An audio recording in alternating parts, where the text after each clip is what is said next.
उसके भी कई सारे कारण हैं। कहीं भी आप रास्ते में जा रहे हैं, अगर कोई टीबी पेशेंट आपके आसपास बैठा और खांसी दिया, तो कीटाणु जो है हवा में उड़ते रहते हैं और आपकी चेस्ट में इन्फेक्ट कर देते हैं। तो टीबी आपको कहीं भी लग सकती है। ऐसा नहीं है कि आपको बहुत रिच आदमी है, आप बहुत सोफिस्टिकेटेड प्लेस में रहते हैं तो आपको टीबी नहीं हो सकती है। तो टीबी अगर हो रही है, उसके जो कारण है वो पता करना जरूरी है। आपकी बॉडी की इम्यूनिटी बहुत अच्छी नहीं है, इम्यूनो कॉम्प्रोमाइज है, खासकर डायबिटीज पेशेंट में टीबी के ज्यादा चांस हो सकते हैं। डायबिटीज में इन्फेक्शन का खतरा जैसे नॉर्मल होता है बढ़ा रहता है, वैसे टीबी का खतरा बढ़ा रहता है। लेकिन टीबी जो है अगर आपको हो गई है, कारण पता चल गया है, तो ये टीबी नॉर्मल भी हो सकती है, खतरनाक टीबी हो सकती है। खतरनाक टीबी उनको कहते हैं जिसको मल्टी ड्रग रेजिस्टेंट ट्यूबरकुलोसिस बोलते हैं, जिसमें कई सारी दवाइयां रेजिस्टेंट हो जाती हैं जो काम नहीं दे पाती है। और नॉर्मल टीबी जो नॉर्मल 6 से 7 महीने के कोर्स में ठीक हो जाती है। तो एमडीआर टीबी के इलाज के लिए 2 से 3 साल तक का वेट करना पड़ता है, जबकि नॉर्मल टीबी 6 से 7 महीने का कोर्स होता है। तो कभी भी आप खतरनाक टीबी अगर संभावना लग रही है, आपकी अगर टीबी की दवा चल रही है और आप बिल्कुल 1 महीने या 1.5 महीने के अंदर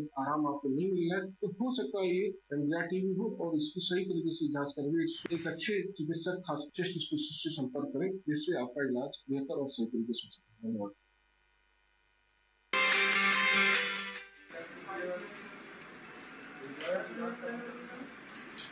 जैसे कि आप देख रहे हैं जिसमें चौरसिया है, उनका जो इलाज है पिछले 1 महीने से चल रहा है, और वो इलाज बीमारी जो हमने तहकीकात किया और जो इसकी डायग्नोसिस बनी, इसको हम लोग लंग फाइब्रोसिस करते हैं, ILD बीमारी, जिसमें पेट फेफड़े की ऑक्सीजन सोखने की क्षमता बहुत कम हो जाती है और ऑक्सीजन का लेवल काफी नीचे गिर जाता है। पेशेंट का चलना फिरना मुश्किल जाता है। शुरुआती दौर पे मरीज को खांसी आती है, कफ सूखी खांसी आती है, सांस में सांस लेने की समस्या होती है। अगर ये बीमारी का इलाज सही तरीके से नहीं होता है तो पेशेंट का चलना फिरना मुश्किल हो जाता है और पेशेंट बेड रिडन हो जाता है। जैसे कि समस्या ने जब यहाँ पर आया था तो उसमें ऑक्सीजन लेवल जो 50% से नीचे गिर गया था, और इसके पहले उन्होंने वेदांता अस्पताल में इलाज कराया था, जिसका रिजल्ट बहुत अच्छा नहीं निकला। और दूसरी अस्पताल रामनगर में जब उन्होंने इलाज शुरू किया तो उसका रिजल्ट 1.5 महीने के अंदर काफी अच्छा है और साधारणतक है। मरीज को भी काफी बेनिफिटेड इलाज हुआ और अस्पताल के हिसाब से जो कम से कम समय में और कम से कम बजट में इतना अच्छा इलाज उसका ने किया। और मैं चाहूँगा कि ऐसे मरीज सही समय पर सही इलाज और योग्य चिकित्सक तक पहुँचेंगे तो उनका इलाज सही तरीके से हो जाएगा। तो ये बीमारी इतनी खतरनाक होती है कि पेशेंट की मृत्यु दर 1 साल के अंदर हो जाती है। अगर सही इलाज नहीं मिलता है तो मतलब गंभीर अवस्था आ जाती है और पेशेंट के साथ साथ क्योंकि फैमिली को फाइनेंशियल बर्डन और कई समस्याओं का सामना करना पड़ता है, जिससे उनकी जो धन की हानि होती है, स्वास्थ्य की हानि होती है और परिवार की निकल जाती है। तो ऐसे में देखिए अस्पताल हमेशा ये चाहता है कि एक बेहतर और एक्सपर्ट इलाज करे जिससे कि बेहतर रिजल्ट निकले।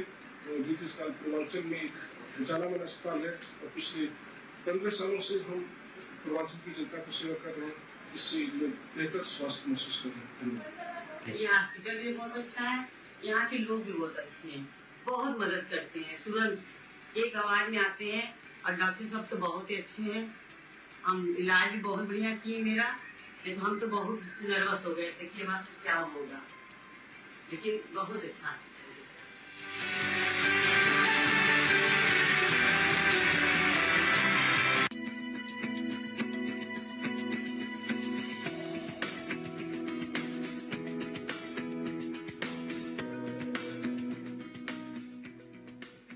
आपका नाम क्या है? कहाँ से हैं? अच्छा, इससे पहले आपकी क्या समस्या थी? इससे पहले हमको खांसी आती थी और खांसी के साथ बलगम के साथ ब्लड। अच्छा, और सांस लेने में। अच्छा, तो कितने दिनों से परेशानी थी आपको? ये सर हमको फरवरी 24। अच्छा, तो अभी ट्रीटमेंट के बाद अभी कैसी स्थिति है? अभी तो एकदम बेहतर।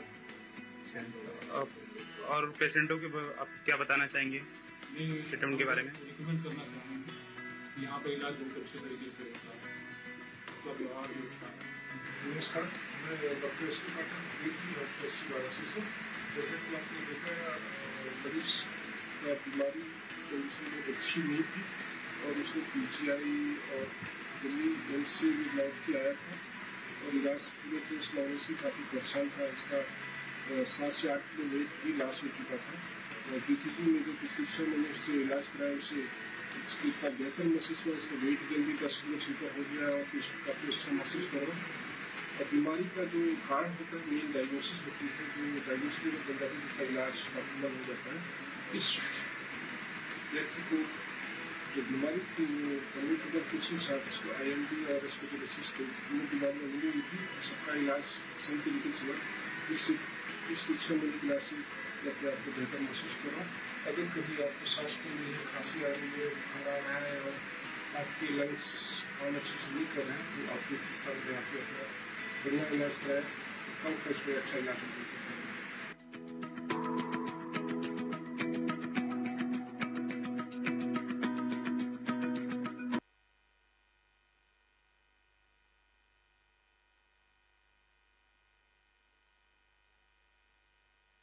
Breath easy chest TB allergy care centre Purvanchal का एकमात्र विश्व स्तरीय आधुनिक चेस्ट रोग निदान केंद्र, जहां पर मिलती है एक्सपर्ट डॉक्टर व एक्सपर्ट टीम द्वारा चेस्ट टीबी एलर्जी रोग संबंधित अत्याधुनिक मशीनों द्वारा इलाज एवं जांच की सुविधा, जहां एक छत के नीचे आपको मिलती है bronchoscopy, allergy testing, PFT, sleep study, ECG, x-ray, cough व खून के सभी जांचों की अत्याधुनिक सुविधाएं। Welcome to breathe easy TB chest allergy care centre. हर सांस आराम से। Breathe easy chest TB allergy care centre.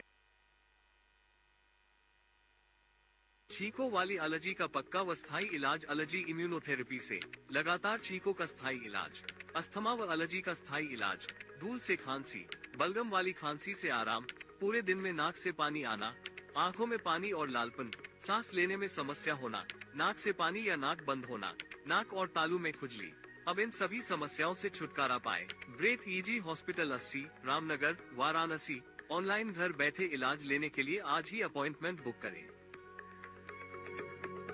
बार बार सर्दी जुकाम अस्थमा का कारण बन सकते हैं। आज ही अस्थमा का जांच कराएं। अस्थमा से छुटकारा पाए। अस्थमा रोग विशेषज्ञ डॉक्टर SK पाठक।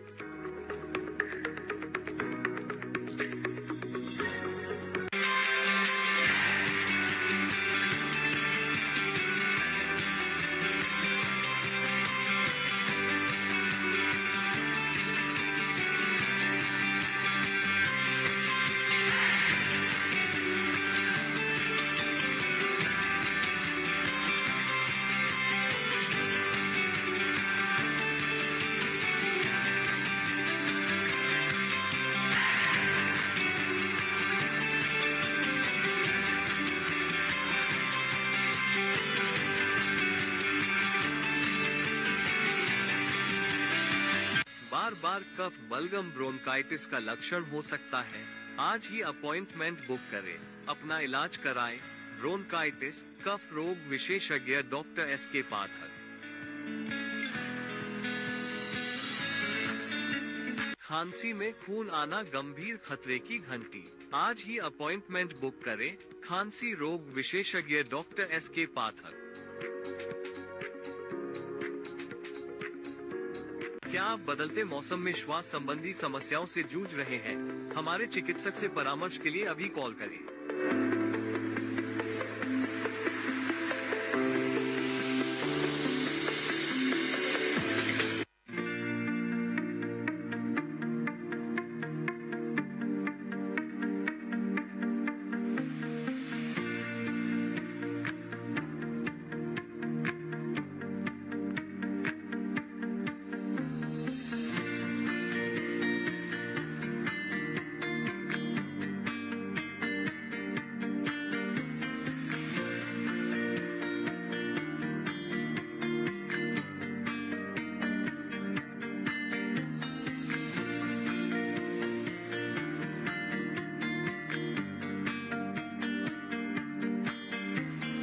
खांसी एक सिंपल खांसी हो सकती है और एक खतरनाक खांसी होती है। सिंपल खांसी यानी सीजनल चेंजेस में होती है, लेकिन खतरनाक खांसी जो है लंग कैंसर में भी हो सकती है। तो खांसी कई सारे कारण हो सकते हैं, खासकर सिंपल वायरल इन्फेक्शन हो सकता है, ट्यूबरकुलोसिस होता है, निमोनिया हो सकता है, ILD हो सकती है, COPD हो सकता है, अस्थमा भी हो सकता है और भी कई सारे कारण जुड़े हैं। खासकर हार्ट फेलियर में भी खांसी आ सकती है, किडनी फेलियर में भी खांसी आ सकती है। ऐसे कंडीशन में खांसी तो कारण ढूंढना ज्यादा जरूरी होता है और इस खांसी के कारण ढूंढने के बाद इलाज करना बेहतर है, क्योंकि अक्सर ये देखा गया है कि खांसी की सिरप जो है अक्सर मेडिकल स्टोर से लोग ले लेते हैं और वो किस टाइप की खांसी उसकी जानकारी न होने के कारण अगर जहाँ पर हमें कफ एक्सपेक्टेंट और कफ सफिशिएंट दो तरह की खांसी दवाइयाँ होती हैं, कफ सप्रेसेंट अगर यूज कर रहे हैं तो खांसी को दबा देती है और कफ एक्सपेक्टेंट जो खांसी या बलगम को निकालती है। जनरली वायरल केसेस में ड्राई कफिंग में हम लोग कफ सप्रेसेंट देते हैं, वो भी जुडिशियल कंडीशन में, और कफ एक्सपेक्टेंट उन मरीजों में जाएगा जिसमें कफ और बलगम की शिकायत ज्यादा रहती है। तो ये देखना जरूरी है कि जब आपको खांसी आ रही है तो वो खांसी किस टाइप की है। जैसे लंग कैंसर में भी खांसी आती है, अगर आपको खांसी नॉर्मली 4 से 5 दिन में ठीक नहीं हो रही है, इसका मतलब कुछ न कुछ गड़बड़ है। उसके लिए बेहद चेकअप कराएं और इसका सफल इलाज कराएं, जिससे कि आप बेहतर तरीके से जी सकें।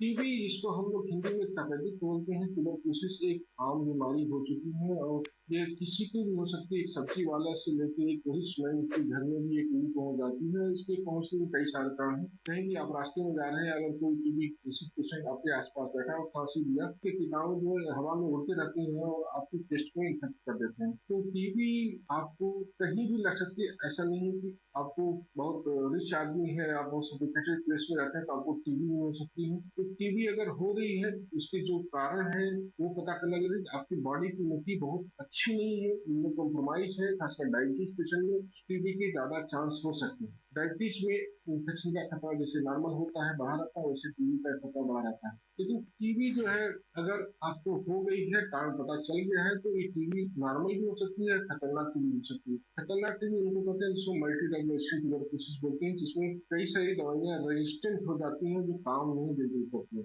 और नॉर्मल टीबी जो नॉर्मल 6 से 7 महीने के कोर्स में ठीक हो जाती है। तो एमडीआर टीबी के इलाज के लिए 2 से 3 साल तक का वेट करना पड़ता है, जबकि नॉर्मल टीबी 6 से 7 महीने का कोर्स होता है। तो कभी भी आप खतरनाक टीबी अगर संभावना लग रही है, आपकी अगर टीबी की दवा चल रही है और आप बिल्कुल 1 महीने या 1.5 महीने के अंदर आराम आपको नहीं मिल रहा है, तो हो सकता है ये एमडीआर टीबी हो और इसकी सही तरीके से जांच करके एक अच्छे चिकित्सक खास चेस्ट स्पेशलिस्ट से संपर्क करें, जिससे आपका इलाज बेहतर और सही तरीके से हो सके। धन्यवाद।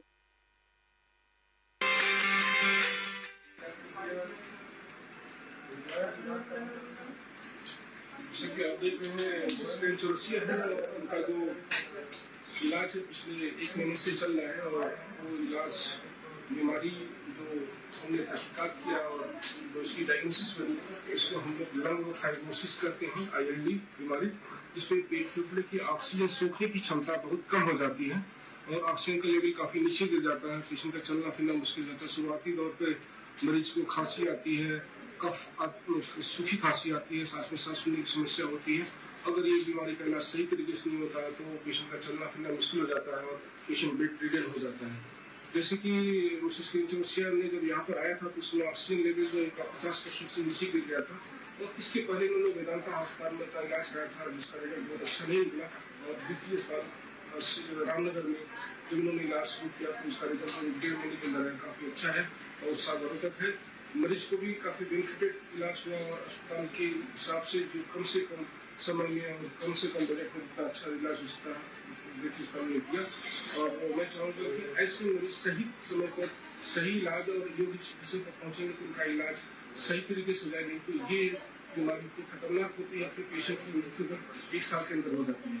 अगर सही इलाज नहीं मिलता है तो बहुत गंभीर अवस्था आ जाती है और पेशेंट के साथ साथ क्योंकि फैमिली को फाइनेंशियल बर्डन कई समस्याओं का सामना करना पड़ता है, जिससे उनकी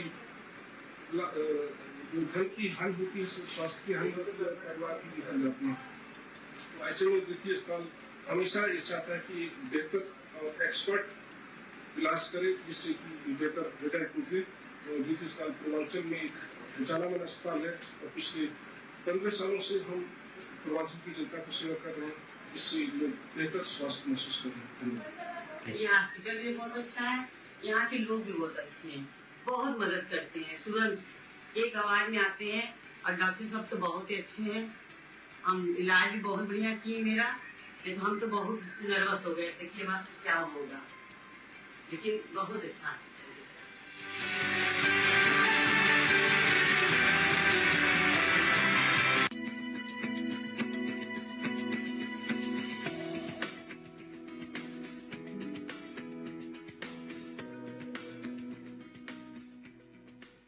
आपका नाम क्या है?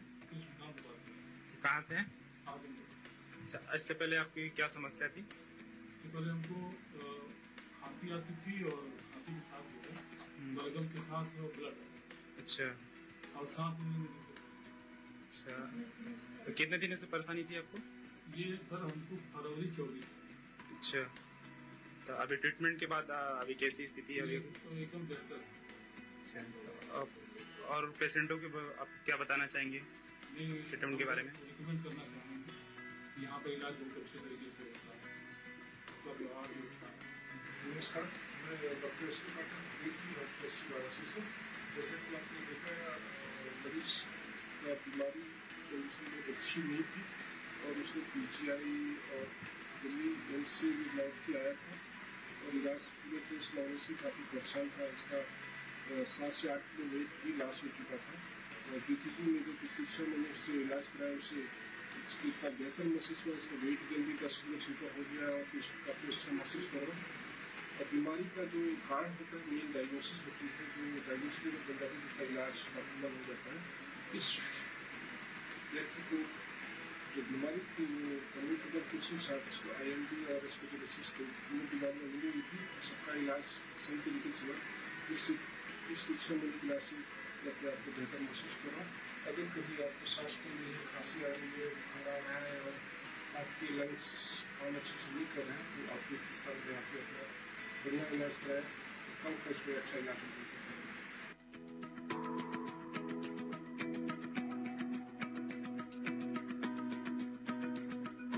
छींकों वाली एलर्जी का पक्का व स्थायी इलाज एलर्जी इम्यूनोथेरेपी से लगातार छींकों का स्थायी इलाज, अस्थमा व एलर्जी का स्थायी इलाज, धूल से खांसी, बलगम वाली खांसी से आराम, पूरे दिन में नाक से पानी आना, आंखों में पानी और लालपन, सांस लेने में समस्या होना, नाक से पानी या नाक बंद होना, नाक और तालू में खुजली।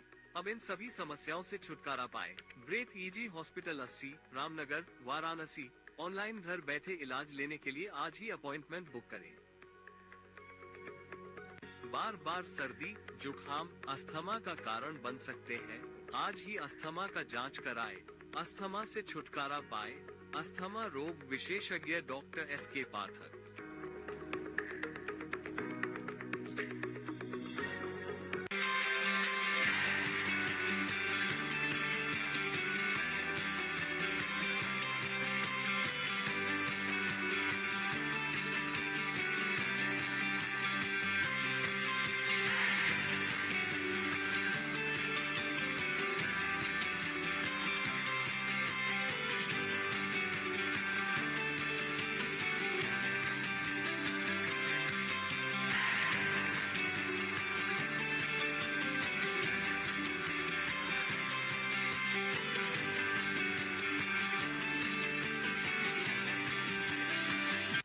बार कफ बलगम ब्रोंकाइटिस का लक्षण हो सकता है। आज ही अपॉइंटमेंट बुक करें। अपना इलाज कराएं। ब्रोंकाइटिस कफ रोग विशेषज्ञ डॉक्टर SK पाठक। खांसी में खून आना गंभीर खतरे की घंटी। आज ही अपॉइंटमेंट बुक करें। खांसी रोग विशेषज्ञ डॉक्टर SK पाठक। क्या आप बदलते मौसम में श्वास संबंधी समस्याओं से जूझ रहे हैं? हमारे चिकित्सक से परामर्श के लिए अभी कॉल करें।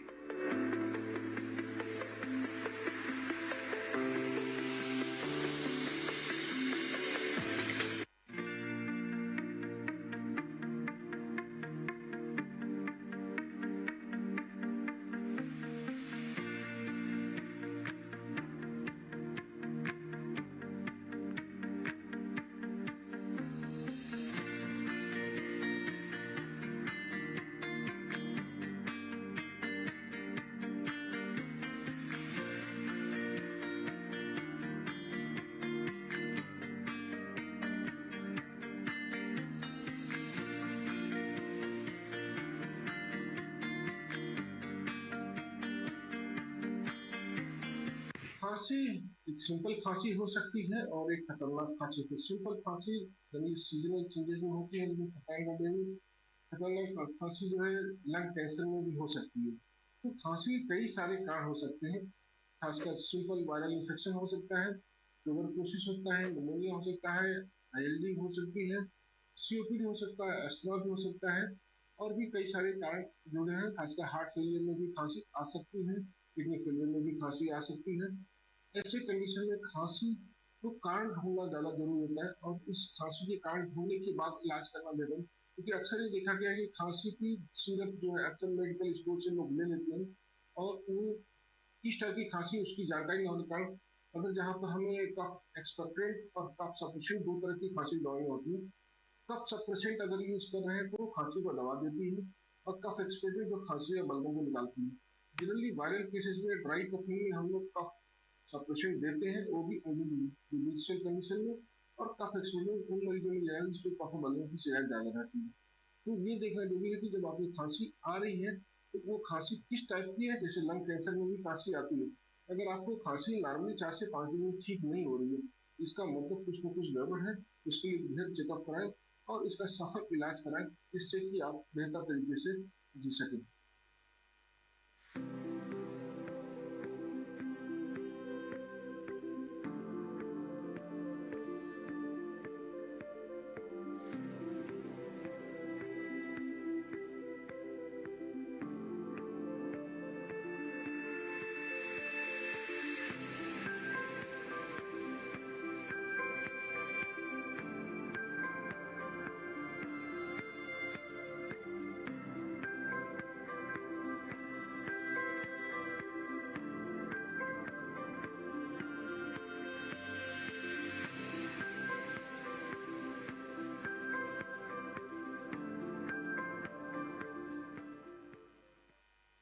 टीबी, जिसको हम लोग हिंदी में तपेदिक बोलते हैं, ट्यूबरकुलोसिस एक आम बीमारी हो चुकी है, और ये किसी को भी हो सकती है। एक सब्जी वाला से लेकर एक रिच मैन के घर में भी ये टीबी पहुंच जाती है। इसके पहुंचने में कई सारे कारण हैं। कहीं भी आप रास्ते में जा रहे हैं, अगर कोई टीबी पेशेंट आपके आसपास बैठा और खांसी दिया, के कीटाणु जो है हवा में उड़ते रहते हैं और आपके चेस्ट को इन्फेक्ट कर देते हैं। तो टीबी आपको कहीं भी लग सकती है। ऐसा नहीं है कि आपको बहुत रिच आदमी है, आप बहुत सोफिस्टिकेटेड प्लेस में रहते हैं तो आपको टीबी नहीं हो सकती है। तो टीबी अगर हो रही है, उसके जो कारण है वो पता करना जरूरी है। आपकी बॉडी की इम्यूनिटी बहुत अच्छी नहीं है, इम्यूनो कॉम्प्रोमाइज है, खासकर डायबिटीज पेशेंट में टीबी के ज्यादा चांस हो सकते हैं। डायबिटीज में इन्फेक्शन का खतरा जैसे नॉर्मल होता है बढ़ा रहता है, वैसे टीबी का खतरा बढ़ा रहता है। लेकिन टीबी जो है अगर आपको हो गई है, कारण पता चल गया है, तो ये टीबी नॉर्मल भी हो सकती है, खतरनाक टीबी हो सकती है। खतरनाक टीबी उनको कहते हैं जिसको मल्टी रेगुलेटरी ट्यूबरकुलोसिस बोलते हैं, जिसमें कई सारी दवाइयां रेजिस्टेंट हो जाती हैं जो काम नहीं दे रही होती है, और नॉर्मल टीबी जो नॉर्मल 6 से 7 महीने के कोर्स में ठीक हो जाती है। तो एमडीआर टीबी के इलाज के लिए 2 से 3 साल तक का वेट करना पड़ता है, जबकि नॉर्मल टीबी 6 से 7 महीने का कोर्स होता है। तो कभी भी आप खतरनाक टीबी अगर संभावना लग रही है, आपकी अगर टीबी की दवा चल रही है और आप बिल्कुल 1 महीने या 1.5 महीने के अंदर आराम आपको नहीं मिल रहा है, तो हो सकता है ये एमडीआर टीबी हो, और इसकी सही तरीके से जांच करके एक अच्छे चिकित्सक खास चेस्ट स्पेशलिस्ट से संपर्क करें, जिससे आपका इलाज बेहतर और सही तरीके से हो सके। धन्यवाद।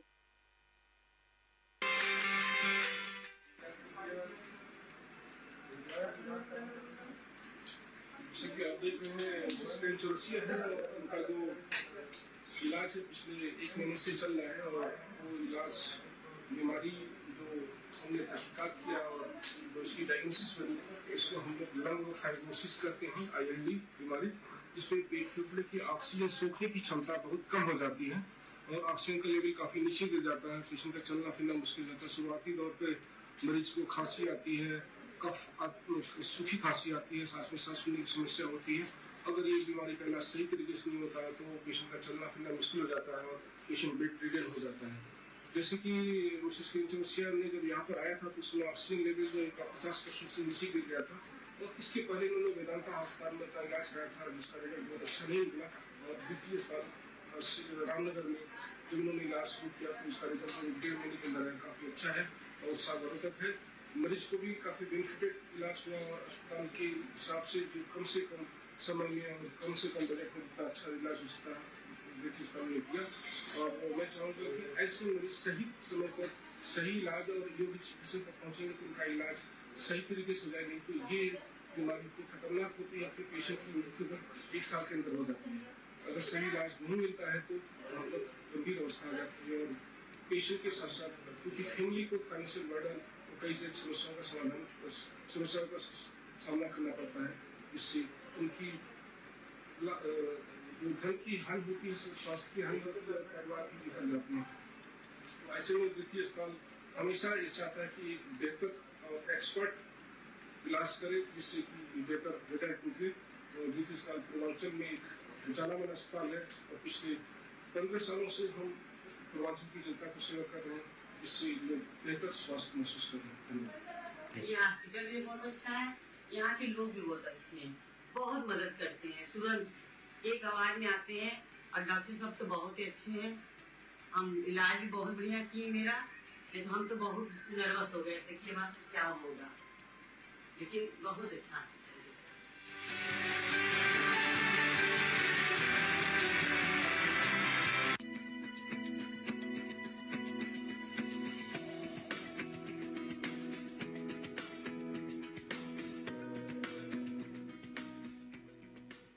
आपका नाम क्या है? कहाँ से हैं?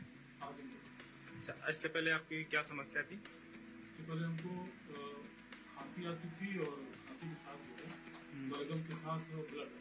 अच्छा, और सांस लेने में। अच्छा, तो कितने दिनों से परेशानी थी आपको? ये सर हमको फरवरी 24।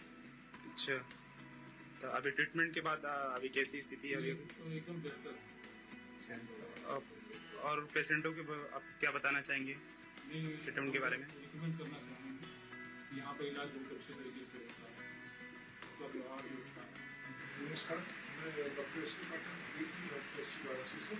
जैसे कि आपने देखा मरीज का बीमारी कंडीशन बहुत अच्छी नहीं थी और उसको PGI और जल्दी एम से लौट के आया था और इलाज पूरे को इस मामले से काफ़ी परेशान था। इसका 7 से 8 किलो वेट भी लॉस हो चुका था और BTG में जो पिछले 6 महीने से इलाज कराया उसे इसकी इतना बेहतर महसूस हुआ। इसका वेट गेन भी 10 किलो ऊपर हो गया और काफ़ी अच्छा महसूस कर रहा हूँ।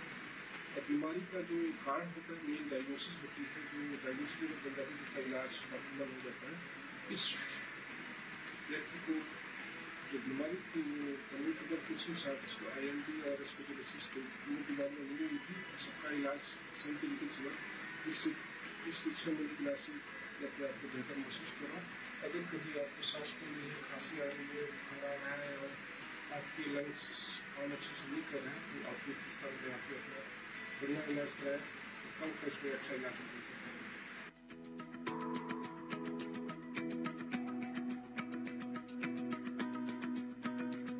छींकों वाली एलर्जी का पक्का व स्थायी इलाज एलर्जी इम्यूनोथेरेपी से लगातार छींकों का स्थायी इलाज, अस्थमा व एलर्जी का स्थायी इलाज, धूल से खांसी, बलगम वाली खांसी से आराम, पूरे दिन में नाक से पानी आना, आंखों में पानी और लालपन, सांस लेने में समस्या होना, नाक से पानी या नाक बंद होना, नाक और तालू में खुजली। अब इन सभी समस्याओं से छुटकारा पाए। Breathe Easy hospital 80, Ramnagar, Varanasi. Online घर बैठे इलाज लेने के लिए आज ही अपॉइंटमेंट बुक करें। बार बार सर्दी, जुकाम, अस्थमा का कारण बन सकते हैं। आज ही अस्थमा का जांच कराएं। अस्थमा से छुटकारा पाए। अस्थमा रोग विशेषज्ञ डॉक्टर SK पाठक।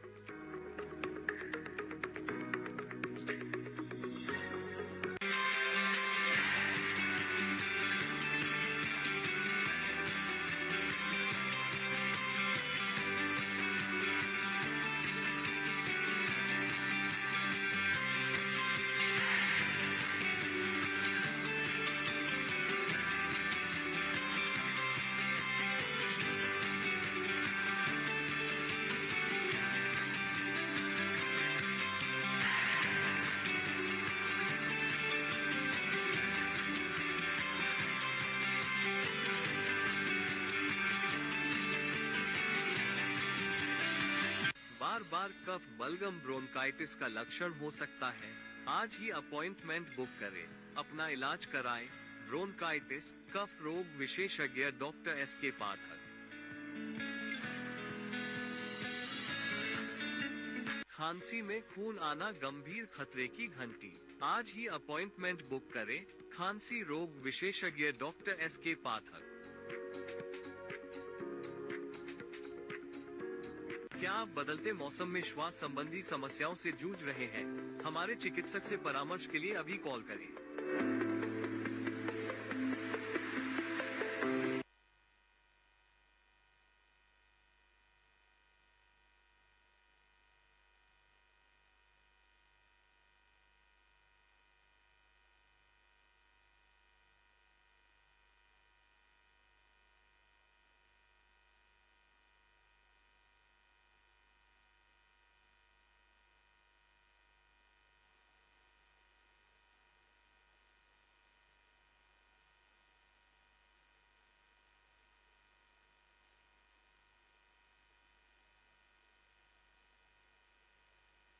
हेलो।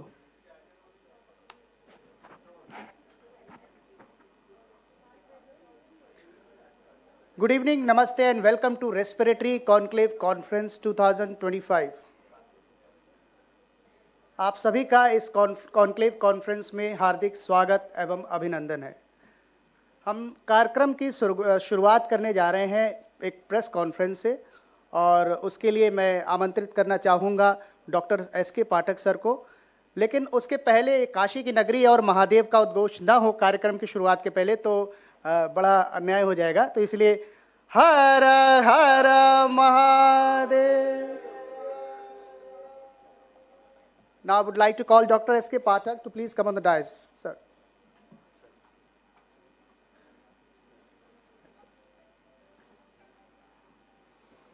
गुड इवनिंग, नमस्कार सभी का यहाँ पर हार्दिक स्वागत। और ये एक कॉन्फ्रेंस नहीं है, एक हमारा आत्मीय मिलन भी है। इसमें मीडिया पर्सन को मैं धन्यवाद दूंगा, सारे मीडिया जो आई हैं एक प्रेस कॉन्फ्रेंस के माध्यम से जो चेस्ट रोग के बारे में जानकारियाँ हैं उसके बारे में हम कुछ साझा करेंगे। लेकिन इसके पहले हम अपने गेस्ट को वेलकम करना चाहेंगे। सबसे पहले मैं बोलूँगा doctor Sankhwar sir, please come on dais. अरे सर बुला रहे सर सर चाय पी रहे थे ना सर, चाय पी रहे थे। आइए सर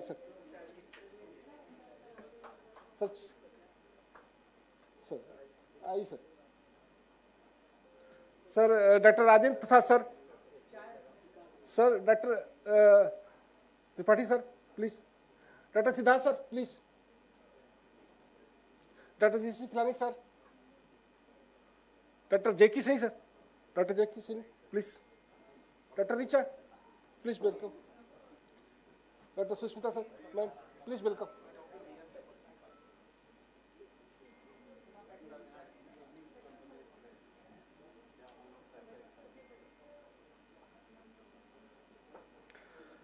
यहाँ पर आए हुए सभी आगंतुकों को एक हमारी तरफ से वेलकम और टोकन ऑफ थैंक्स मैं दूंगा कि इन्होंने इतना बड़ा सफ़र तय करके इस बनारस बाबा की नगरी में पधारे हैं। मैं चाहूँगा इनको अपनी तरफ से कुछ टोकन ऑफ थैंक्स देना चाहूँगा।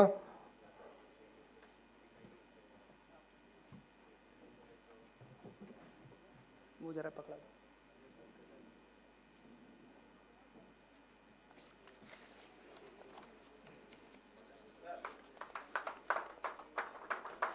डॉक्टर SK संखवार सर हैं।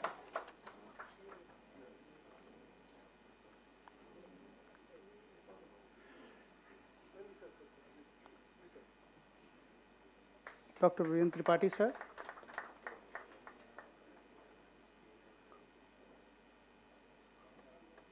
Doctor Rajendra Prasad sir, doctor GC Khilani sir, doctor Richa Gupta ma'am, doctor Sushmita Roy Chowdhury ma'am, doctor JK Saini sir and doctor SK Pathak sir. आप भी पहना दीजिए सर यू ऑल्सो डी सर।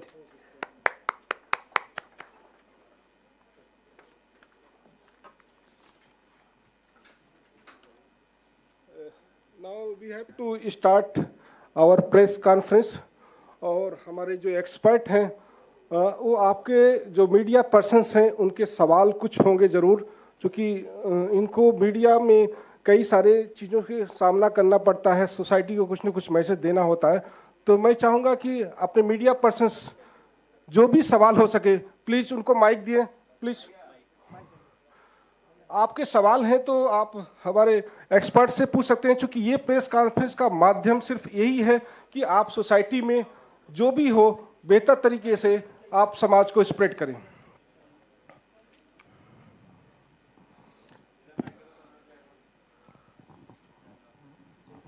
बच्चों में जो रेस्पिरेटरी प्रॉब्लम्स में what is the importance of the x ray?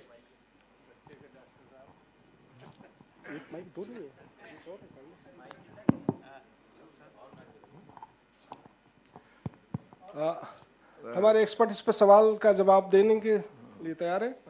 धन्यवाद। मैं इस पैनल में बाल रोग विशेषज्ञ पीडियाट्रिशियन में ही हूँ, तो रेडियोलॉजिस्ट तो नहीं हूँ, लेकिन जब भी ब्रोंकियल एस्थमा की बात आती बच्चों में तो ये क्लिनिकल डायग्नोसिस होती, क्लिनिकल सिम्टम साइंस से हमारे डॉक्टर्स बैठे हुए हैं बिल्कुल, क्योंकि ये एक्सपर्ट हमारे पास हैं, ये सहमत होंगे कि 6-7 साल से नीचे स्पायरोमीटरी नहीं हो सकती है, संभव नहीं, अपने यहाँ के हिसाब से है, हम अमेरिका या वेस्टर्न वर्ल्ड की बात नहीं करते हैं।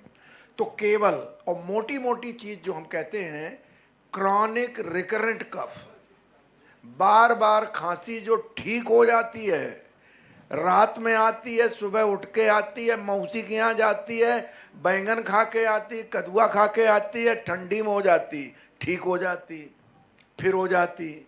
तो क्रॉनिक रिकरेंट कफ और even GINA guideline, GINA is suppose to be, यहाँ एक्सपर्ट बैठे हैं, बहुत ही इम्पोर्टेंट नाम है, ग्लोबल इनिशिएटिव फॉर एस्थमा, उन्होंने और सिंप्लीफाई कर दिया है, अगर किसी बच्चे को जो 5 साल से छोटा है 2 या 3 बार से ज़्यादा रिवर्सिबल वीजिंग और कफ है, रिवर्सिबल वीजिंग, ठीक हो गया फिर हो गया, तो ये एस्थमा है, अनलेस अंटिल प्रूव्ड अदरवाइज। मोटा मोटा हमारे पत्रकार बंधु हैं वो भी कहें, अगर किसी बच्चे को बार बार खांसी आती, ठीक हो जाती है, मौसमी खांसी, रात की खांसी, दौड़ने वाली कि बच्चा तब दौड़ता है तो खांसी आती, तो ये अब गोलकीपर हो गया है, अब सेंटर फॉरवर्ड नहीं खेलता है।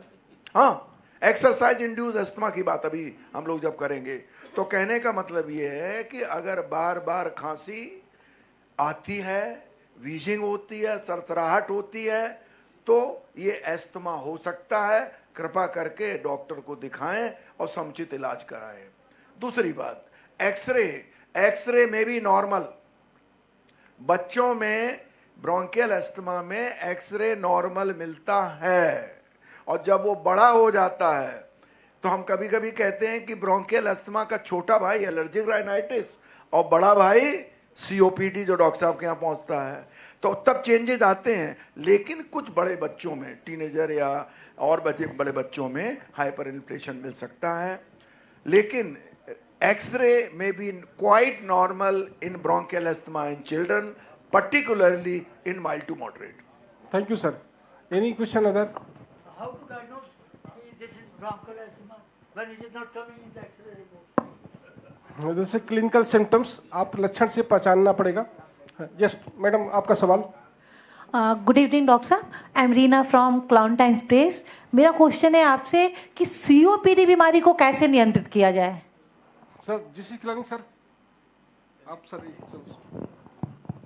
सीओपीडी का मतलब होता है क्रॉनिक ऑब्स्ट्रक्टिव पल्मोनरी डिजीज। ये बहुत कॉमन बीमारी है, और दुनिया की बात करें तो 3rd leading cause of death, मतलब तीसरा कारण सबसे ज़्यादा कॉमन जो है डेथ का होता है। और अब इंडिया की बात करें तो कुछ स्टेट ऐसे भी हैं जहाँ ये 2nd leading cause of death.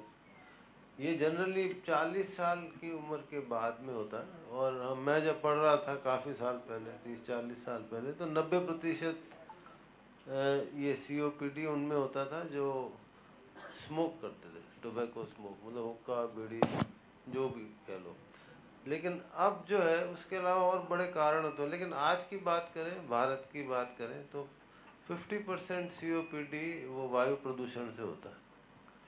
ये चाहे आउटडोर एयर पोल्यूशन और इंडोर एयर पोल्यूशन, जो चूल्हा जलाते हैं, लकड़ी जलाते हैं, उपला जलाते हैं, उनसे होता है।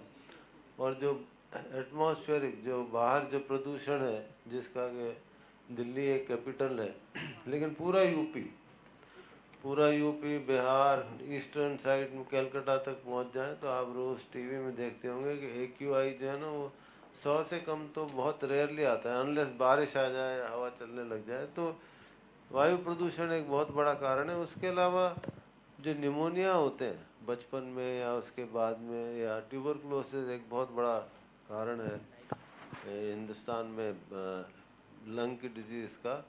उसके बाद भी उसका एक सीक्वल ही कहते हैं कि उसके बाद में भी जो है COPD होता है। और कुछ जो है जो लंग की जो काफ़ी बीमारियां होती हैं, इसको ब्रोंकिएक्टाइटिस कहते हैं, ये थोड़ी इंट्रिकेट चीज़ है। वो भी अल्टीमेटली जाके तो COPD का अर्थ ये होता है कि जो सांस की जो रुकावट होती है वो क्रॉनिक हो जाती है। वो ऐसा नहीं होता है कि आप 4 दिन 7 दिन दवाई लो या 1 महीना दवाई लो तो वो ठीक हो जाए, फिर वो ठीक नहीं होती है, उसका परस्पर इलाज करना पड़ता है। लेकिन समराइज करूँगा, 2 कारण मुख्य, स्मोकिंग किसी तरह की भी और वायु प्रदूषण, और तीसरा है लंग के इन्फेक्शन होना। Thank you sir. कई बार जो चेंज होता है, मौसम चेंज होता है, कई बार उसमें प्रॉब्लम आता है ब्रीदिंग में, केवल एटमॉस्फेरिक चेंजेस में कि वो जैसे गर्मी से सर्दी की हो जा रहे हैं सितंबर अक्टूबर में। तो sir doctor Rajendra Prasad sir, सवाल का जवाब प्लीज। देखिए, आपने बड़ा अच्छा सवाल किया कि मौसम बदलने में बहुत सी तकलीफ़ें खासकर सीने में लोगों को होती है। और हम लोग जैसे अभी डॉक्टर हमारे त्रिपाठी साहब ने अस्थमा के बारे में बताया, तो अस्थमा के बारे में जब हम लोग हिस्ट्री लेते हैं तो एक बहुत इम्पॉर्टेंट हिस्ट्री लेते हैं कि क्या भाई आपकी सांस मौसम बदलने में फूलती है। 2 मौसम बदलते हैं हिंदुस्तान में मेन, एक होली के आसपास, एक दिवाली के आसपास। तो आप देखते हैं उस समय जो मतलब पोल्यूशन लेवल भी डिफरेंट होता है। उस वक्त परागकण बहुत हवा में बहुत ज़्यादा फूलों के निकलते हैं, तो इसीलिए ये सिम्टम बढ़ते हैं उस टाइम। और वैसे तो किसी को मान लिया COPD भी है और भी क्रॉनिक रेस्पिरेटरी डिजीज़ है, तो वो भी जब मौसम बदलता है, जैसे लोगों को सर्दी जुकाम होता है, सर्दी जुकाम सबको होता है, और जो ये सांस के रोगी होते हैं या लंग के जो क्रॉनिक रोगी होते हैं, उनको मौसम बदलने में वही सर्दी जुकाम वो अंदर जाता है और थोड़ा ज़्यादा परेशान करता है, तकलीफ़ बढ़ सकती है। तो बड़ा स्पेसिफिक नहीं है, लेकिन मौसम बदलना एक मतलब सांस के रोगियों के लिए या फेफड़े के रोगियों के लिए थोड़ा बहुत अच्छा नहीं माना जाता है। Thank you sir. Any question?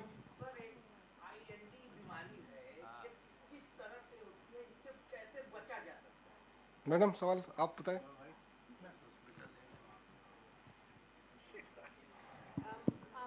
बहुत अच्छा सवाल है। फेफड़े की बीमारी केवल दमा की बीमारी नहीं होती।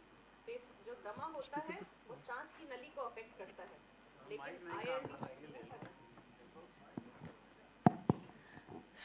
दमा जो होता है वो सांस की नली को अफेक्ट करता है।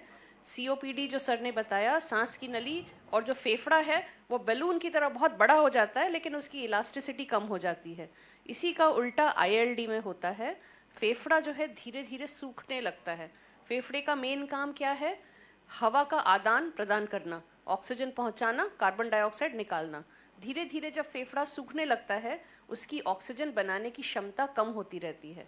तो जब हम बैठे हुए हैं तो शरीर को कम काम करना पड़ रहा है, फेफड़े को कम काम करना पड़ रहा है, ऑक्सीजन सही रहेगा। लेकिन जैसे ही चलने लगेंगे, फेफड़े को जब ऑक्सीजन का काम बढ़ाना पड़ेगा, नहीं बढ़ा पाता, तो धीरे धीरे शरीर में ऑक्सीजन कम होने लगता है। शुरुआत में सांस की दिक्कत होती है, सूखी खांसी आती है, फिर धीरे धीरे हार्ट फेल करने लग जाता है, दूसरे ऑर्गन्स फेल करने लग जाते हैं, पैरों में सूजन आ जाती है, और बिना कृत्रिम ऑक्सीजन के मनुष्य रह नहीं पाता। एंड में वही अगर जब फेफड़ा बिल्कुल काम नहीं करता, तब लंग ट्रांसप्लांट के अलावा और कोई उपाय नहीं बचता है। तो ILD ऐसी बीमारी है जो कई कारणों से हो सकती है। एक कारण है जो हम लोग प्रिवेंट कर सकते हैं, और वो है कबूतरों को छत पे दाना डालना। बचपन से हम लोग को सिखाया जाता है कि कबूतर को दाना डालिए, लेकिन यही कबूतर जब बहुत सालों तक छत के ऊपर बैठे रहते हैं तो ये जब बीट करते हैं, ये बीट जब हवा में सूख करके उड़ती है, ये फेफड़े में साल पे साल जा करके फेफड़े को नष्ट करती है। तो इसीलिए कोशिश करिए कि घर के ऊपर कबूतरों का बसाव करना बंद करें, बहुत ज़्यादा काई ना लगने दें घर में। और कई लोग होते हैं जो गोडाउन्स में काम करते हैं, तो एकदम ह्यूमिड और गर्म, उसमें जो दाने होते हैं वो जब फैले रहते हैं, वो भी जब हर रोज़ इनहेल करते हैं उससे दिक्कत हो सकती है। और बहुत सारे कारण हैं, बट मोटा मोटा यही है, फेफड़े का सूख जाना।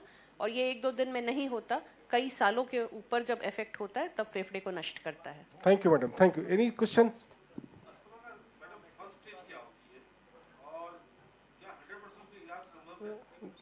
डॉक्टर ऋचा। अस्थमा का स्टेज वाइज हम नहीं बोल सकते। जब हम स्टेज वाइज बोलते हैं तो हम ट्रीटमेंट के लिए बोलते हैं, है ना। लेकिन सांस की नलियों में सूजन आ जाती है, वो किस कारण से, जिससे भी आपको एलर्जी है या उससे बचाव रखेंगे तो चीज़ें कंट्रोल में रहेंगी। और ये जो स्वेलिंग आती है या जो सूजन आती है सांस की नलियों में, ये बॉडी का एक रिएक्शन होता है एलर्जिन के अगेंस्ट में। तो आप उनसे अवॉइड करेंगे तो ये सूजन नहीं आएगी। और कुछ दवाइयाँ हैं जो रेगुलर प्रिवेंट करने के लिए है इस सांस की नली के सूजन को। तो आपका सवाल था कि कैसे स्टेज करते हैं, और 100% उसका इलाज संभव है, बिल्कुल 100% इलाज संभव है। लेकिन अगर आप ये बोलेंगे कि क्या ये जड़ से चला जाएगा, तो मैं बोलूँगी नहीं। ये हमारी बॉडी में एक एलर्जी की टेंडेंसी है, वो ब्लड में है, तो वो जा नहीं सकती कंप्लीटली। लेकिन अगर आप सही टाइम पे और सही तरीके से ट्रीटमेंट लेंगे तो वो इतनी कंट्रोल रहेगी, इतनी रहेगी जैसे कि आपको बीमारी है ही नहीं, आपको दवाइयों की ज़रूरत नहीं पड़ेगी। Thank you madam, thank you. Any questions? एक बात मैं आगे और बता दूं, अस्थमा से लोग डरते बहुत हैं, और डरते बहुत हैं इसलिए क्योंकि हम लोगों के बचपन में एक बहुत ही किंवदंती प्रचलित थी कि दमा दम के साथ जाता है। तो वो अभी भी सही है, ऐसा नहीं है कि दमा, जैसे भी डॉक्टर साहब ने बताया, कि रहेगा अंदर, क्योंकि उसकी जो मैकेनिज्म है इम्यूनोलॉजिकल वो थोड़ी डिफरेंट है। तो उस मैकेनिज्म को अभी पूरी तरह से ख़त्म करने का हमारे पास साधन नहीं है, लेकिन हमारे पास ऐसी अच्छी अच्छी दवाएं हैं। मैं उस बात को फिर से कहना चाहता हूँ, डरने की आवश्यकता नहीं है। अस्थमा का रोगी अगर दवा सही से ले, मेरा अपना मानना, हम लोग जितने लोग कम से कम हम किलानी साहब ऐसे बैठे हुए हैं जो कम से कम 30-40 सालों से अस्थमा के रोगियों का इलाज कर रहे हैं, तो ये मैं बता सकता हूँ कि बिल्कुल नॉर्मल जीवन जी सकता है इंसान, कोई परेशानी नहीं होती है। परेशानी अपने आप वो इनवाइट करता है। होता क्या है, जैसे सांस रुक गई तो दवाई रोक देता है। तो दवाई डॉक्टर के हिसाब से ही बीच बीच में चेकअप कराना चाहिए, और उसका अगर वो कहते हैं हाँ आप बंद करने वाली या कम करने वाली स्टेज आई तो करिए। ये बात जरूर लिखें, आपके डरे नहीं, दवाई ठीक से करें और रेगुलर चेकअप कराएं। Thank you sir. जो है एक चेस्ट की इन्फेक्शन में या ये प्रॉब्लम ज़्यादा हो रही है, इसके लिए क्या हो सकता है? कई लोग इंजेक्शन लेने के बाद हुई है या आफ्टर कोविड के इन्फेक्शन होने के बाद, क्योर होने के बाद, कोविड के बाद ही सब नहीं, कोविड के बाद जो है ना, कोविड जो प्राइमरीली जो है ना वो फेफड़ों को ही असर करता है और उस निमोनिया करता है, और ये एक तरह से नई बीमारी है। कोरोना वायरस तो नया नहीं है, लेकिन कोविड-19 एक नए तरह का वायरस था जो कि हमने देखा ऐसा कोई व्यक्ति नहीं जिसका कोई दोस्त या फैमिली मेम्बर या बहुत क्लोज रिलेटिव जिसकी डेथ ना हुई हो या आईसीयू में ना रहा हो। और तो इसके बाद ये देखा गया कि बहुत सारे जो पोस्ट कोविड जो असर थे वो कई महीनों और कई सालों तक चले। तो अगर लंग की बात करें तो सबसे पहले तो जैसे आपको मैडम ने बताया कि जैसे ILD होती है उसमें लंग फाइब्रोसिस हो जाता है, सिकुड़ जाता है। तो कुछ लोगों के लंग्स सिकुड़ गए और उनको कुछ लोग ऑक्सीजन पे भी चले गए, लेकिन थैंकफुली ज़्यादातर लोगों के लंग कैपेसिटी वापस आ गई उसमें। लेकिन कई लोगों को जिसको हम एस्थमा जैसा कहते हैं ना, ब्रोंकियल हाइपर रिएक्टिविटी, कि आपका जो सांस की नलियां हैं वो ज़्यादा रिएक्ट करती हैं, चाहे वो धूल से, चाहे मिट्टी से, पराग से, टेम्परेचर के चेंज होने से, या कई बार पता भी नहीं होता कि क्यों। वो ब्रोंकियल हाइपर रिएक्टिविटी हमने देखा कि कोविड के बाद बढ़ गई। लेकिन जो मेरा जो व्यक्तिगत तजुर्बा है, एक्सपीरियंस है, कि वो सब महीनों सालों में अब वो ख़त्म हो गया। अब ये अलग बात है कि कोविड फिर आ गया है, लेकिन डरे नहीं। अभी जो ये कोविड आया है ये बिल्कुल माइल्ड है। एकदम कोविड के नाम से ही हमारे जहन में एक डर, कहते हैं अंग्रेजी में कहते हैं शडर इन आवर स्पाइन, वो हो रहा है इस समय, वो पैनिक हो रहा है। Thank you sir. लेकिन इससे डरने की ज़रूरत नहीं है। Thank you sir. हाँ हाँ, नहीं, बहुत अच्छा प्रश्न आपने पूछा कोविड के बारे में।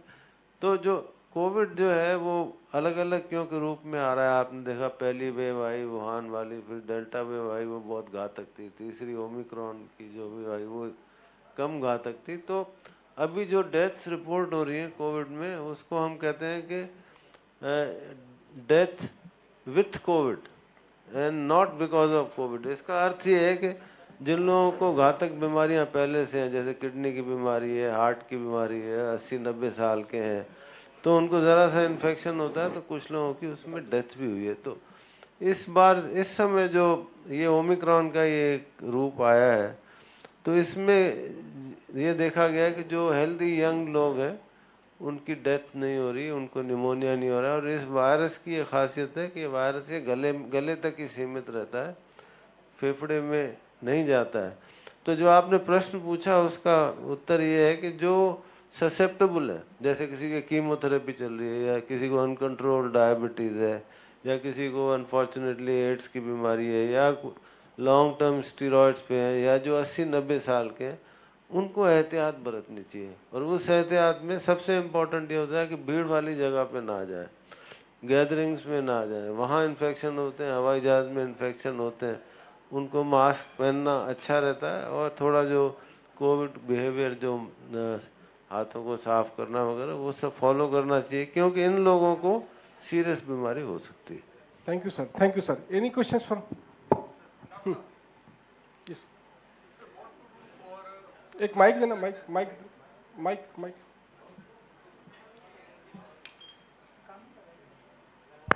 Mic. Hello hello hello hello doctors, my name is Pawan and I am from Clown Time Press. Today's my question is what to do for lungs strengthness? Strengthening? Yes. Dr. JK Singh sir.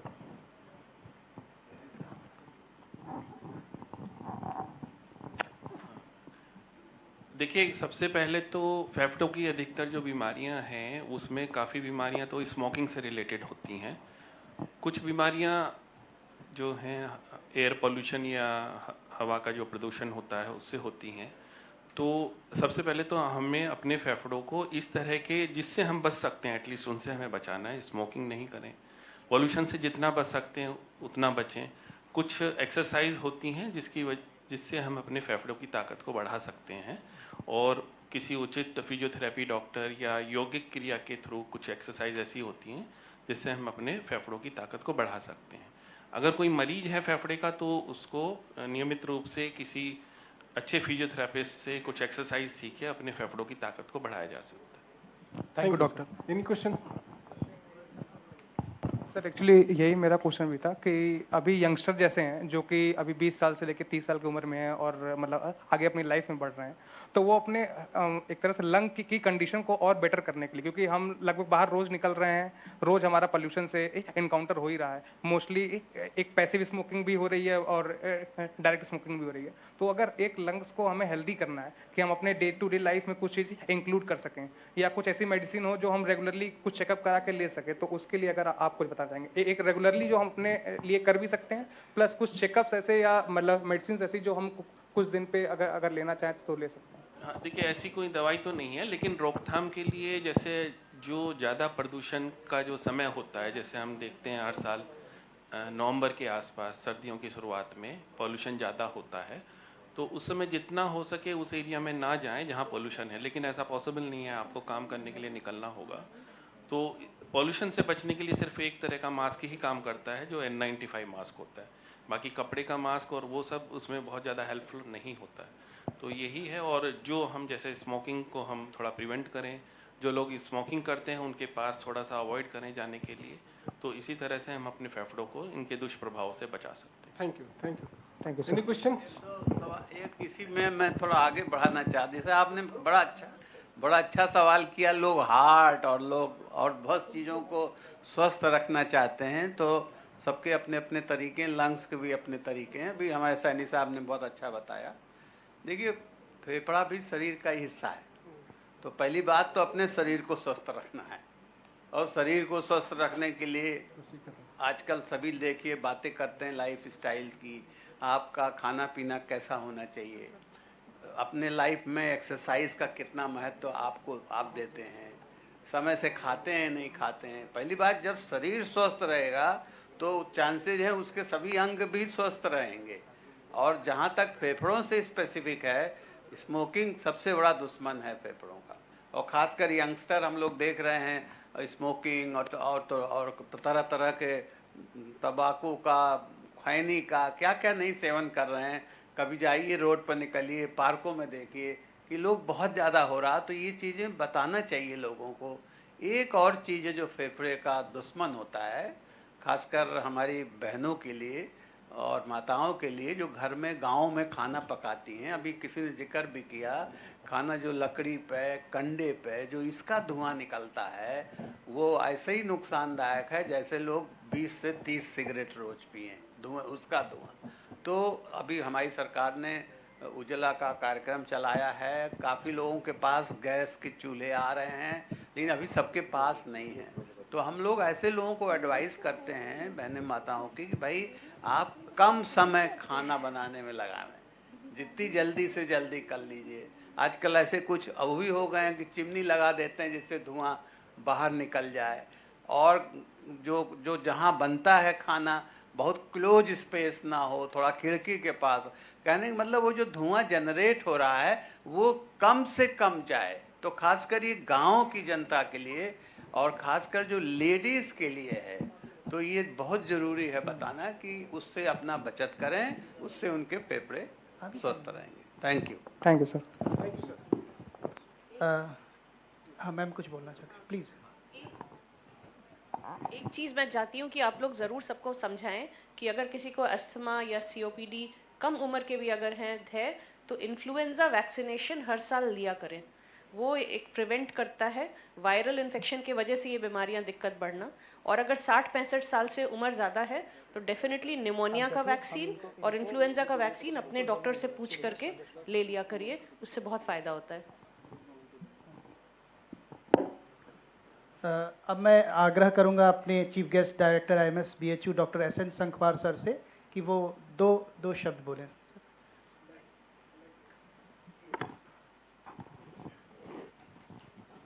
सबसे पहले तो मैं doctor पाठक को बहुत बहुत धन्यवाद देता हूं कि उन्होंने इतना अच्छा ये जो रेस्पिरेटरी मेडिसिन का कॉन्क्लेव यहाँ पर आयोजित किया, और इसमें हमारे सभी मीडिया बंधु आए हुए हैं और बहुत ही अच्छे अच्छे प्रश्न पूछ रहे हैं। ये प्रदर्शित करता है कि आप लोग खूब जागरूक हैं। जब आप जागरूक हैं तो ज़रूर जनता को जागरूक करेंगे, ऐसा मेरा उम्मीद है, और इसके लिए मैं ढेर सी शुभकामनाएँ देता हूँ कि इसको ऐसे आगे बढ़ाते रहें।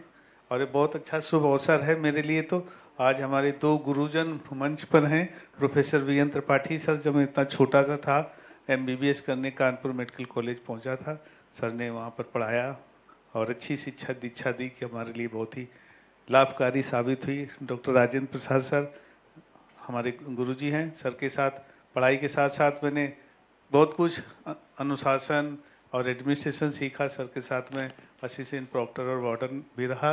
डॉक्टर कल्याणी सर को, और हमारे इसमें मैम लोग हैं, डॉक्टर JP सिंह जी हैं, और हम लोगों के बीच में Padma Shri doctor KK Tripathi sir भी आगे हैं। सर का भी मैं हार्दिक अभिनंदन वंदन करता हूं। डॉक्टर ऋचा जी का भी मैं हार्दिक अभिनंदन वंदन करता हूं, और यहाँ आए सभी लोगों का मैं ढेर सा स्वागत करता हूं। और गत वर्ष में भी आया था देखा कि गत वर्ष से भी बढ़कर इस वर्ष काफ़ी संख्या में हमारे मीडिया के लोग और पत्रकारगण आए हुए हैं। तो इसी तरह का कार्यक्रम चलता रहे, दीप से दीप जलाते चलो और ज्ञान की गंगा बढ़ाते चलो। इसको फॉलो करते हुए ज़रूर हम सभी लोग आगे बढ़ेंगे और स्वस्थ रहना हमारी पहली जिम्मेदारी है। हमारे शास्त्रों में भी कहा गया कि पहला सुख निरोगी काया और दूसरा सुख घर में माया। तो पहले सुख की ओर ध्यान दें। आपका शरीर है, आपको खुद ध्यान रखना है। जब आप स्वस्थ हैं तो आपका हर एक चीज़ अच्छा होगा, स्वस्थ विचार होंगे, स्वस्थ कार्य होगा और हम अपने लिए, अपने परिवार के लिए, गांव के लिए, देश प्रदेश के लिए कुछ कर सकेंगे। और हम ध्यान रखें कि हमें सबके साथ ये बात ध्यान रखनी कि राष्ट्र प्रथम। यही हमारे गुरुजनों, शिक्षकों और सभी लोगों ने सिखाया कि उन्नत राष्ट्र के विकास के लिए हम लोगों को अपने आप को ठीक रखना है। डॉक्टर राजेंद्र प्रसाद सर ने भी कहा था कि जब आप स्वस्थ होंगे पूरी तरह तो आपके शरीर के सभी अंग अच्छा कार्य करेंगे। और देखा भी गया जो लोग स्वस्थ रहे उनमें कोविड का प्रभाव कम हुआ है। तो हम लोग स्वस्थ रहें। स्वस्थ रहने के लिए जो स्वस्थ जीवन शैली है, स्वस्थ आहार है, सारा सब कुछ सभी जगह उपलब्ध है, लेकिन उसे फॉलो करें। और इस कॉन्क्लेव का भी उद्देश्य यही है कि हम अपने रेस्पिरेटरी स्वास्थ्य को कैसे अच्छा रखें। और जितनी सांसें हैं, जहाँ तक सांस तब तक आज सांसें बंद हो गई, सब कुछ बंद हो गया। तो इन सांसों की सुरक्षा हेतु हम लोग प्रण करें कि हम लोग खूब अपने स्वास्थ्य का ख्याल रखेंगे और हमेशा याद रखें बड़ों का सम्मान अवश्य करें। बहुत कुछ मिलता है, ऐसे आशीर्वाद जिससे सबकी दुनिया बदल जाती है। बहुत बहुत धन्यवाद। अपने गुरुजनों को पुनः प्रणाम करते हुए मैं अपनी बात समाप्त। Thank you sir, thank you sir. और मैं अभी यहाँ पर जो इतनी महान हस्तियाँ बैठी हैं और सर डॉक्टर के त्रिपाठी सर अभी आए, मैं उनका अभिनंदन स्वागत करता हूँ। और मैं यहाँ पर मेरे गुरु जी हैं डॉक्टर राजेंद्र प्रसाद, वो मेरे एकेडमिक गुरु हैं। लेकिन अगर प्रोफेशनल गुरु की बात करें तो मेरे डॉक्टर सिद्धार्थ राय सर हैं, जो कि मैं जब प्रैक्टिस स्टार्ट किया था तो फर्स्ट टाइम मैंने इनसे मीट किया और उस समय मुझे लगा कि नहीं, प्रोफेशनल कोई अगर लर्निंग की जा सकती है तो सर के साथ। तो मैं फर्स्ट टाइम एक निःशुल्क कैंप में गया था और मेरी कार में डॉक्टर साहब बगल में बैठे थे।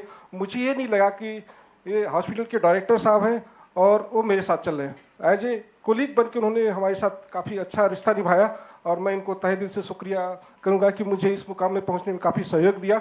और मैं चाहूँगा कि सर अपनी एक दो शब्द अपनी जुबान से अगर कहेंगे, आशीर्वाद देंगे तो अच्छा रहेगा।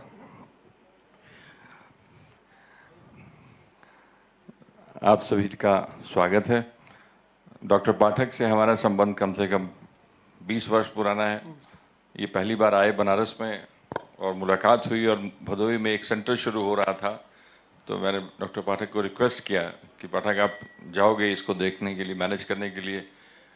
तो इन्होंने 1 मिनट नहीं लिया, बोले नहीं मैं जाऊँगा। और उसमें भदोही जाने में 5 घंटा लगता था और सड़क बन रही थी। And he continued it for 1 year. वो समझ तब मुझे लगा कि डॉक्टर पाठक यहाँ रुकने वाले नहीं हैं, बहुत आगे जाएंगे। तो ये इनके बारे में डॉक्टर के त्रिपाठी सर हमारे गुरु जी जैसे, उनको भी अभिनंदन करता हूँ सर। संखवार सर हमारे बहुत ही अजीज, हमारे बहुत ही जिनसे बहुत कुछ सीखने को मिलता है। इतनी बड़ी संस्था चला रहे हैं, इतने बड़े ओहदे पे हैं, इतना अनुभव है इनके पास कि जब इनसे बात करता हूँ तो कुछ न कुछ ज्ञान की प्राप्ति हो जाती है। डॉक्टर वीएन त्रिपाठी सर, इनके बारे में तो जितना कम बोलूँ उतना अच्छा। मेडिकल कॉलेज जब हेरिटेज का शुरू हो रहा था बनारस में 2012 की बात है, सर ने तब हमारा उस कॉलेज का इंस्पेक्शन किया था और हम लोग को बहुत सारी बातें बताई थी कि इसमें तुमको कहाँ कैसे इम्प्रूवमेंट करना है। और इन सब लोगों के सहयोग से ही हम लोग आज यहाँ पहुँचे हैं। और आप सभी पत्रकार भाइयों का बहुत बहुत धन्यवाद। और आप लोग वाकई बहुत अब जागरूकता भी बढ़ गई है और ये अच्छा लगा कि उस तरह के सवाल पूछे जा रहे हैं जो जनरली मेडिकल के लोग पूछा करते थे।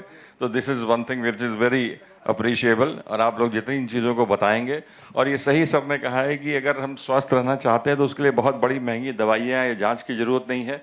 थोड़ा सा लाइफस्टाइल को हम लोग चेंज कर लें, थोड़ा सा अपने बारे में ख्याल कर लें तो रिजल्ट बहुत ही अच्छे और बहुत लॉन्ग लास्टिंग होते हैं। बाकी इन सबके साथ आप सबको धन्यवाद। बहुत बहुत धन्यवाद सर।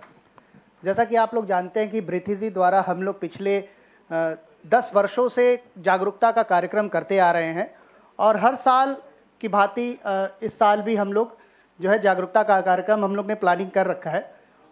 इसी कड़ी को आगे बढ़ाते हुए हम लोग एक न्यूज़लेटर जो है हम लोग ब्रेथ इजी की तरफ से मैगजीन जो है ये लॉन्च करते हैं। ये त्रैमासिक पत्रिका है जो कि जागरूकता बढ़ाने के लिए पेशेंट्स लेवल पे as well as doctors level पे जो जनरल प्रैक्टिस करते हैं उनके लेवल पे भी ये हम लोग इसको बनाते हैं। तो अभी इसका जो है विमोचन हम लोग हमारे चीफ गेस्ट लोग सारे गेस्ट फैकल्टीज करने जा रही हैं। सुनील एक एक आप दे दीजिए।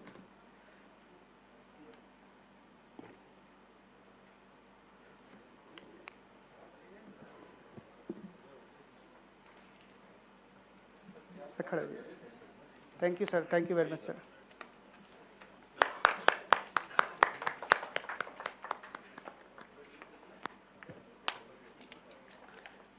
एलर्जी, अस्थमा, ऐसे करते करते हर मतलब अलग अलग टॉपिक्स पे हम लोग ये पत्रिका का विमोचन करते हैं।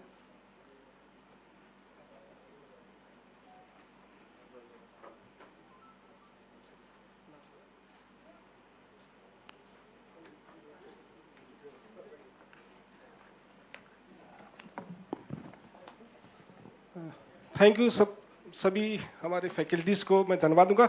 आप प्लीज़ 2 मिनट। Doctor Swapnil please welcome to doctor Sankhwar sir.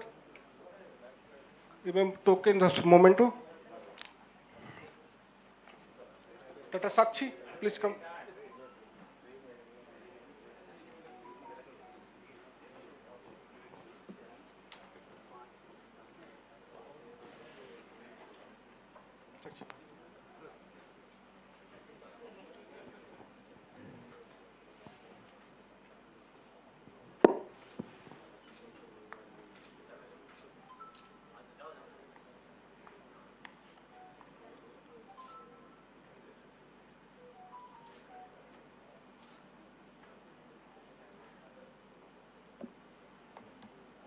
अब now doctor Siddharth Rai sir.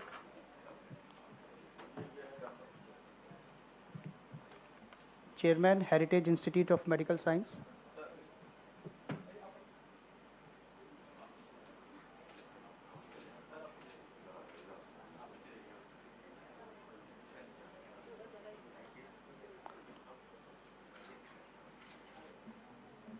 बहुत कम लोग ही जानते हैं कि पाठक सर का बर्थडे जो है हम लोग 25 जून को हम लोग सेलिब्रेट करते हैं सभी लोग।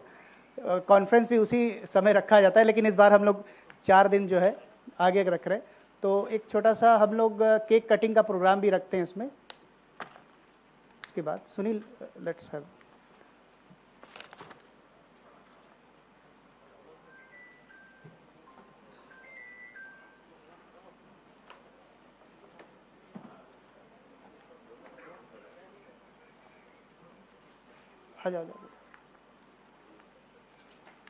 Small token of love from Reddy.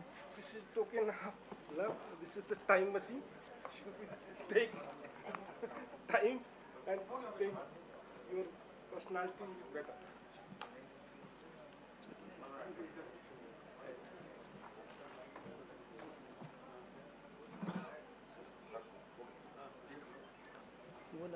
और मैं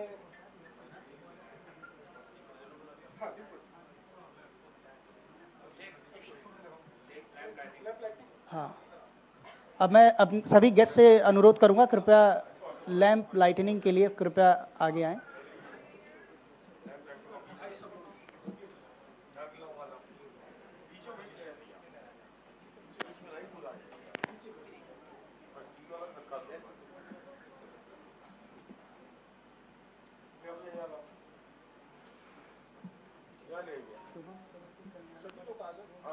शुभं कुरुत्वं कल्याणम् आरोग्यं धनसम्पदः। शुभं कुरुत्वं कल्याणम् आरोग्यं धनसम्पदः। शत्रुबुद्धिविनाशाय दीपज्योतिर्नमोऽस्तुते। दीपज्योतिर्नमोऽस्तुते। दीपज्योतिः परब्रह्म। दीपज्योतिर्जनार्दनः। दीपज्योतिः परब्रह्म। दीपज्योतिर्जनार्दनः। दीपो हरतु मे पापम्। सन्ध्यादीपनमोऽस्तुते। ओ दीप ब्रह्मरूपस्त्वम्।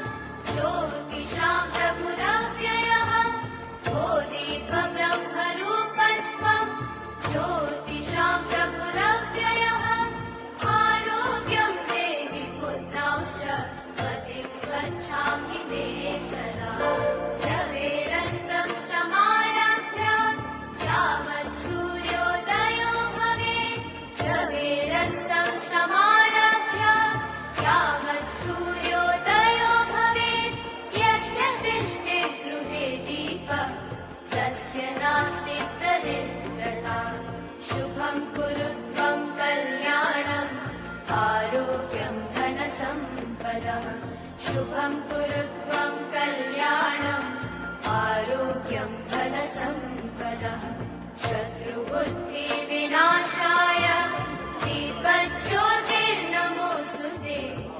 बहुत बहुत धन्यवाद।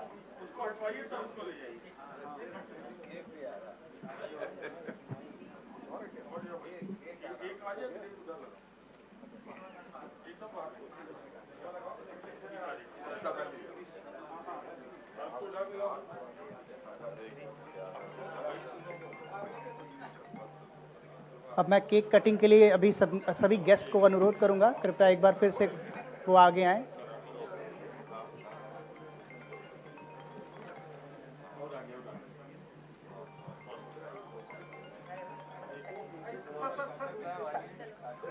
सभी गेस्ट प्लीज आएं।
Congratulations and celebration when I tell everyone that you're in love with me. Congratulations and jubilation. I want the world to know I'm happy as can be. Who would believe that I could be happy and contented? अभी हम लोग एक 20 minute का 15 minute का break लेंगे high tea के लिए, उसके बाद हम लोग अपना साइंटिफिक सेशन स्टार्ट करेंगे। हाई टी के लिए प्लीज़ हमारी फैकल्टीज़ आप बुफे एरिया में जाएं प्लीज़।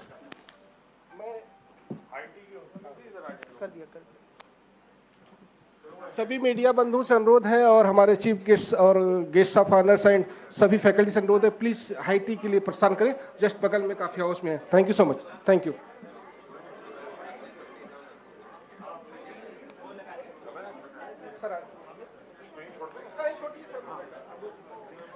कहाँ गया?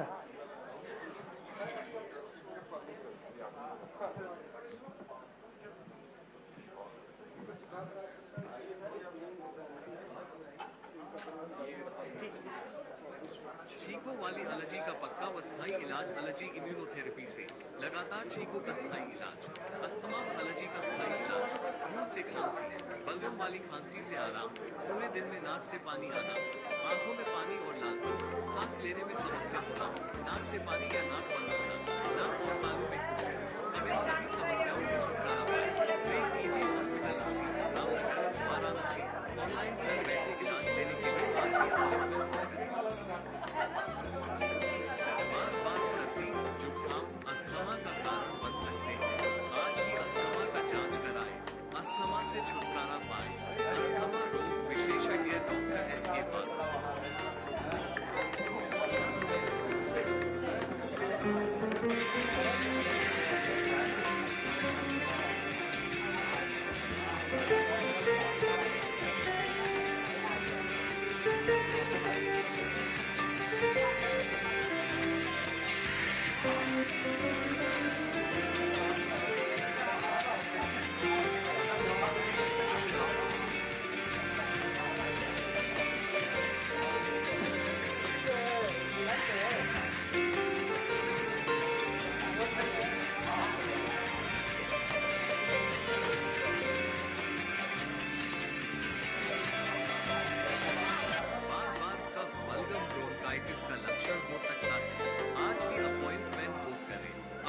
इलाज कराएं।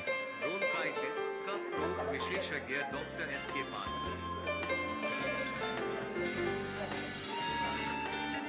खांसी में खून आना गंभीर खतरे की घंटी। आज ही अपॉइंटमेंट बुक करें। खांसी रोग विशेषज्ञ डॉक्टर एस.के. पाल। क्या आप बदलते मौसम में श्वास संबंधी समस्याओं से जूझ रहे हैं? हमारे चिकित्सक से परामर्श के लिए अभी कॉल करें।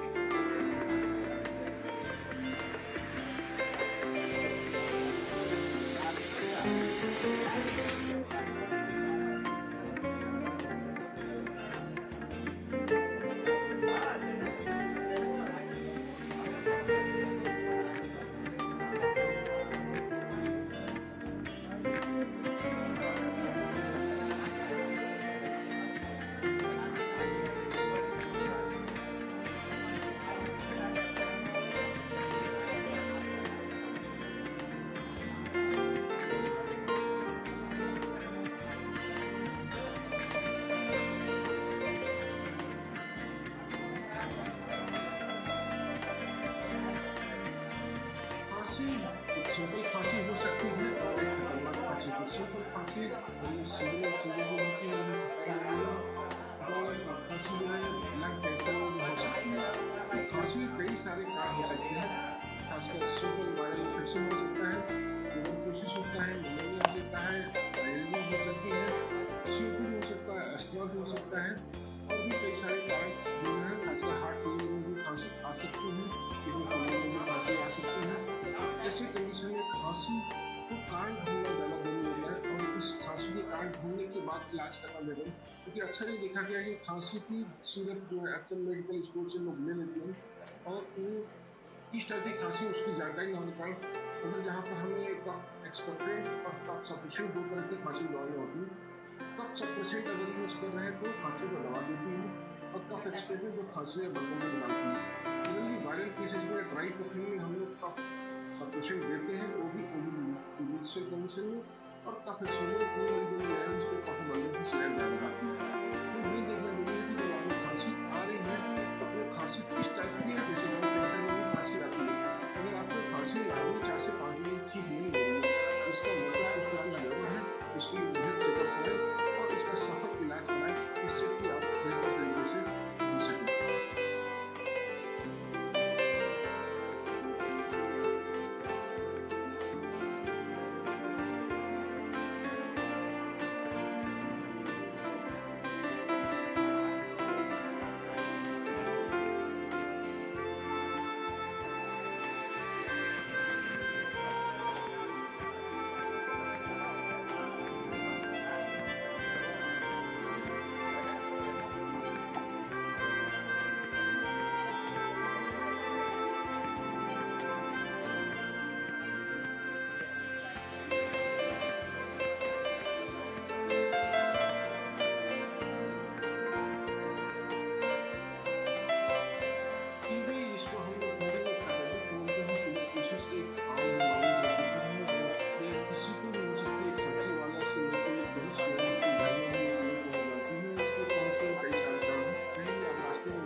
मरीज को खांसी आती है, सूखी खांसी आती है, सांस में समस्या होती है, अगर ये बीमारी का इलाज सही तरीके से नहीं होता है तो पेशेंट का चलना मुश्किल हो जाता है, पेशेंट बेड हो जाता है। जैसे कि समस्या में यहाँ पर आया तो उसमें ऑक्सीजन लेवल का खास से नीचे गिर गया, इसके पहले मैंने बताया था अस्पताल में का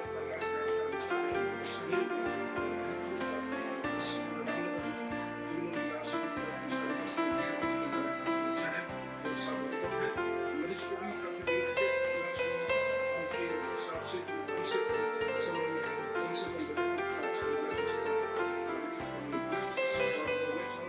ऐसे सही समय पर सही इलाज का इलाज सही तरीके से ये पेशेंट एक साथ में हो जाता है। अगर सही इलाज नहीं मिलता है तो गंभीर अवस्था आ जाती है, पेशेंट के साथ साथ उनकी फैमिली को फाइनेंशियल बर्डन कई समस्याओं का सामना करना पड़ता है, जिससे उनकी धन की हानि होती है, स्वास्थ्य की हानि होती है।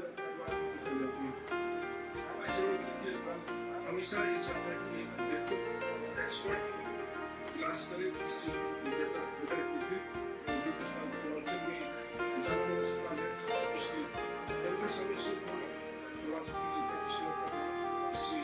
बेहतर स्वास्थ्य महसूस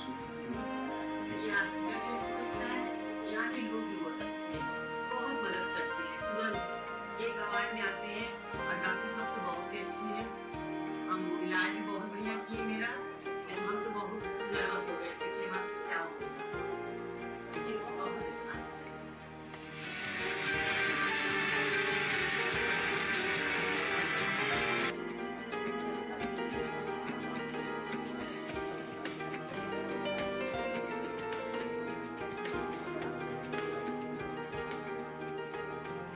आपका नाम क्या है? कहाँ से है? अच्छा, इससे पहले आपकी क्या समस्या थी?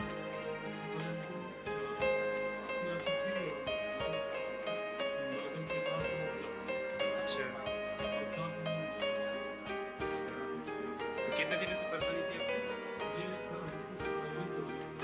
अच्छा, तो अभी ट्रीटमेंट के बाद अभी कैसी स्थिति है? और पेशेंटों के आप क्या बताना चाहेंगे ट्रीटमेंट के बारे में?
Recording stopped.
विशेषज्ञ डॉक्टर SK पात्र।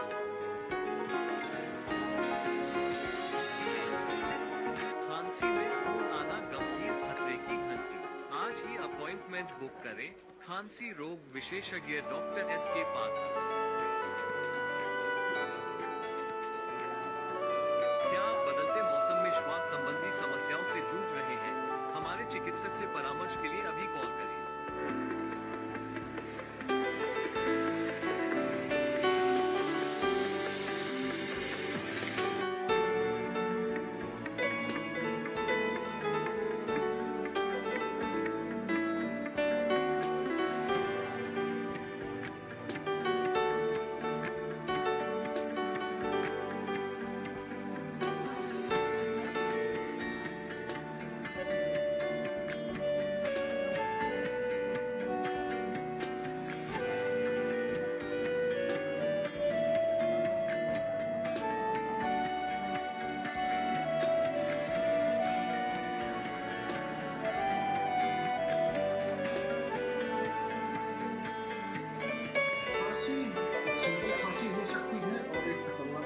सिंपल खांसी सीजनल चीजें जो होती हैं खांसी जो है लंग कैंसर में भी हो सकती है। तो खांसी कई सारे कारण हो सकते हैं, खासकर सिंपल वायरल इन्फेक्शन हो सकता है, ट्यूबरकुलोसिस होता है, निमोनिया हो सकता है, एलर्जी हो सकती है, सीओपीडी हो सकता है, अस्थमा भी हो सकता है और भी कई सारे कारण जो है खासकर हार्ट फेलियर में भी खांसी आ सकती है, किडनी फेलियर में भी खांसी आ सकती है। जैसे कंडीशन में खांसी को कारण ढूंढना ज्यादा जरूरी होता है और इस खांसी के कारण ढूंढने के बाद इलाज करना जरूरी है।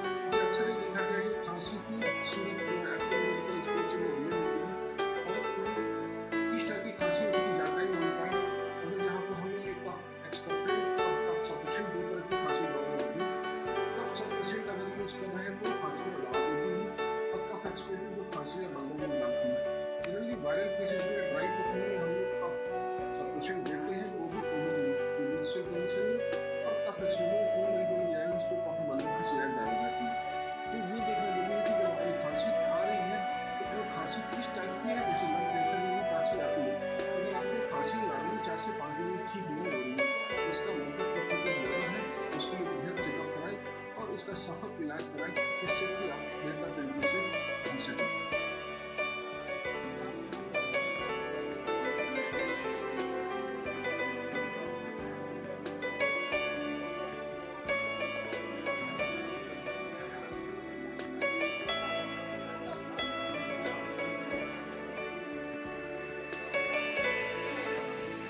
ऑक्सीजन सोखने की क्षमता कम हो जाती है और ऑक्सीजन का लेवल काफी नीचे गिर जाता है, किसी का चलना फिरना मुश्किल है, किसी मरीज को खांसी आती है, कफ आपको सूखी खांसी आती है, सांस प्रश्वास में समस्या होती है। अगर ये बीमारी का सही तरीके से नहीं होता है तो पेशेंट का चलना फिरना मुश्किल हो जाता है, पेशेंट बेड हो जाता है। जैसे कि मुझे समस्या में जब यहाँ पर आया था तो ऑक्सीजन लेवल जो 50% से नीचे गिर गया था, तो इसके पहले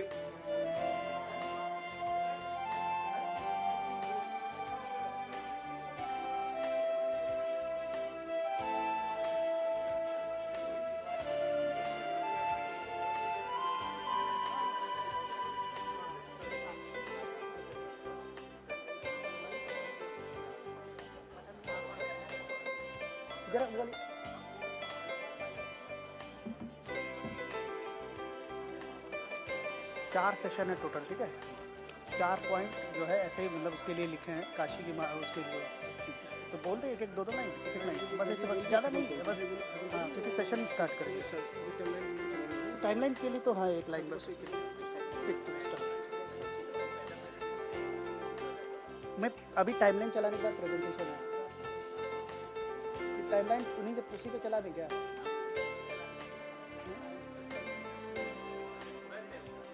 तुरंत स्टार्ट करें, चलो म्यूजिक बंद कर दीजिए।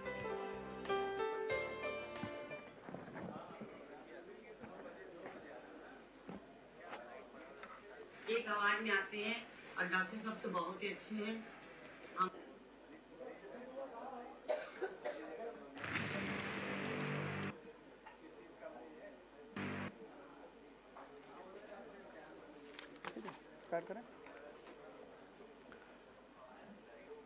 Good evening, Namaste and warm welcome to Respiratory Conclave Conference 2025. This CME is proudly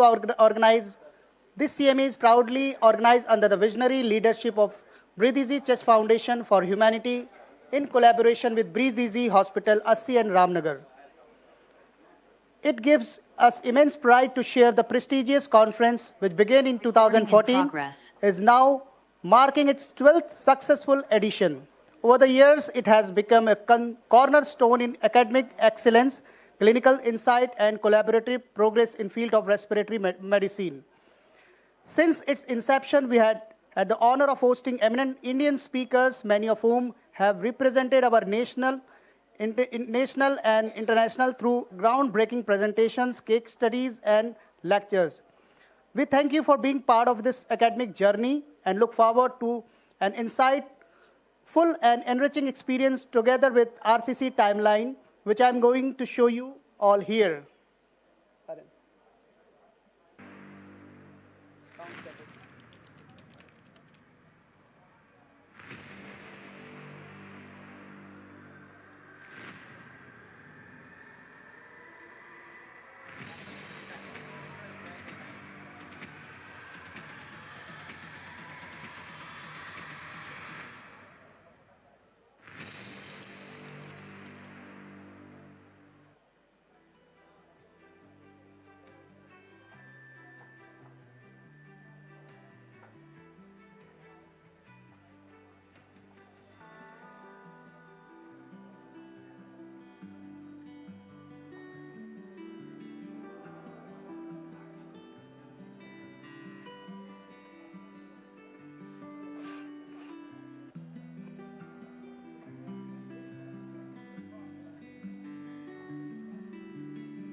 thank you doctor mister Abhishek. अभी आपने टाइमलाइन देखा होगा, ये हम लोग 2012 से स्टार्ट किया, आज हम लोग का 12th चल रहा है और इसमें इतने सारे फैकल्टीज स्पीकर जुड़े हैं, मुझे लग रहा है आगे ये कंटिन्यू रहेगी और सब इसमें जुड़ते जाएंगे, एक चैन बनेगी जो हमारे सोसाइटी के लिए, हमारे डॉक्टर्स के लिए काफ़ी बेनिफिट होते रहेगा आगे। Just and thank you everyone for being part of Respiratory Conclave Conference. And now to take us further into vision and highlight of RCC 2025, I feel privileged to invite on stage Dr. Sakshi Pathak, junior resident from IMS BHU and the loving daughter of Dr. S.K. Pathak.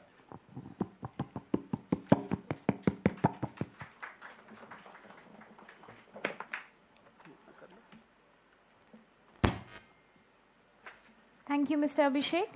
Good evening and namaste, everyone. Myself, Dr. Sakshi Pathak, Junior Resident, Department of Geriatric Medicine, IMS BHU. It's an honor and a privilege to welcome you all to Respiratory Conclave Conference, organized by Breath Easy Chest Foundation for Humanity and co-sponsored by Breath Easy Chest Hospital. Here in the sacred city of Varanasi, a city that for centuries has been a beacon of knowledge, healing, and spiritual awakening. As we gather in this historic place, we are reminded of the vital importance of our mission to advance the field of medicines, improve patient care, and shape the future of pulmonology. Over the next few hours, this conclave will serve as a dynamic platform for exchanging ideas, exploring various aspects of pulmonology, critical care, and allied specialty.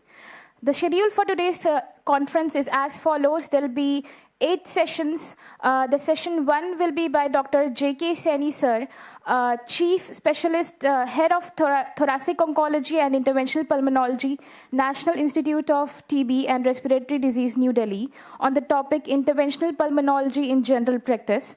The second session will be by Dr. Richa Gupta ma'am, Professor and Head of Department, Respiratory Medicine, CMC Vellore, on the topic Pulmonology Imaging in Clinical Practice. The third session will be by Dr. G.C. Khilani sir, Chairman, PSRI Hospital, New Delhi, on an overview of ILD. The fourth session will be by Dr. Sushmita Chaudhary ma'am, Director, Department Respiratory Medicine, Fortis Hospital, Kolkata, on the topic The Next Step in COPD Care, Disease Stability. The fifth session will be by Dr. S.K. Pathak sir, Director and Head of Department, Chest and Respiratory Medicine, Breath Easy Hospital, Varanasi, on allergen immunotherapy in bronchial asthma. The sixth session will be by Dr. Rajadhar sir, who unfortunately could not be with us during this session. He'll be taking this session via video conference on the topic of key med points in the management of ILD. The seventh session will be by Dr. V.N. Tripathi sir, ex-DGMA and ex-HOD Pediatrics, GSVM Kanpur, on management of bronchial asthma in pediatric patients. Followed by the 8th session by Dr. Rajendra Prasad sir, Director, Medical Education, Professor, Respiratory Medicine, Eras Medical College and Hospital, Lucknow, on clinical pearls of progressive and consistent experience in chest practice. Followed by a token of thanks by Dr. S.K. Pathak sir for joining us today. Now I would like to call Mr. Abhishek for continuing the further sessions.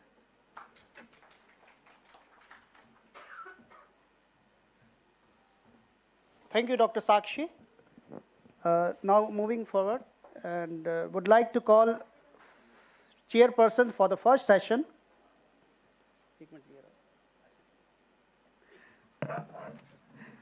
Would like to call Dr. Rajendra Prasad sir for chairperson. Dr. Amit Singh sir, Dr. Mohit Bhatia sir, and Dr. Sanjay Kumar sir from BHU.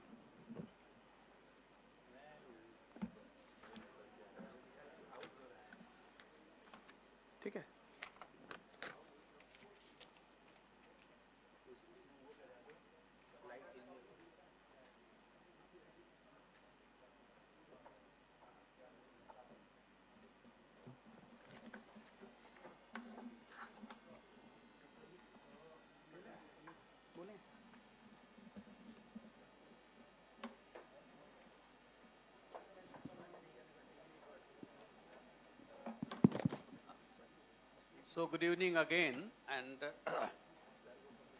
as Sakshi said very rightly that we are going to start our scientific session.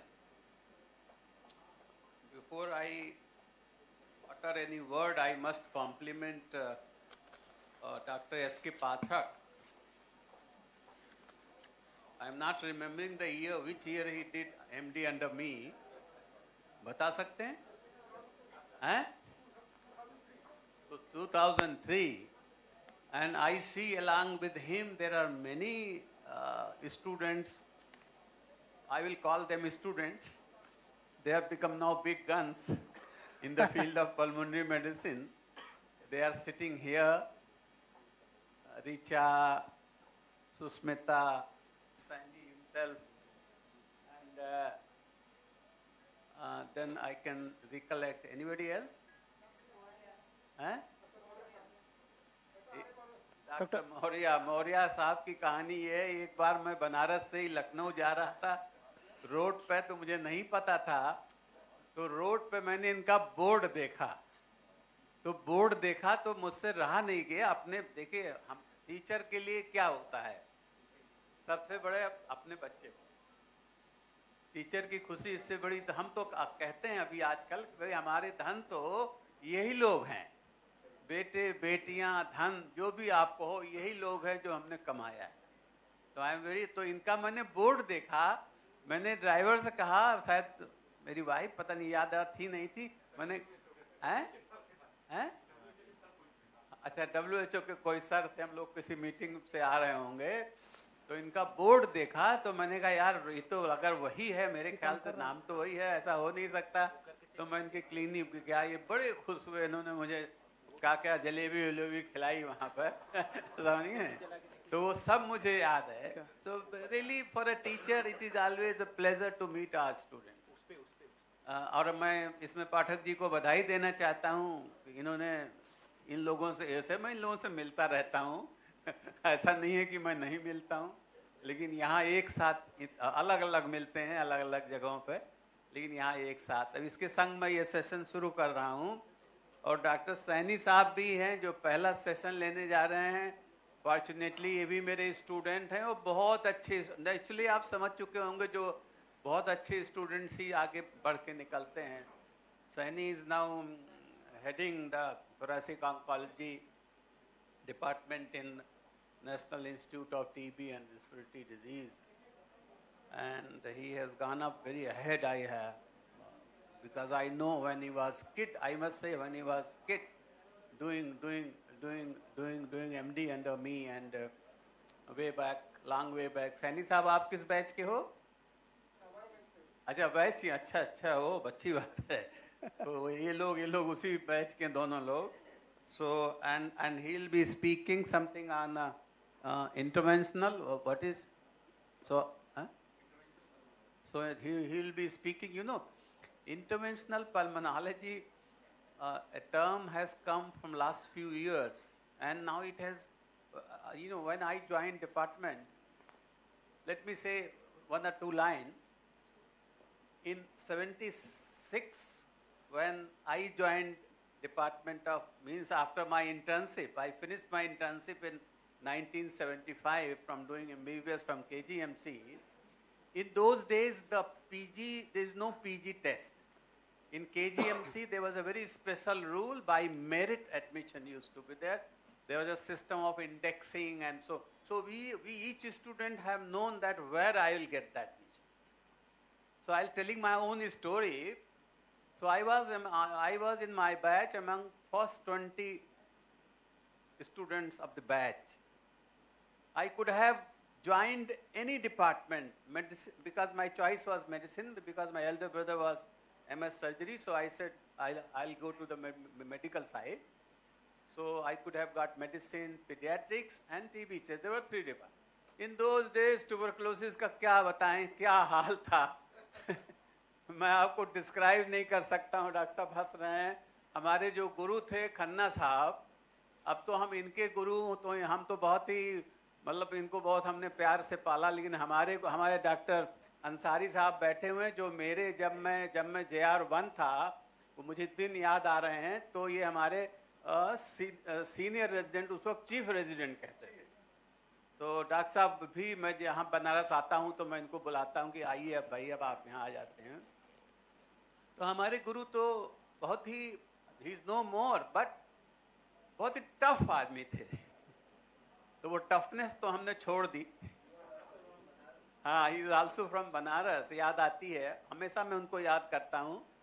लोग मुझे कहते हैं अपने गुरु को आप कभी भूलते नहीं हैं। हमने कहा गुरु को कैसे भूल सकते। So what I am trying to say, उस वक्त जब मैंने टीबी, उस वक्त डिपार्टमेंट टीबी डॉक्टर साहब था, टीबी के नाम से था, और खन्ना साहब जो हमारे थे वो 5 सीटें थी उस वक्त भी केजीएमसी में, एमडी टीबी में, और महाकाल से 4-5 सालों में एक एमडी देते थे, because he was himself triple MD. MD honours थे वो tuberculosis, he was the only person in MD honours. हाँ, बहुत लोगों को नहीं दिया, बहुत लोग नहीं दिया। और उसके बाद क्योंकि ही रोट हिज, इन लोगों को बच्चों को शायद नहीं पता होगा या हमने कभी बताया होगा, he wrote his MD papers with bibliography, and he was the only person in India who got honors in MD tuberculosis. उसके बाद तो लोगों ने हमसे कहा कितने साल में एमडी मिलेगी। कहीं अपना दिमाग खराब कर रहे हो। लिटरली आई एम सेइंग, मेरे बैच वालों ने गाली गलौज तक करना शुरू कर दिया कि दिमाग खराब हो गया है। जब तुम्हें मेडिसिन मिल रही है, जब तुम्हें पीडियाट्रिक्स मिल रही है, तो तुम टीवी में क्यों जा रहे हो।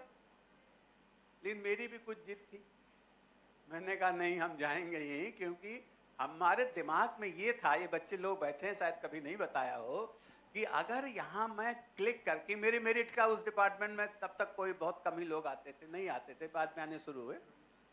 अब तो पल्मोनरी मेडिसिन बहुत मतलब हॉट सब्जेक्ट वो हो गया, उस जमानों में नहीं था। लेकिन हमने ज्वाइन इसलिए किया कि अगर यहाँ हम क्लिक कर गए, अगर हम क्लिक कर गए तो शायद हम भी ऊपर बढ़ जाएंगे। And that exactly had happened. Now I can share कि जो मैंने उस वक्त सोचा था, जो सोच के मैंने डिपार्टमेंट ज्वाइन किया, I am happy that we have been able to save the department, able to give new dimension. मुझे ये सब बात आई इनके सब्जेक्ट पे, सैनी साहब के interventional pulmonology. We were the first one I think in KGMC who started video bronchoscope. We were the first in the state of UP to start sleep lab. We were first in UP to start thoracic oncology even in KGMC, and we were the first one to start, say, thoracoscopy. And that has further led to the, all these things has led to the interventional pulmonology. I am happy that with little knowledge and little bit of hard work, we have been able to contribute so much, and now this department is a very hot department and everything is very, so with these little bit of introduction, मेरे को रहा नहीं गया ये बोलने के लिए। I would invite Dr. Saini. I also would request Dr. Amit Singh sir to join as chairperson, Dr. Arjun Prasad sir.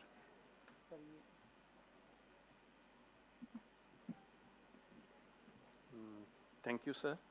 At the very outset, I thank Dr. Sanjay Pathak, my friend, for giving me this opportunity.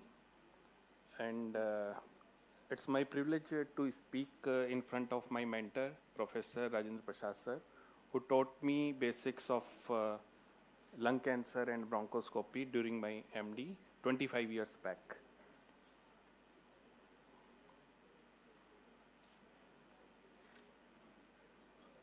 So in last 25 years, when I got admission in MD and sir taught me about lung cancer, there is not much change in the incidence and mortality of lung cancer in last 25 years. Still, as per Globocan 22, in terms of absolute numbers, still lung cancer is the #1 cancer.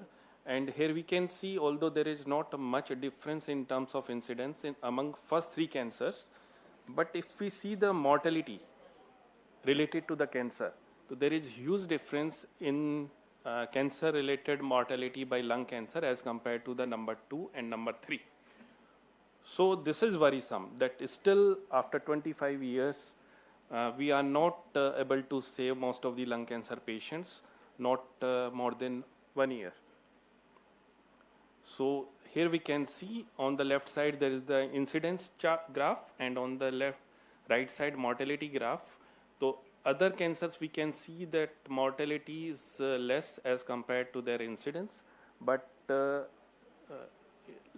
lung cancer we can see that the mortality is almost same as incidence. That means most of the lung cancer patients dies as by the time they are diagnosed and treated within few months or few years.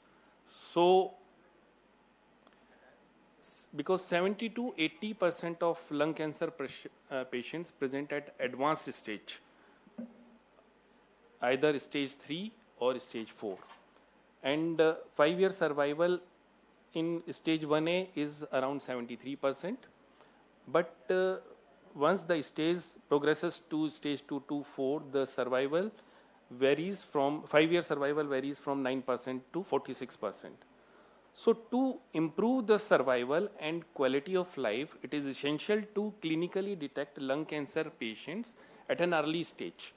And the National Lung Cancer Screening Trial has shown that if we do lung cancer screening by low dose CT scan, there is 20% reduction in the mortality as compared to if we do the screening by the chest X-ray alone. So most of the nodules detected in lung cancer screening are either situated at the periphery. 80% of them are situated at the periphery, and it's difficult to sample these nodules because they are at the periphery, and it is difficult to reach by bronchoscopically, and also if we do it by image guided, by CT guided or ultrasound guided, then there are chances of complication of pneumothorax, etc. So, and by the time we are seeing that lung cancer is getting more problematic, shifting of lung cancer cell type from centrally situated small cell lung cancer or squamous cell lung cancer, now it is shifting towards peripherally situated lung cancer, and where it is difficult to diagnose. The few reports in last few years have shown that even squamous cell carcinoma is now shifting towards periphery. Previously, it used to be 2/3 in the center and 1/3 at the periphery, but now it is almost 50-50. The more it is going towards the periphery, more it will be difficult to diagnose these cancers. So diagnostic yield of peripheral lesions by bronchoscopic procedures varies from 38 to 55%, while image guided it is around, it's slightly higher, 66 to 80%, but the chances of complication are more because most of these patients are having emphysematous changes also, and there are chances of pneumothorax. So there is an urgent need for newer diagnostic techniques to reach the lesion and to take the biopsy with sufficient yield. So we analyzed the data of our lung cancer clinic under a project of IUTLD and MSF, and we found we analyzed the delay at various stages in the diagnosis and treatment of lung cancer patient attending a tertiary care lung cancer clinic. And what we found that the delay at we divided the delay into 5 parts. From first symptom onset to the first visit to a general physician, then general physician to the specialist referral, then a specialist referral to the diagnosis, and diagnosis to treatment. So what we found, the maximum delay was at the general physician level. So it is that's why we need to do such type of CMEs and to make our general physicians aware that we should have the high suspicion in patients, especially who are having shadows in the X-ray, having high risk factors, and their microbiological testing is negative for other diseases like TB or pneumonia, and these patients should be referred early so that these patients can be diagnosed and treated earlier. And then we analyzed what are the causes of this delay, and we found that in around 30% of cases, the misdiagnosis of TB was the reason. These patients were wrongly diagnosed as TB and started on anti-TB treatment, and then they were referred to our hospital, and not because of suspicion of lung cancer, but as drug resistance case, because they are not responding and now they may be having drug resistance. So now comes the role of interventional pulmonology. So IPJ itself is a subspecialty now, that uses advanced diagnostics and therapeutic procedures for patients with benign and malignant diseases of the lung, airways, and pleura. Rapid advancement of new pulmonary procedural techniques over the last 1 or 2 decades, there is great advancement in the interventional pulmonology field, and now normal routine bronchoscopy, taking bronchial biopsy, transbronchial needle aspiration, bronchial alveolar lavage, and now beyond that, EBUS and endobronchial ultrasound guided TBNA and biopsies, then guided bronchoscopy for peripheral lung nodules by radial EBUS or latest technology like electromagnetic navigation, then medical thoracoscopy for taking pleural biopsy in patients who are having undiagnosed pleural effusion. Then those patients who develop central airway obstruction, there are various modalities are available, ablative techniques, airway stenting, balloon dilatation, and beyond lung cancer, there are diseases like COPD, asthma, emphysema, which can be treated by interventional pulmonology procedures. And now some novel bronchoscopic diagnostics are coming up for enhanced visualization of the lesion, like in early stage lung cancer, like autofluorescence bronchoscopy, then narrowband imaging techniques, improved navigational access to the nodule using robotic bronchoscopic electromagnetic navigation, cone beam CT scan.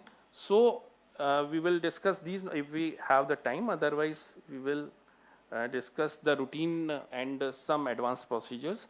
EBUS is a bronchoscopic technique that uses ultrasound to visualize structures within the airway wall, lung, and mediastinum.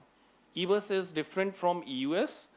While both are used for diagnosis of mediastinal lesions, EBUS is performed during bronchoscopy, while EUS is performed while doing the gastrointestinal endoscopy.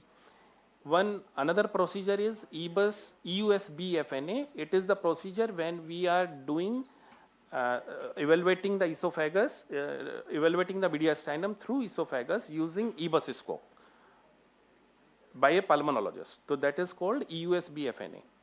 So there are 2 types of EBUS. One is radial EBUS, another is convex probe EBUS.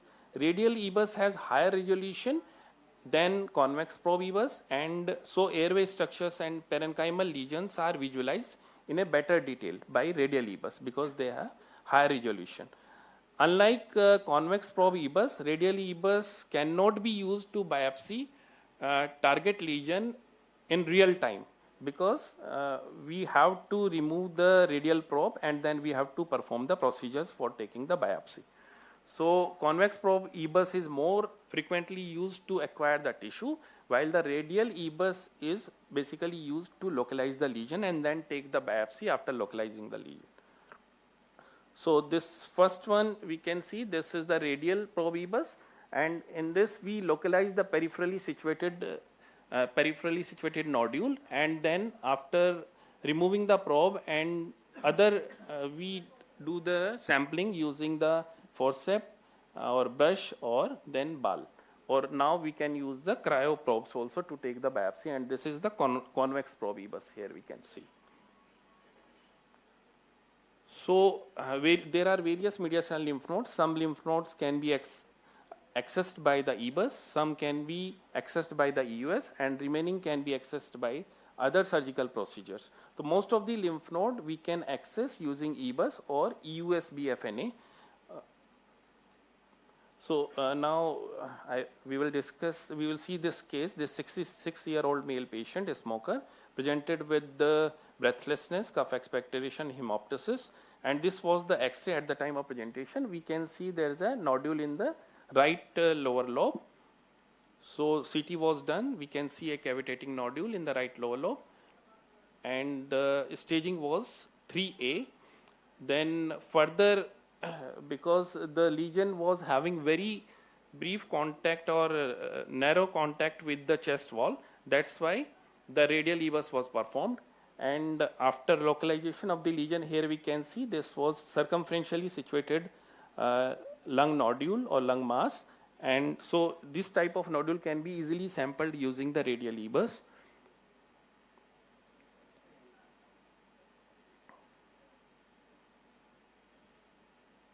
So PET scan was done, and we found there were some PET positive lymph nodes. So stage was 3C. So we have to do the mediastinal lymph node staging and sampled stage in 4L, 4R and 7 lymph nodes, but by pathologist all the lymph nodes were detected to be negative. So patient was operated, and the final stage came to be 3A, and then patient was treated with the. So here we can see that in a patient who in a small nodule, if we are able to detect such type of patient in early stage, so we can at least provide them good 5-year survival and quality of life, and even it can be curative also. So another modality, interventional modality is medical thoracoscopy. 10 to 20% of cases of pleural effusion remains undiagnosed even after thoracocentesis and closed pleural biopsy. Medical thoracoscopy using either rigid or semi-rigid thoracoscope plays a vital role for evaluating undiagnosed exudative pleural effusion. Rigid thoracoscopy offers larger pleural biopsy specimen with greater ease than semi-rigid thoracoscopy. But rigid thoracoscopy is not widely available, so we have to use the semi-rigid thoracoscope, or which is almost just like a bronchoscope and easy to perform by the pulmonologist. So this case of hemorrhagic pleural effusion with ADA negative, then this thoracoscopy was performed using semi-rigid thoracoscope, and a pleural biopsy was taken, and it came out to be adenocarcinoma. So now what is the role of interventional pulmonology in patients for palliative care who are having centrally situated tumors? So approximately 30% of lung cancer patients experience malignant central airway obstruction leading to significant morbidity. Techniques such as laser therapy, endobronchial electrosurgery, stent placement provide rapid symptom relief and improve the quality of life in these patients with central airway obstruction. There are various modalities. Some are thermal ablation, some are non-thermal ablation. Some are hot techniques, some are cold techniques, and similarly non-thermal interventions, different type. So here cryotherapy, in this we uses the minus 60 to 80 degrees centigrade to freeze the tumor, and then we can remove, or we can do the cryotherapy of these patients, or cryo extraction also in these patients. This is the cryotherapy unit. These cryoprobes of various sizes available. Using these cryoprobes and freezing the endobronchial tumor which is causing the central airway obstruction, we can remove the obstruction by this cryo extraction of the centrally situated tumors. Another method of central airway obstruction treatment is laser therapy. Laser is absorbed by the tissue, water temperature in the tissue raised to 100 degrees centigrade, and it vaporizes, and there will be shell shrinkage and death, and later on this either patient cough it out, or in the later on we can remove it by using some cryotherapy or some other equipment. So similar way, another such type of modality is the argon plasma coagulation. It uses 3 different type of probes depending upon the type of lesion. We can have the front shooting, then circumferential shooting, and side shooting type of APC probes. Then balloon bronchoplasty using CRE balloon in patients who are having endobronchial strictures, especially post-TB. Here we can see in one patient, post-TB stricture, there is a left main bronchus, only pinpoint opening is there, and then this balloon dilatation was performed using CRE controlled radial expansion balloon serially, and this is just after one sitting we can see the dilatation of the left main bronchus, and we can see the immediate effect after. This is the pre-dilation X-ray, then this is post-dilation, and this is 1 day after the procedure.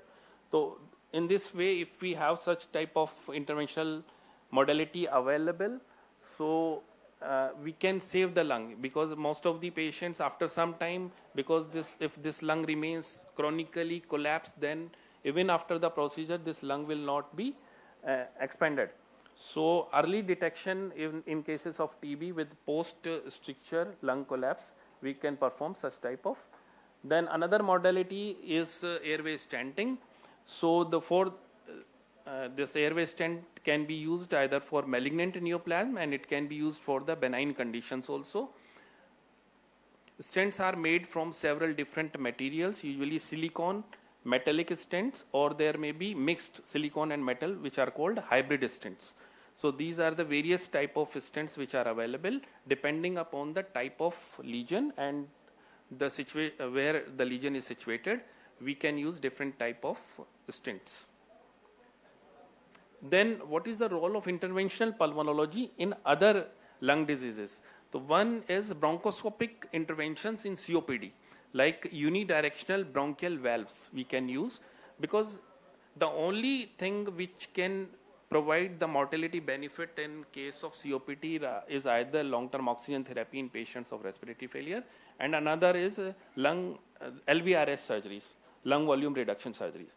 But most of the patients are not fit for LVRS surgery. So these are the some other options which can almost provide the similar type of benefit as provided by the LVRS surgeries. So these are unidirectional bronchial valves placement, biologic and polymer based technique to occlude lung segments, small stents placed through airway walls to allow trapped air to exit and to prevent the emphysema development or bulla development.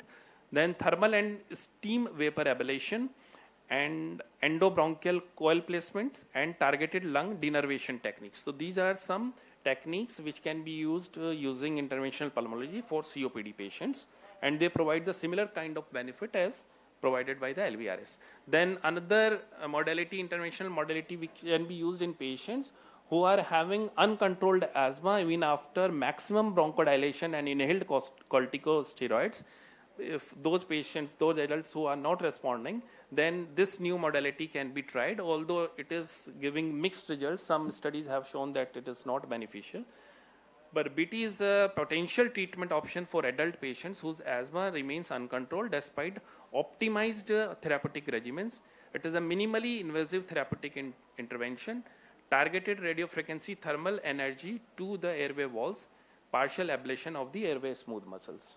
So this is the equipment, Boston Scientific equipment by the name Alair bronchial thermoplasty system, and it is usually done in 3 different steps over a gap of 2 to 3 weeks. First we do bronchothermoplasty in the right lower lobe, then after 3 weeks in the left lower lobe, and then in the right and left upper lobes. This particular modality is available only few centers in the country. Then few slides about the future of the interventional pulmonology. Some novel bronchoscopic diagnostics to enhance visualization of the pre-malignant or early stage of the cancer, improve navigation and access to the nodule, which are usually situated at the periphery of the lung, and sampling of these lung nodules. So these are the various new techniques for enhanced visualization. Autofluorescence bronchoscopy detects early changes in the bronchial tissue associated with pre-malignant and malignant lesion. It's useful in high-risk patients for early detection of lung cancer and other respiratory conditions like COPD and ILD. This procedure requires specialized training. So here we can see this is the endobronchial view under white light bronchoscopy, and this is under autofluorescence imaging. Here we can see the abnormal mucosa, dysplastic or metaplastic mucosa, which is in the early stage of the cancer. We can detect early and can sample this area so that we can detect the cancer in the early stage.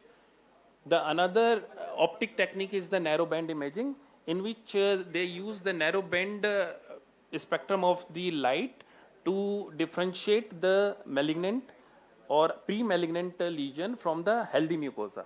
So this here we can see, and this is the endobronchial view under white light, and here we can see this is the view under narrow band imaging, and here we can see that there are tortuous abrupt ending vessels which are this pathognomonic of malignant or early malignant or metaplastic changes.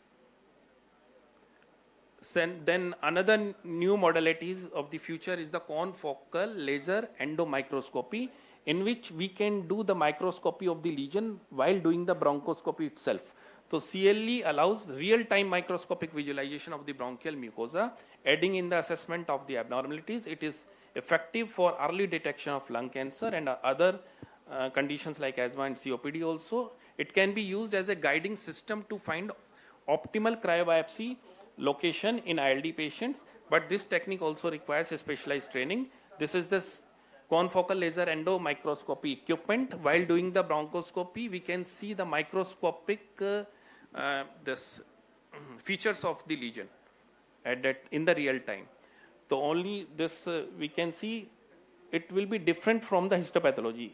We see the histopathologists see the microscopic view like this, but while we will be doing the confocal laser endomicroscopy, the view will be like this. So it will be require a definite this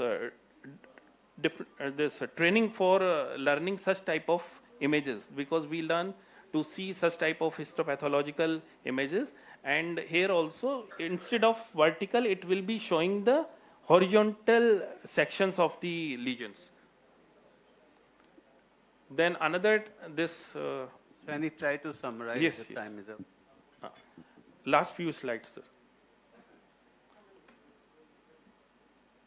So here we can see in the real time how different type of lesion will look in the confocal laser endoscopy. This is the real time view of the malignant nodules.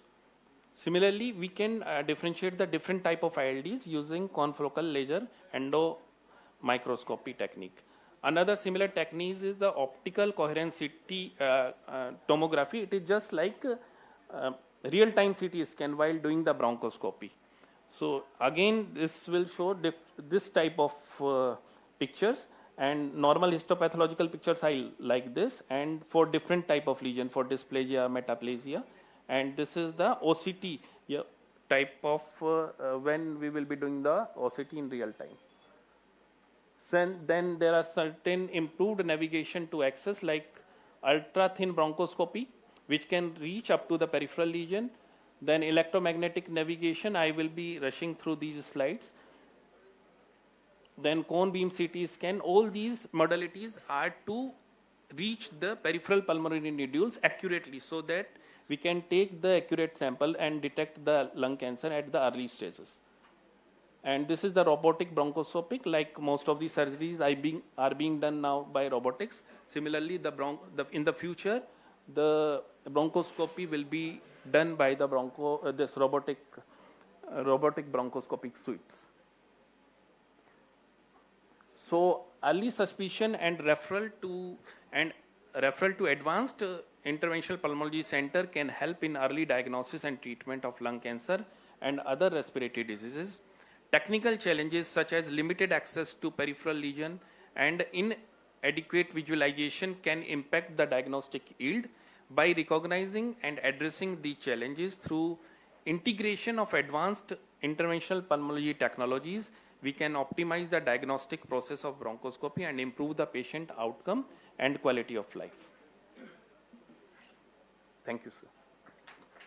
Thank you, Dr. Saini, for really summarizing all the interventional pulmonology areas. Even you touched the future and has shown the path that how it is going to behave in future.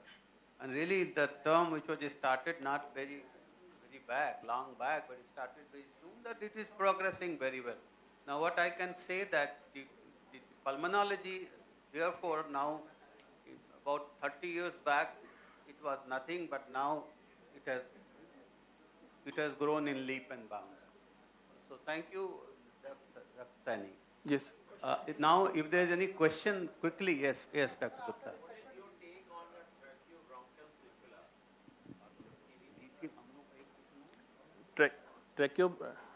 Tracheobronchial, tracheoesophageal fistula. Okay. If there is tracheoesophageal fistula, first we have to identify it is due to the esophageal lesion, esophageal malignancy, or is it due because of the tracheal lesion, tracheal malignancy. And we have seen some cases when there is some mediastinal lesion, like TB mediastinal lymph node. Sometimes TB mediastinal lymph node rupture on both sides, one side on the esophagus and on the another side in the trachea, and make the tracheoesophageal fistula. So first we have to identify the pathology of the tracheoesophageal fistula, and then first we have to treat that pathology. And meantime, because unless we do prevent the aspiration of the esophageal content into the trachea, so we have to either first we have to do the duodenal jejunostomy for feeding, so that it will give chance for the trough to heal, and then we can do the stent placement. We need to place stent in the esophagus also and in the trachea also in such cases. So identify the pathology, treat that pathology, and along with this stent placement technology. Dr. Saini, I really enjoyed your talk. I just have one question for you, a small question. This is about, because most of the cases of lung cancer, when they come to us, they are quite advanced. But fortunately, some of the patients may be in early stages. So what would be your approach for in a patient who has come with a T1 or T2 lesion in the lung, how aggressive you are in the mediastinal staging, because that's what is going to decide about your treatment strategy. Otherwise, I see means they just subject them for chemotherapy for no reason when they should not have. So, yes, a nice question, sir. Actually, we are running lung cancer clinic at our institute for almost 20 years, and before that I learned lung cancer management at KGMC under Dr. Rajendra Prasad sir also. And we have seen that we have thoracic surgery department also, and our thoracic surgery department always says to us that you are not referring the lung cancer patient for surgery to me, because we are not able to give him 5-6 patients in a year in early stage patients.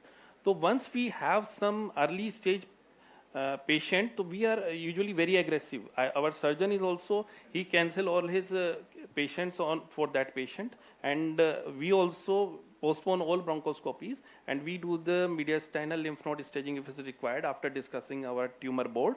First we discuss in the tumor board, and whatever is required is done on the priority, whether it is EBUS mediastinal lymph node staging or whether patient requiring surgery.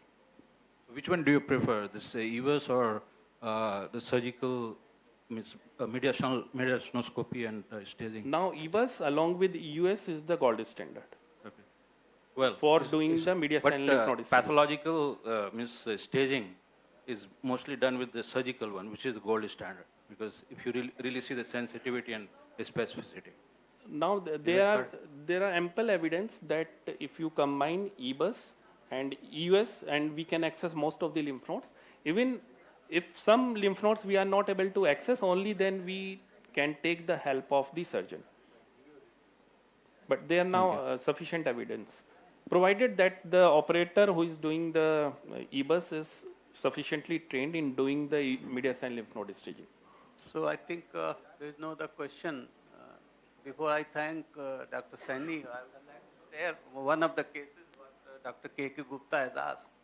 I have reported that also. It was the lymph node, tuberculous lymph node, cageating into the, say, trachea. So it has produced a lymphotracheal fistula. Luckily, it was tuberculous. So it was all treated with anti-TB drugs.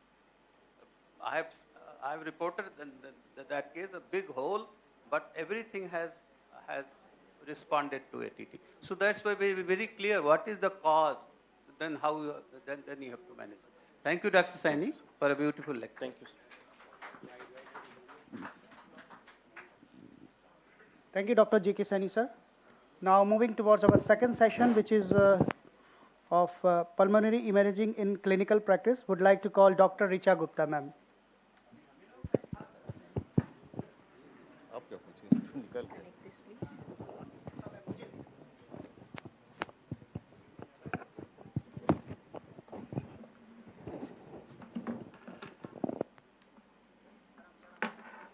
Good evening, everyone. Without wasting much time, I shortly introduce Richa ma'am. She is at present Professor and Head, Department of Respiratory Medicine and at CMC Vellore. She has many credentials to her name, and over to you, ma'am.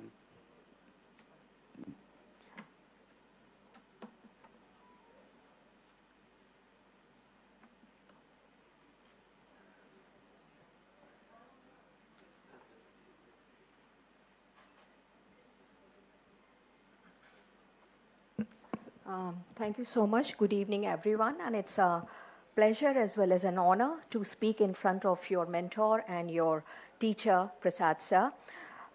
Thank you, Sanjay, and the entire team, Breathe Easy, for calling us all the way and making us a part of this 12th Respiratory Conclave. In next 20 to 25 minutes, probably, I would take you through a journey of clinical cases and to see what all we can order in terms of imaging when it comes to pulmonary imaging. So the most important investigation for a pulmonologist is imaging. We do rely lots on the imaging.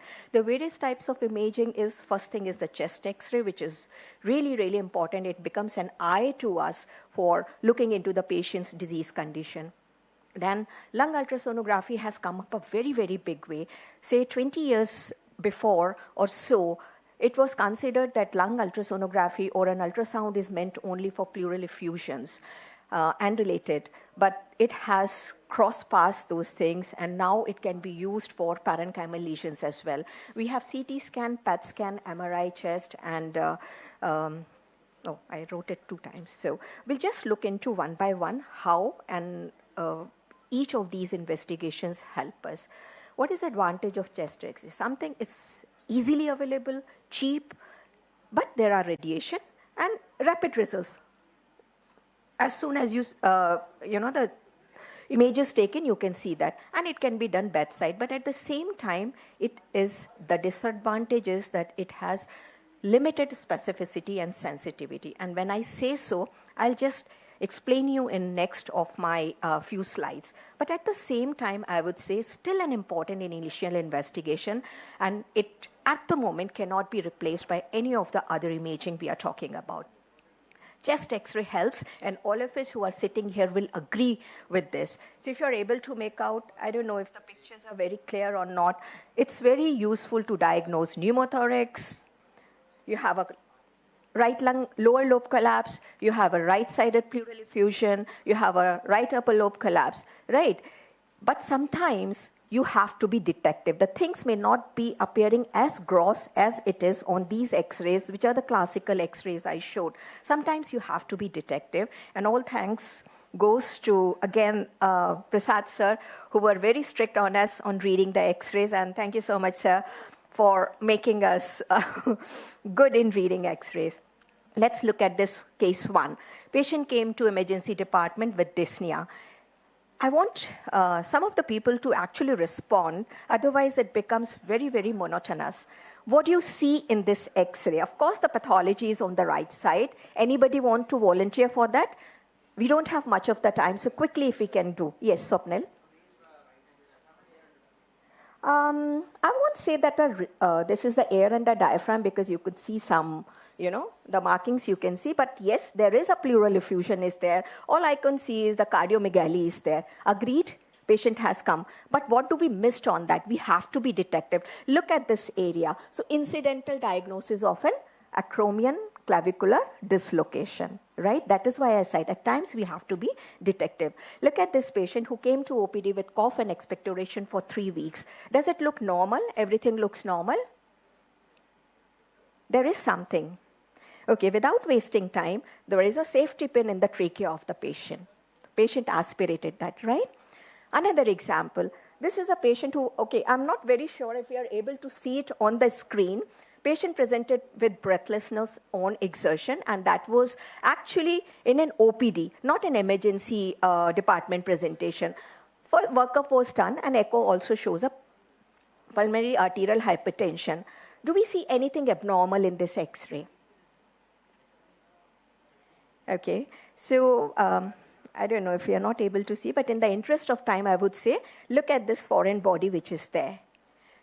So I asked the patient, did you had any procedure done at times? Do you have some? So he said that some in 2012, this is a 2025 X-ray. In 2012, he was very sick. He had some catheter insertion done. So this is the 2012 X-ray, and you can make it out that catheter was. So this was an IVC, central line guide wire was retained while inserting IVC in the patient. So sometimes X-rays are very, very good into the inside of the patient, but you have to be detective. Let me take you to another case. A 48-year-old male smoker who presented to us with history of cough, weight loss for 5 months, and some exertional dyspnea of 1 month. This was a chest X-ray. Quickly, Swapnil, you are a budding chest physician now. You've just passed your exams. This is a right lung collapse, and why did you say so? There is no mediastinal shift. Sir is not agreeing on that. So there is a homogeneous opacity, we agree, but this homogeneous opacity could be anything. It could be a large collapse, it could be a mass, but collapse only say there should be shift of the mediastinum to the same side, which is not there. It's kind of a fixed kind of a thing, or it could be consolidation, mass, or anything.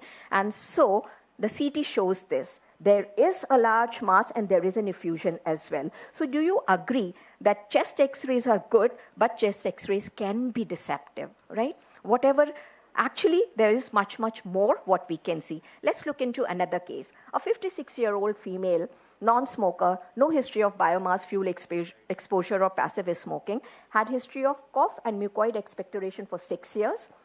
Breathlessness also on exertion for 6 years, which used to aggravate seasonally, sometimes, who's been treated by multiple physicians with inhaled medication with partial relief only, and there is history of hospitalization for 3 times in last 2 years. Should it worry you as a physician?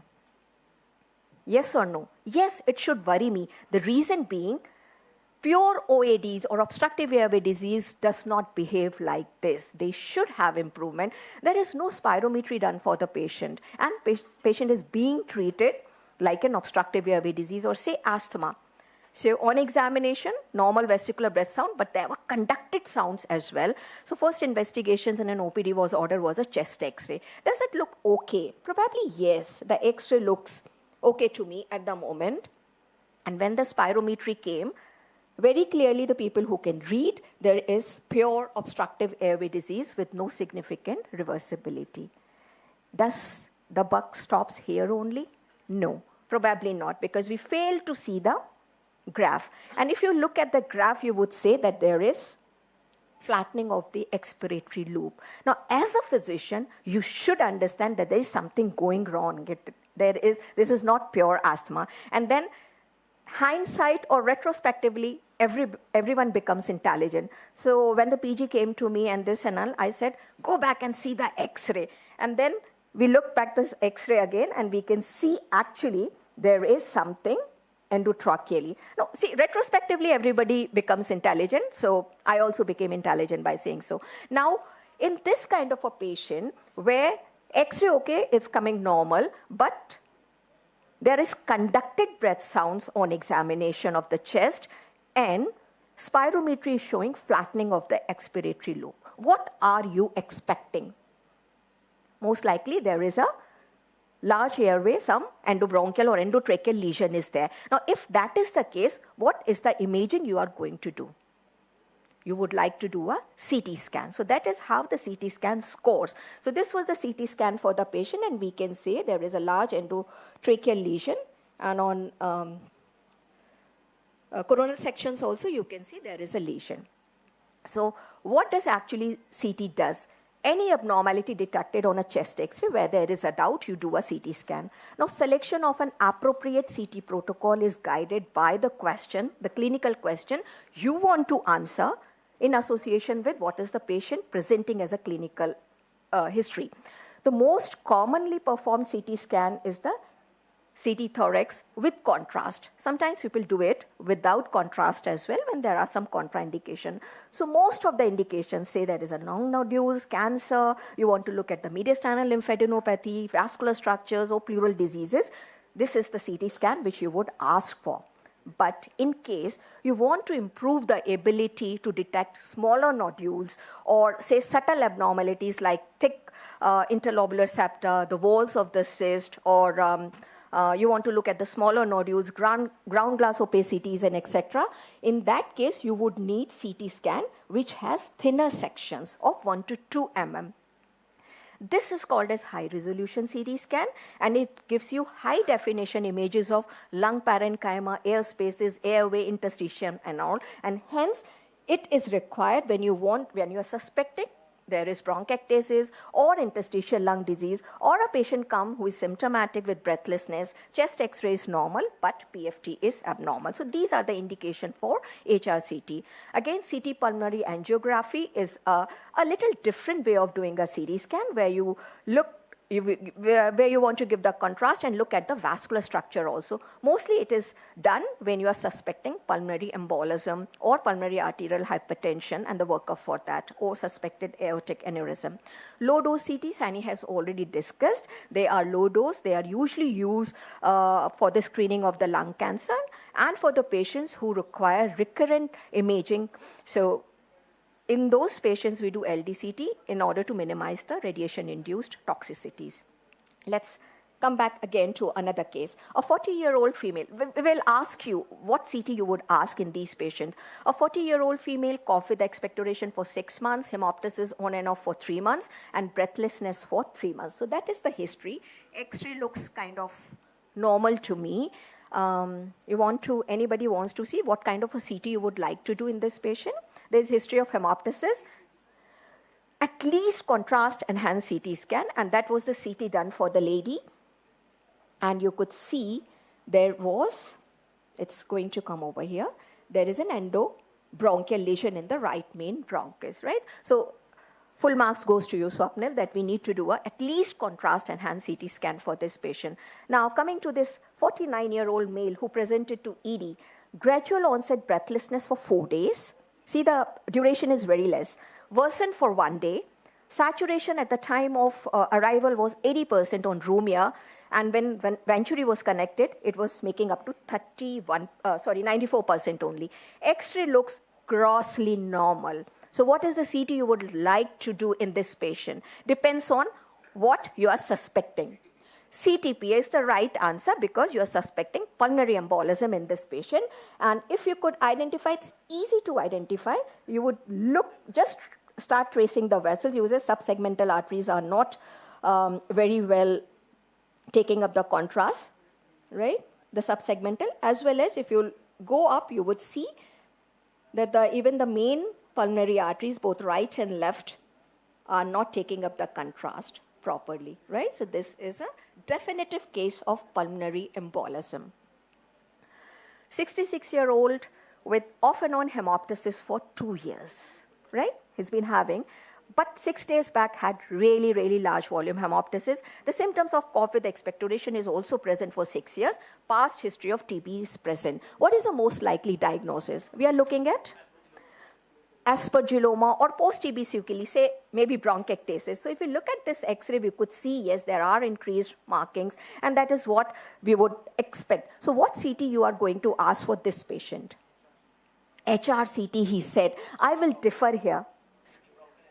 Yes, exactly. We would ask a CT pulmonary angiogram because I'm worried about this.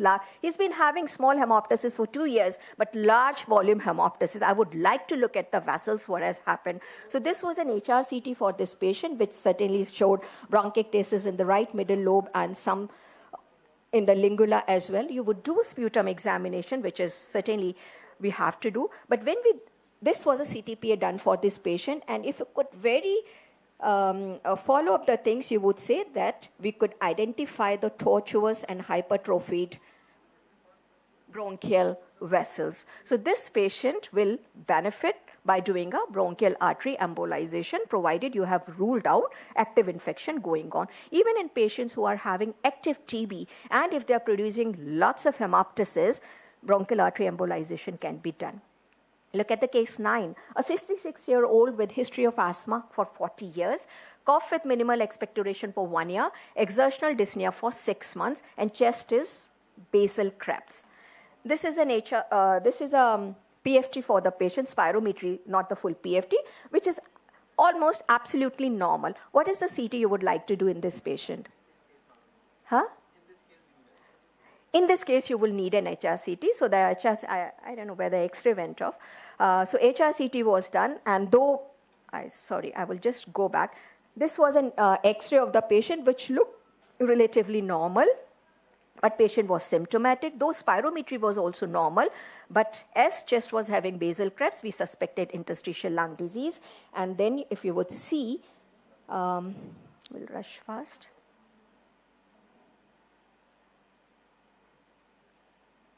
Though the X-ray was normal, we can see that basal areas, there is traction bronchiectasis, and there are features of interstitial lung disease in this patient. So putting up everything together, this is what the table I have made. I'll rush fast. Look at the case 10, a 33-year-old female with history of recurrent cough and hemoptysis for 1 year, mild right-sided chest pain off and on. So because X-ray looked normal, we did a CT scan, and when we look at the CT scan, it showed in the right lower lobe, it is showing one lesion here. I'll stop it here itself. So now this is a well lobulated, some cystic lesion is there in the right lower lobe, and the radiologist said that this could be a hydated. Now, having said hydated, they were not very confident, and that is the time when MRI will help. So an MRI was asked for this patient, T2 weighted images, and it shows that it has got hypointense membranes within, and then the diagnosis of hydated was confirmed. Similarly, 54-year-old male with complaints of intermittent dry cough, mostly nocturnal for 3 years. X-ray was done, which was abnormal, and he was referred to us for pre-surgery clearance. CT was done, which shows a paratracheal lesion, which is cystic, which is heterogeneous. It has both cystic as well as some hypodense lesion. So initially, the radiologist felt that this could be bronchogenic cyst. But if you have seen bronchogenic cyst, it is mostly cystic, mostly fluid in density. But this was having those areas of hypodensity. And that is what, how would it help? Then T1 and T2 MRI weighted images were obtained. And though I'm not an expert in MRI, because we do it very, very, in very selected cases, but the radiologist felt that there was some areas which has diffuse restriction, and hence this is not a bronchogenic cyst, but some tumor of neurogenic origin. So how does MRI help?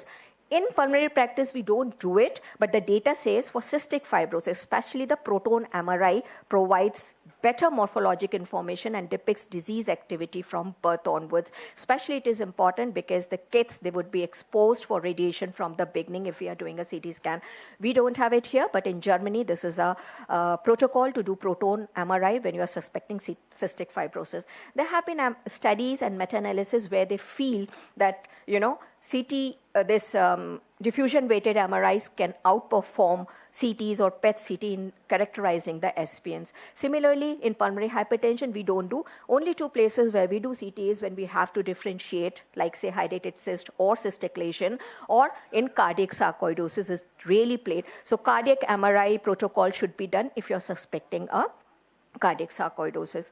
Limitation is motion artifacts are there, low signal intensity, and moreover, the availability and the cost is a limitation. Coming quickly to PET scan, Sani has already said it is required for diagnosing, staging, and management of lung cancer. We'll move to case 12. A 46-year-old male under evaluation for pulmonary TB. So BAL and TBLB from the right lung was done because there were multiple nodules with drain bud, and patient post-procedure complained of right-sided chest pain. An X-ray over here. Can we take off the clock, please? The X-ray was almost normal, and that was the time because patient complained of chest pain. We did our ultrasound on the side, and we could see people who are doing ultrasound can identify this is a very classical sign, the lung point sign, which suggests there is a pneumothorax. Now, this patient was in a study where we were comparing ultrasound versus X-ray in diagnosing post-TBLB pneumothorax, and hence when there was a discrepancy between X-ray and ultrasound, an HRCT was done. Normally we don't do it, we believe on this, and you could see that such a small pneumothorax was there, which was missed by the X-ray but picked up by an ultrasound. 40-year-old female, symptomatic for 3 months, cough, breathlessness, loss of weight, loss of appetite. An X-ray shows homogeneous opacity, and the left side of the X-ray shows multiple nodules. We have a corresponding CT images also. We could say there is a central mass, there are lots of effusion. What is the next step you would do in this patient? Diagnostic aspiration, because effusion is there. It was lymphocytic exudate and everything negative. Sputum examination, we have to do for all our patients, negative. What is next step? What you would like to do? Bronchoscopy you would like to do because there is a central tumor. How about the patient is symptomatic, there is a large effusion? So there are ample ways you can make a diagnosis for this patient. What we did was we planned for a thorax, but ultrasound imaging was showing this, which was not seen on a CT scan. So there was such a multi-septated effusion. We just did an ultrasound-guided biopsy and got the diagnosis of adenocarcinoma. 39-year-old male, non-smoker, loss of weight and appetite for 3 months, breathlessness on exertion for 45 days, and this is an X-ray. If you could make it out, there is some abnormality over here. CT was done to find out, what exactly it is. The entire CT was normal except for very small effusion here. What would you do now? The radiologist said, we are not going to do ultrasound or CT guided biopsy because pleura is not thickened. And then ultrasound came to help. With the ultrasound, we were able to identify the area where we can put the trocar, induction of pneumothorax, and successful thoracoscopy could be done, identified as TB. It also helps in diagnosing, distinguishing between malignant and benign effusion, where you see that the pleura is thickened or the nodules are there, or you put in a patient with pleural effusions, always advise that you should look the abdominal organs always. So here is this liver, which is showing a big hypoechoic lesion, which is suggestive of METS. The last case, I believe, 16-year-old male presented with chest wall swelling and pain. This was the X-ray. We know it is abnormal. A corresponding CT image shows there is a lesion which is invading the chest wall as well. Day 1 in the hospital from the OPD, took the patient, did an ultrasound. I could see that there is a chest wall invasion. The biopsy done next day, we had the diagnosis of primitive neuroectodermal tumor. So ultrasound helps a lot. It helps you in It has improved the standard of care, and I would advise everyone, no pleural procedure should be done without having an ultrasound probe in your hand. Now, I am a person who is coming from where we used to do pleural effusion based on our percussion skills on a chest X-ray and a lateral chest X-rays, but things have changed. Lots of litigations are there, lots of things are there. So please, please be careful, make use of ultrasound, and I can tell you, I feel that I can survive without a stent now as a pulmonologist, but very difficult for me to survive without an ultrasound. So it has, as I said, role of ultrasound has expanded far beyond pleura. We are using it as a screening tool for ILD and whatnot. So concluding, pulmonary imaging methods are fundamental tools for us, but each modality has a strong and weak point, which we should be familiar with to properly choose the methods. Thank you so much.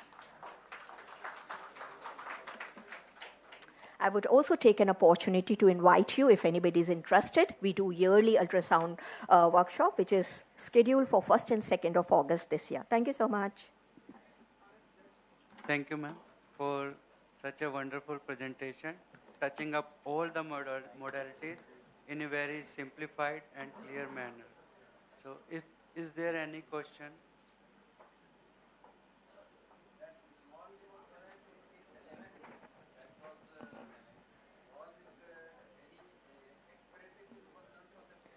No, sir, that was a part of, no expiratory film was done for that patient. I agree what you are saying. It would increase in that if you're not able to see, but the patient was, I feel when I have in my hand a modality which is least invasive, no radiation, bedside availability, which has much more sensitivity in diagnosis pneumothorax than a chest X-ray, then I would rather use that. But if it is not available, yes, expiratory scan would help in diagnosing if we are suspecting. Ma'am, being a radiologist, ma'am, we have done for excessive hemoptysis, we can go directly for bronchial angiogram, CT bronchial angiography. The pulmonary angiography is a stage in we only image the pulmonary main pulmonary trunk and the right and left pulmonary arteries. In bronchial angiogram, it is a little later stage at which we see the left atrium and the bronchial arteries. So it is a little different.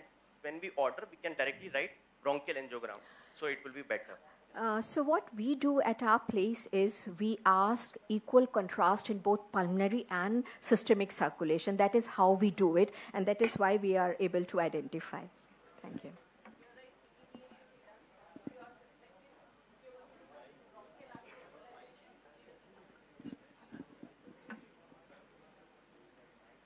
Thank you so much. Thank you, and I think this session is over, and both the speakers were excellent, have shown their skills and had a good presentation. So thank you. I close this session. Thank you, Dr. Richa Gupta ma'am. To present memento to Dr. Richa Gupta ma'am, would like to call Dr. S.K. Pathak sir. Ma'am, I. Sunil, memento and dupatta. Dr. Richa Gupta, Professor and Head, Department of Respiratory Medicine, CMC Vellore.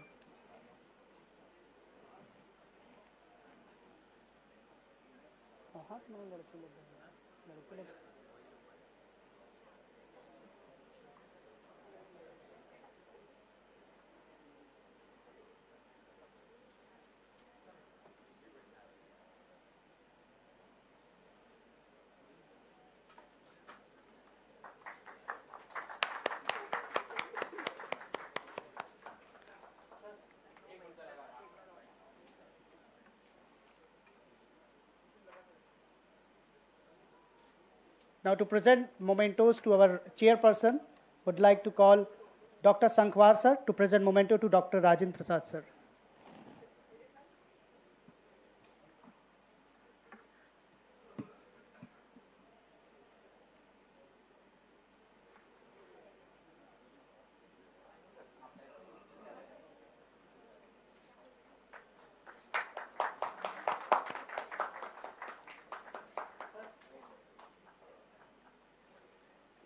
I would request Dr. Atul Singh sir to present memento to Dr. Mohit Bhatia sir.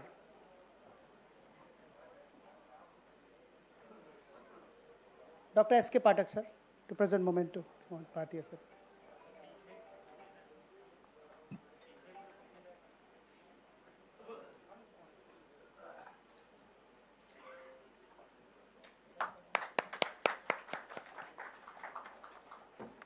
Now I would like to call Dr. Swapnil Pathak to present memento to Dr. Amit Singh sir.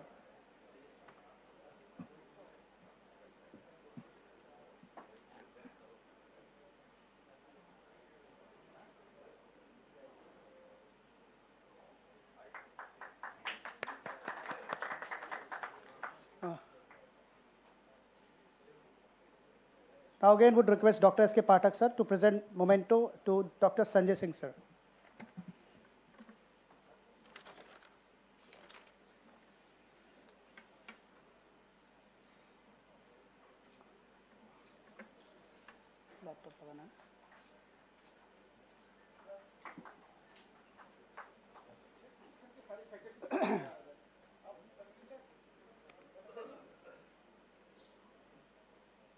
Aye, sir.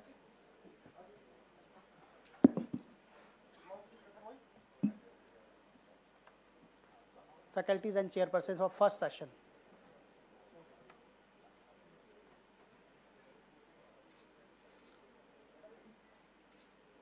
Thank you, sir. Now, moving towards our next session, second session, would like to call chairperson Dr. K.K. Tripathi, sir, Dr. K.K. Gupta, sir, Dr. S.S. Chakravarti, sir, and Dr. G.N. Srivastava, sir.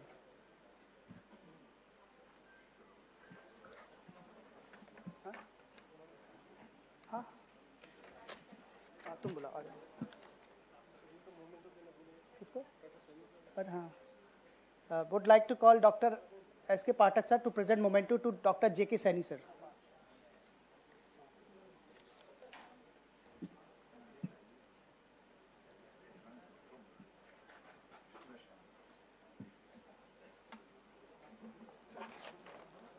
Dr. J.K. Saini, chest specialist, SAG, head of Department of Thoracic Oncology and Interventional Pulmonology, National Institute of TB and Respiratory Disease, New Delhi. Thank you, sir.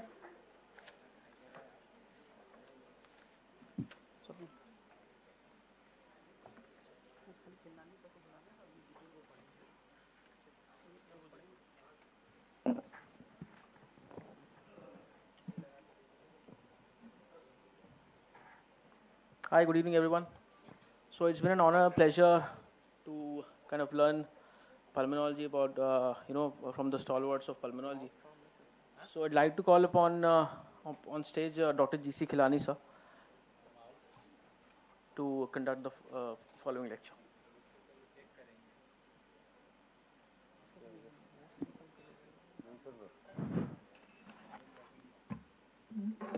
This is proud to introduce Dr. Khilani because I looked at his credentials and he has been fellow to Mount Sinai School of Medicine.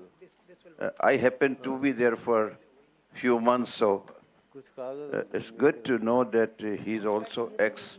And probably this was the mainland or it was the Mount Sinai at the Manhattan, sir? Dr. Khilani? Manhattan, sir. Yes, Friedberg was there as a cardiologist, very famous cardiologist of his time. And there used to be a couple of people, Nobel Prize winner at that institution. He served as adjunct committee, co-vaccine trial, member expert committee of ICMR on electronic cigarettes, fellow of National Academy of Medical Science, has been chairperson North Zone of Indian Chest Society and past president of National College of Chest Physician. And Dr. Khilani is a chairperson of PSRI Institute of Pulmonary Critical Care and Sleep Medicine, and formerly professor and head department of Pulmonary Critical Care Medicine, AIMS, New Delhi. So, so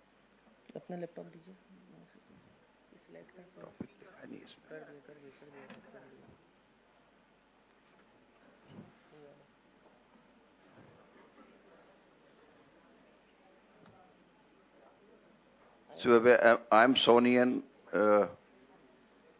an ex-Mount Sinaian fellow who would be talking. What's topic? इनका topic है सबका. खिलानी साहब का topic क्या है?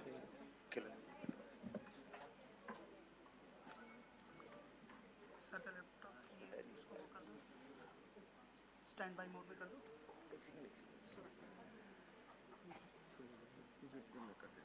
Interstitial lung disease is one of the conditions which puzzles all of us. Internists do not have any medicine to treat, and most of the patients are steroid abuse, especially by the general practitioner, physician, internist.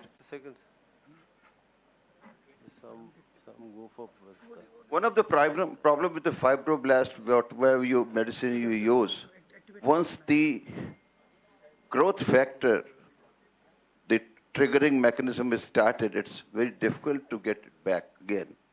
Because fibroblasts have a signal, and this proliferation, we have worked on some of the fibroblast growth factor, but not in relation to lung. We have worked with the wound healing. And they take long time. Like the cycle from G1 to S1 to G2 and the final phase is very prolonged. And once they lose the signal, then the slow is so slow in the progress. Whatever medicine you use, at least steroids have got no use later part of it.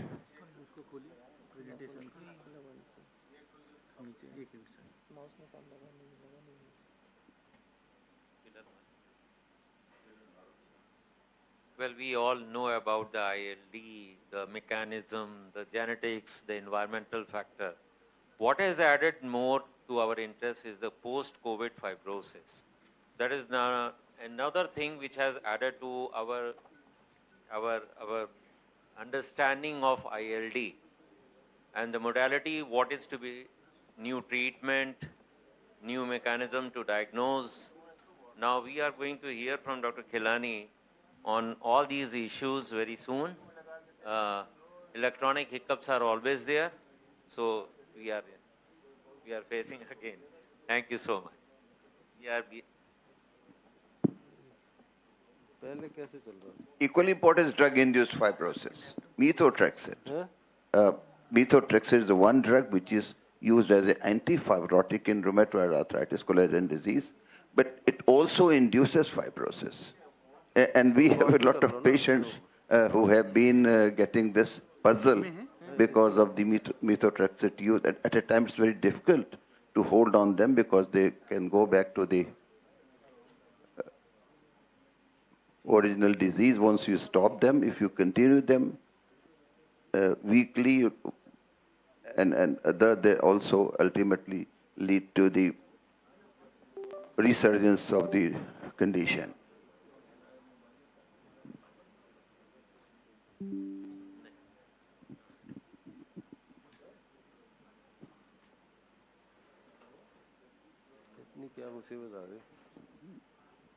Till then, can we have extempore, Dr. Helani?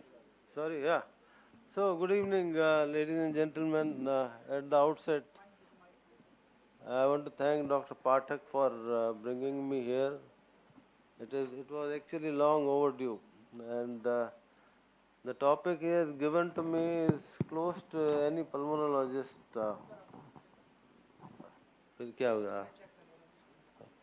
So, when I joined All India Institute of Medical Sciences, Respiratory Medicine, I was in the Department of Internal Medicine practicing respiratory medicine in our chest clinic. Rarely I got a patient with ILD who was not treated for tuberculosis. What I want to say that awareness was very little. ILD was equated with IPF, idiopathic pulmonary fibrosis. That time Murray and Nadal, which is my Bible, it also read that if the person has ILD, treat him with 1 to 2 milligram per kilogram of prednisolone. We have come a long way. We have come a very long way in this disease, and that is what I am being very excited to talk about it. As to there has been changes, and it took after 1991 that I joined. The first drug which was which became somewhat effective was 2014, when nintedanib and pirfenidone were both approved at the same time in the 2014 in the month of May in American Thoracic Society conference, where I was physically present there, and pulmonologists were ecstatic about having a breakthrough in the management of interstitial lung disease. So, and of course, the connective tissue diseases and ILD involvement and so many other causes of interstitial lung disease that I am going to talk about. What is important is that in ILD, that it's very easy to give drugs, but it's very tricky to manage it. When we are rarely able to stop it, but I would think that sometime we need to stop medication also, because all medications are toxic. They cause side effects. So everything in the medicine boils down to harm and benefit.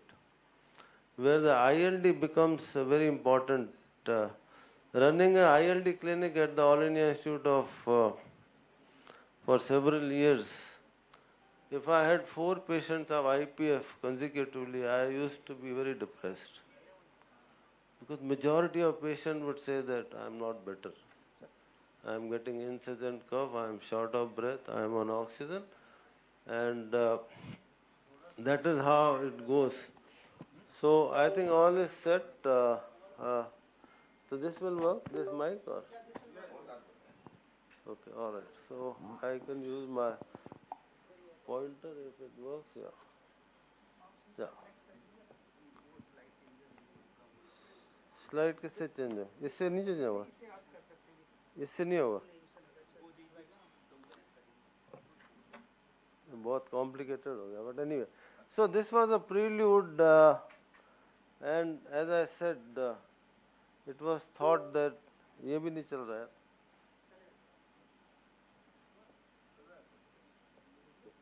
इससे आगे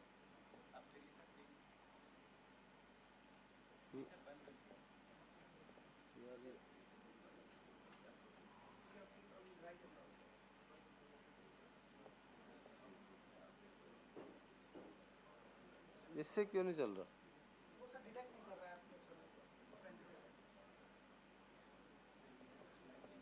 अगर आप नहीं move कर पा रहे तो मैं कैसे मूव करूं?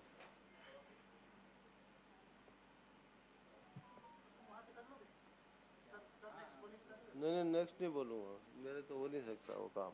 I can't work like that. Manual कर लीजिए sir, manual rather than going आपका इस पे चलता है क्या? ये दे दो ना लैपटॉप।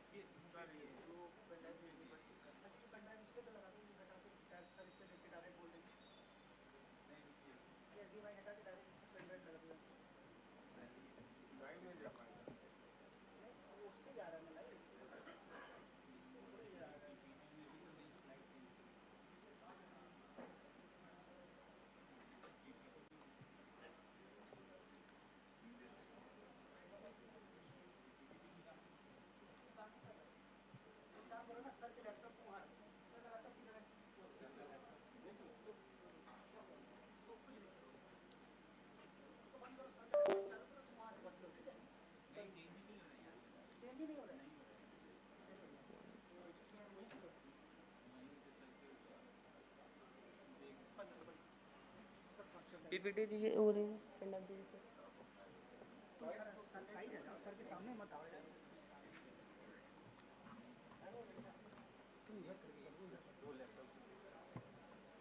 लाइव चल रहा है।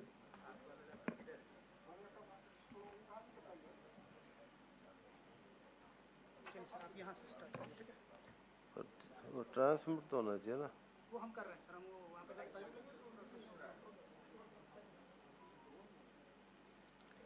मैं कर रहा हूँ सर, आप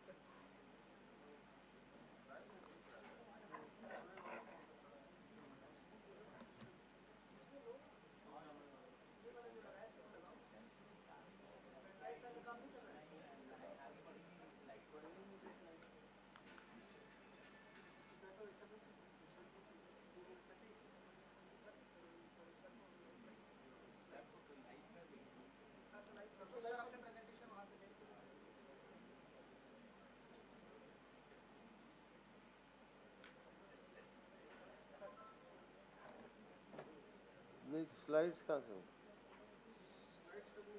सर आप एक्सप्लेन करिए, हम देख रहे हैं। विदाउट आपका एक्चुअली पेन ड्राइव जो है रन नहीं कर रहा है। नहीं, पेन ड्राइव रन नहीं कर रहा मतलब? पेन ड्राइव जिससे वो नेक्स्ट नहीं हो रहा है, स्लाइड खुल रही है। हाँ, F5 करने पे बड़ा स्क्रीन आ रहा है, बट क्या वो नेक्स्ट नहीं हो रहा है? तो इसमें से ले लो ना, अपनी पेन ड्राइव से। क्या इश्यू है उसमें? इसमें तो है ना। ये नेक्स्ट हो रहा है आपका? हाँ, ये तो सब हो रहा है। आपको नया पेन ड्राइव देता हूँ। अरे इसमें नहीं लगा पाओगे,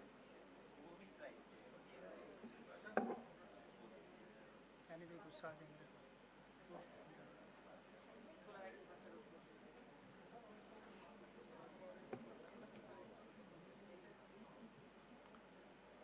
लगाओ लगाओ, लो लो लो लगाओ लगाओ। आ गया?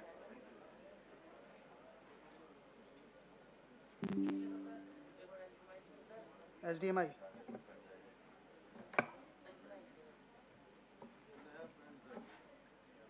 मैं कॉपी कर लूँ सर?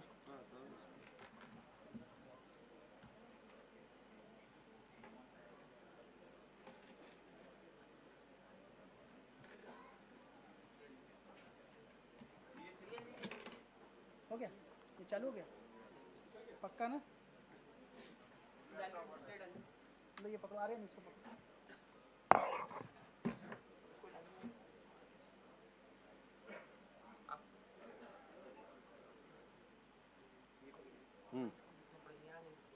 है?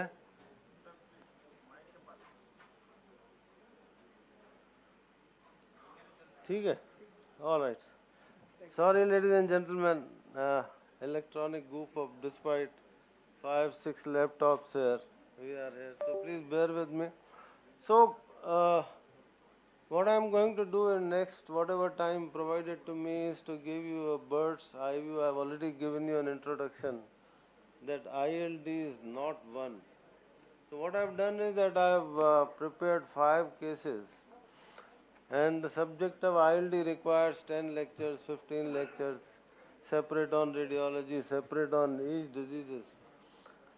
So what I said that IPF was thought to be the, so if you all could be quiet, I'll be able to speak. There's a lot of people talking at the back. So everybody thought that IPF was the most common interstitial lung disease, but this Indian registry actually showed that it's not that hypersensitivity pneumonitis was the commonest. And one of my colleagues said, "Kabutaron se dur raho." And that is what has been exemplified in this hypersensitivity pneumonitis Recording and in then connective progress. tissue disease. And third comes IPF. And there are several other causes, goes up to 200 causes of interstitial lung disease. So I have prepared my presentation by showing you 5 cases, and you have to be concentrating on the screen. And this is a 66 years old gentleman, hypertensive, smoker, symptoms of progressive dyspnea, recent limitation, occasional wheezing suggestive of asthma. And this was the X-ray. If you see this X-ray cursorily, you had an amazing lecture. You might think that this patient has chronic obstructive pulmonary disease. He could be having congestive cardiac failure. He could be having lung disease. So PFT was done. Or should we do a 6-minute walk test, or should we do a CT? So what I am talking about, a clinical approach to a patient suspected of interstitial lung disease. So you have to take a detailed history, you have to do a radiology, you have to pathology. So it has to be a multidisciplinary approach with a physician, pulmonologist, radiologist and pathologist to achieve a complete diagnosis. So you look at the age. Again it stopped moving.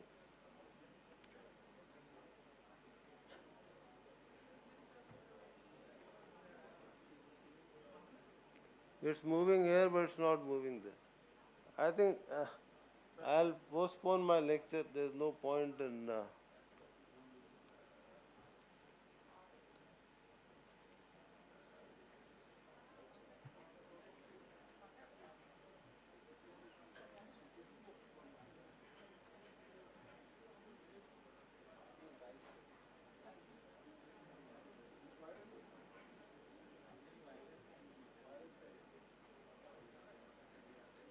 Okay.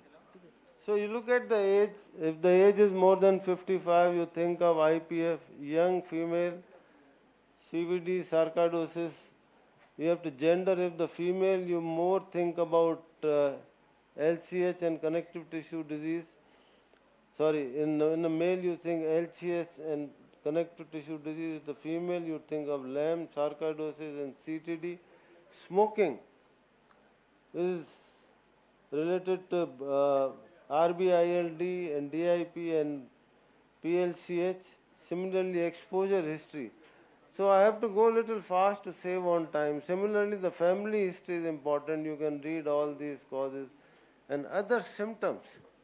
Especially if the patient has hemoptysis, you think about Gush-Pasture syndrome or Wegener's granulomatosis. If there is a pneumothorax like kind of a situation, you think of LAM and LCH and pleural.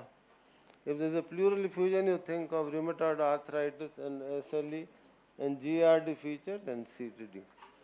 If you look at the PFT, how does it help in diagnosing? This is the diffusion capacity and now 6-minute walk test that I rely on for this. In the PFT, from the PG's point of view, the vital capacity goes down, the ratio will be normal or it will increase. The diffusion capacity will surely go down, the total lung capacity will go down, and alveolar arterial oxygen difference will be increased. Now there are certain ILDs where there may be mixed, there may be airway obstruction like you have in COPD, like hypersensitivity pneumonitis, RBILD, LAM or LCH and sarcoidosis. So, how does the radiology help? And now I'd like to draw your attention on this particular. Now, when you have a normal CT appearance, this is a normal CT. There is an interlobular thing. There is an interlobar. There is subpleural. So you need to understand the anatomy of interstitium. Now, this is a very clear picture of what you are looking at. This is the acinus. This is the lobule, and what is important for you to understand, what is interstitial thickening, what is the secondary pulmonary lobule. And this is another picture. When the radiologists tell you there is a central lobular nodule, there is a perilymphatic nodule, this is what it means. It is a centrilobular nodule. These are the perilymphatic nodule, and there are certain diseases where particular type of nodules are present. Now, the pattern based on the approach to the diagnosis. There are 4 general patterns. There are nodules that you can see here. There is some almost like a tree and bud like. This is a reticular opacity that you should be familiar with. There is an increased attenuation, and there are areas of decreased attenuation. On a HRCT, you have to sit with your radiologist to understand. Similarly, there are nodules which are bronchovascular, peribronchovascular, which are classical of sarcoidosis. There are fissural nodules, and there are subpleural nodules that you can see is classically seen in sarcoidosis. So, it is important and there is the areas of traction bronchiectasis and honeycombing, which I will be talking about. Again, it has stopped. I really don't understand all this.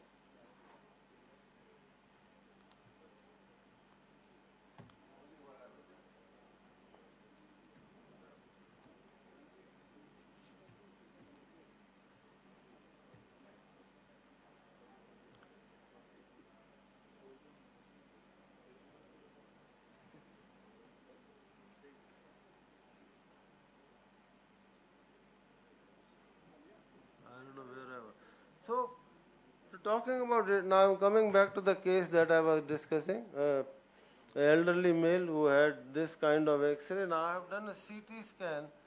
Now, without telling you, if you see here, there is interlobular thickening, and this is septal thickening.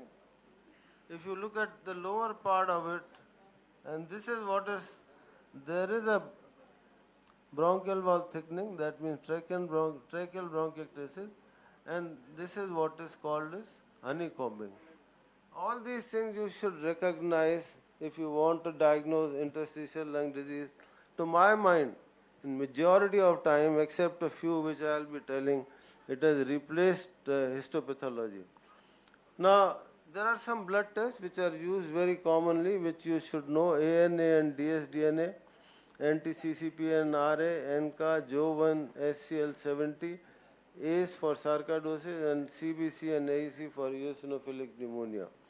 Now, in this case, continued further workup. He had no comorbidities, no history of occupational lung disease, no history of drug-associated ILD, no ANA and RF was negative. So the diagnosis was ILD, UIP pattern. Most common diagnosis by exclusion is idiopathic pulmonary fibrosis. This patient does not require any biopsy. So this was case 1. The lung biopsy is done in certain cases, which could be by bronchoscopy or and BAL, bronchial biopsy or transbronchial lung biopsy, and now transbronchial cryobiopsy has almost replaced surgical lung biopsy and VETS biopsy. Open lung biopsy is a thing of past. HRCT is the one which is helping us. Now, as far as the treatment is concerned, Dr. Rajadhar will probably be talking in. So, there is a non-pharmacological treatment in terms of smoking cessation, pulmonary rehabilitation, vaccination, oxygen therapy. There is a lung transplantation, of course, is the final answer, but the pharmacological treatment is the thing which has As I said at the outset in the introduction, in the year 2000, the steroids and cytotoxic drugs were used, and subsequently steroid with cytotoxic with N-acetylcysteine was used, which was also dumped by the Panther trial, and then etanercept, bosentan, and sildenafil, and all drugs were used till the time these trials came and pirfenidone and nintedanib was used. Both drugs are still being used. Initially, they documented, they reduced the decline in FVC. No drug so far in IPF improves the vital capacity. They reduce the decline, but there is now sufficient evidence that they improve the survival also. Similarly, nintedanib also has shown to be. Now, what has changed? I will be coming to it that initially they were approved for idiopathic pulmonary fibrosis. Now they are approved for all fibrotic lung disease based on the census trial.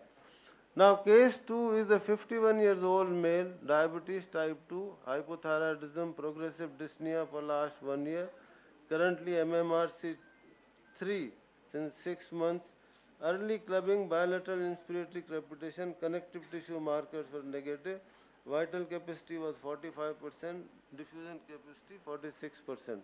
Now, this was the CT. If I could ask Dr. Richa, what do you think? Is it a UIP pattern or an NSIP pattern? She'll be quick because she's an expert. But you look at it, there is peripheral sparing of these shadows. There is some ground glassing, there is a traction bronchiectasis. So, if you look at it, this part is spared. But when you do the other cuts, there is some amount of honeycombing making in the upper lobe. So is it UIP or is it NSIP? Now these are the cases where the biopsy is required. So this case underwent a biopsy and diagnosis of UIP was made. So very rare cases, a biopsy would be required. So this diagnosis was UIP, IPF, so lung biopsy required in very, very occasional cases. Now case 3. Case 3 is a 34-year-old lady, skin tightening and upper arm for 1 year, Raynaud's phenomenon, GERD, dyspnea, SPO to 95%, vital capacity low, loud P2. And this is written, this is a case of scleroderma. Now scleroderma has a very high incidence of ILD. If you do the autopsy study, almost 100% patients with scleroderma will have some evidence of ILD. So this was the CT of this particular lady. This is a classical NSIP pattern. Now here comes the value of extractable nuclear antigen. All patients with ILD must go have an ANA and RF. That's what I practice. If the ANA is positive, you can go ahead and do quantitative ENA profile. If the SCL70 is positive, it is very sensitive and highly specific for scleroderma. Not every patient with scleroderma will present with florid symptom features of scleroderma. Sometimes the ILD comes first and the connective tissue disease will come later. So therefore, the criteria for diagnosis are thickening of the skin and all those things, but then the lung manifestation of ILD are NSIP most common, UIP, diffuse alveolar damage, cough, that is organizing pneumonia, pulmonary hypertension very common, PH and PH could be primary, it could be secondary to advanced interstitial lung disease.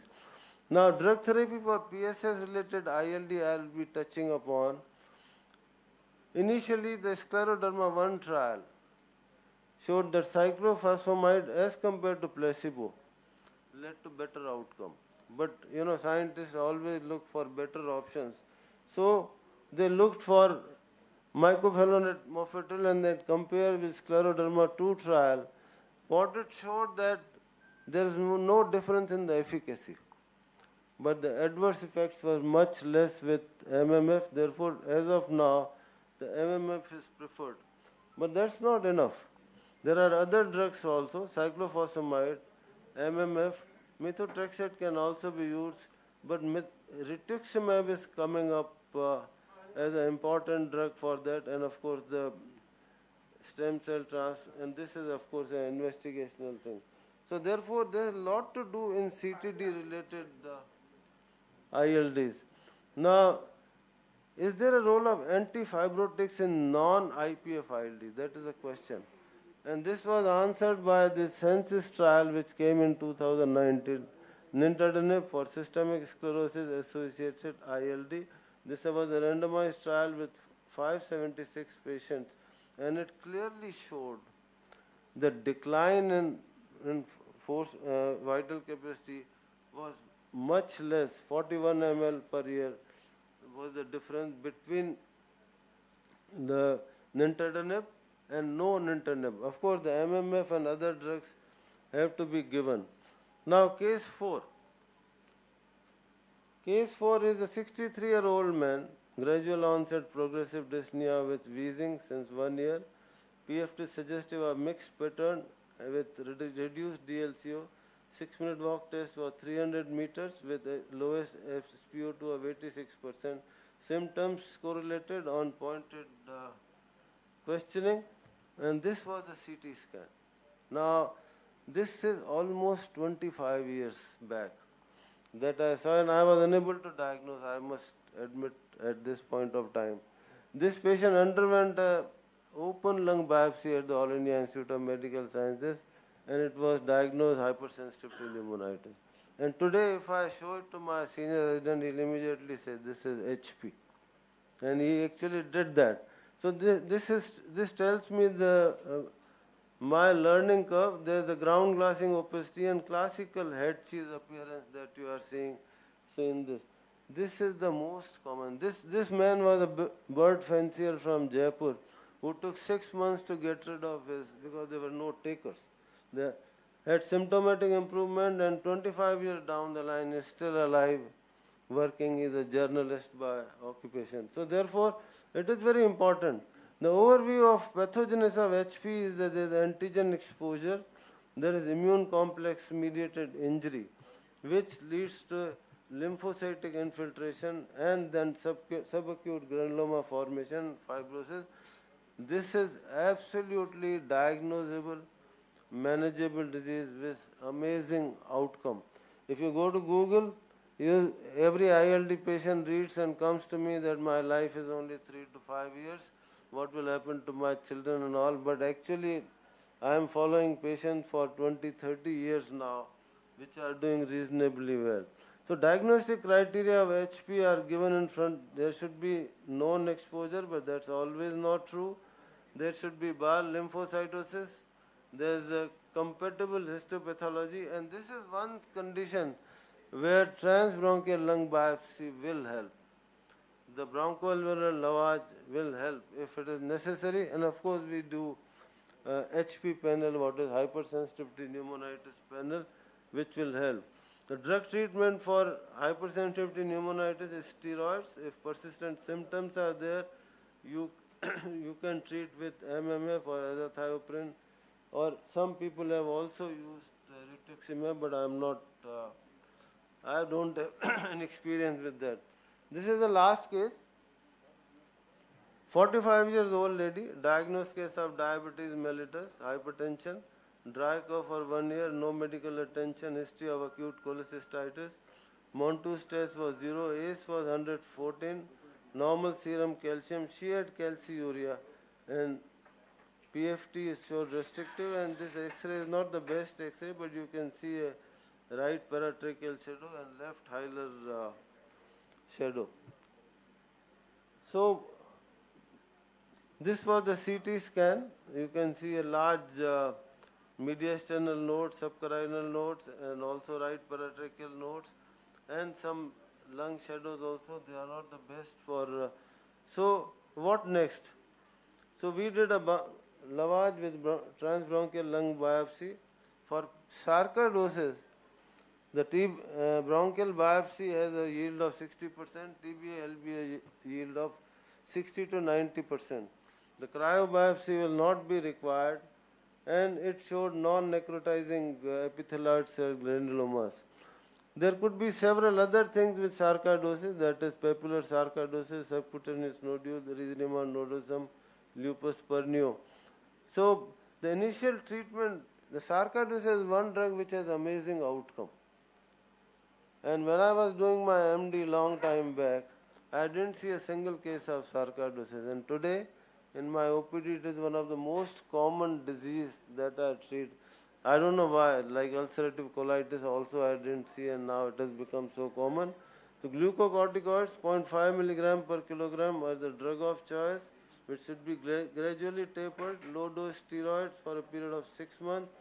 You can also treat with hydroxychloroquine. Methotrexate is a good drug, and azathioprine is safer than methotrexate. There's nothing to choose between the two. So after 9 months of treatment, this was the CT scan, and now the question is, the sarcoidosis patient asked me, for how long do I take treatment? Can I answer that question?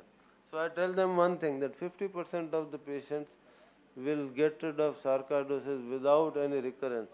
But this is how the routine things. Initially you give steroids, you taper steroid to maintenance dose, you continue with the maintenance dose, you again reduce the dose, you stop, and he gets a relapse in some or the other form.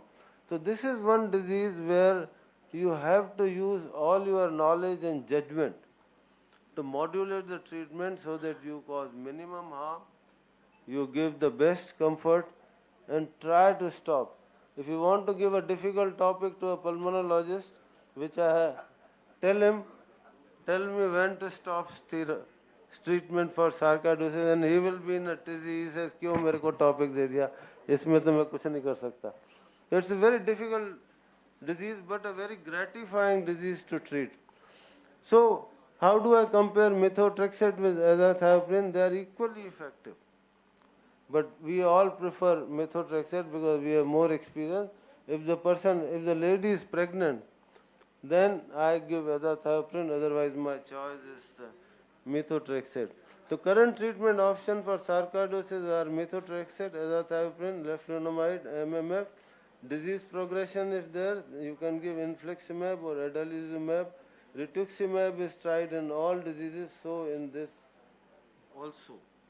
Now, finally, I'll take a few minutes to discuss something which is very troubling to a pulmonologist. That is acute exacerbation of ILD. IPF, when they come to the ICU, when they get admitted, they are at the verge of getting ventilation. There is a 25% or 50% chance of death. That is the time intensivist, which I am in trouble. What to tell the attendant? What can we do about it? The acute exacerbation of IPF is defined as acute clinically significant respiratory deterioration characterized by evidence of widespread alveolar abnormality. The incidence varies between 7 to 32%, and current evidence suggests that up to 46% of deaths in IPF are associated with acute exacerbation IPF. In hospital, mortality is something like 50%. That is what my last part of my... Now this is the graph of lung function. When a person gets IPF, his vital capacity keeps on going down. Every year 5 to 10%, if he gets an exacerbation, it comes down, it further comes down. When there is severe exacerbation, it comes down like this. Can we do something about it? What are the risk factors? If the young age, if the associated coronary heart disease, if the BMI is high, if he is a East Asian, there are likely to be more. There is increased dyspnea. If there is prior history of acute exacerbation, he will get more. Increase KL6, we don't do this test. Surgery or lung biopsy is also. If the vital capacity goes down, if the DLCO goes down, poor baseline oxygen, these are all risk factors for this. So therefore, but you can't do anything to these risk factors. These are the most important factors. Now, how do I diagnose it? Why do I say that it is not pulmonary embolism, it is not an infection? We have such a short fuse for giving highest end of antibiotics to the patients who are getting admitted to the ICU. So when the patient gets admitted, you have to identify the contributing factor. Do a D-dimer. If the D-dimer is high, if it is normal, which is very unlikely, have a low threshold for CTPA. If this could be congestive cardiac failure, for which you do a echocardiogram and anti-pro-BNP. It could be infection if there is a leukocytosis or imaging shows, or use procalcitonin for that. If you look for pneumothorax, do an ultrasound, and if they look for a diffuse alveolar hemorrhage, and look for any triggers if are there. What is the role of HRCT in acute exacerbation of idiopathic pulmonary fibrosis? This is extremely important. And I have very low threshold for, this is a patient with IPF. When he gets an exacerbation, there's a ground glassing. Now this ground glassing could be because of infection. It could be pneumonia. So do you do a bronchoscopy? Be careful. Be careful. If you do a bronchoscopy, if he goes on a ventilator, the chances of extubation are very little. So avoid doing bronchoscopy in such patients. So you have to do all your skills of a physician, astute physician, to manage acute exacerbation of IPF. What is the role of bronchoscopy? I have already said, but it's not that it should never be done. If there is a high suspicion of something, who knows that it could be tuberculosis? Who knows it's not a PCP infection? Who knows that something which can be diagnosed based on, but you try to use less invasive. What is the drug therapy? This is the last part. And before I go on, I'll just cite one incident that I was in an international conference, that is American College of Chest Physicians. There was a huge lecture on acute exacerbation of ILD. There were 4 experts who have done original research. They said this doesn't work, cyclophosphamide doesn't work, steroid doesn't work. So I got up to say in the end, sir, I come from India and I see a lot of ILD. When I get a patient of acute exacerbation of ILD, I treat them with steroid. Please tell me, what do you do? They said, we do the same thing. So this is where we are. When you are up against a wall, management of fibrosing acute exacerbation of ILD, to date no evidence-based effective therapy has been established. International consensus guidelines on IPF are only recommend supportive care and corticosteroid use. Other immunosuppressive therapies have not shown consistent benefit. Other experimental therapies include combination of immunosuppression, silvestrate, and hemoperfusion. Supportive measures include management of acute hypoxemic respiratory failure. Now I'll tell you my experience. If the person is not managed on oxygen, between the HFNC and NIV, I prefer HFNC. It is working better than the NIV. These patients are unable to tolerate, but that's only palliative. Systemic corticosteroid, high dose steroid use, if the person is not responding, my choice is pulse steroids, 0.5 to 1 gram. I give it for 3 days as a trial. I can't say it works all the time, but sometimes it works. And this is a basis of it. I think I have exceeded my time, so I am not going to read this. Now, steroid and cyclophosphamide can also be given in combination. There are only case reports supporting this. People have used cyclosporin with methylprednisolone, and they are only retrospective. There are no RCTs. In fact, whatever studies are there, steroid seems to be counterproductive. Summary is that the diagnosis and management of ILD requires a multidisciplinary approach. You cannot do it alone. You may not believe me that at least twice in a day I hop to my radiologist, because I work in a smaller hospital, and see the CT. When you see a CT scan on a film, it is entirely different from what you see on a computer screen, because you are able to see the whole profile and take opinion of a radiologist, and then of course pathologist if necessary. The various tests should be interpreted in combination with the clinical finding. The goal of treatment of ILD is to suppress the inflammation and prevent destruction of lung parenchyma. And that is the crux of it. Quite often, lifelong therapy and monitoring is required. Judicial use of medication and physiotherapy, which I have not talked about, improves quality and longevity of life. I am so sorry there was a lot of goof up, but thank you very much for your kind attention.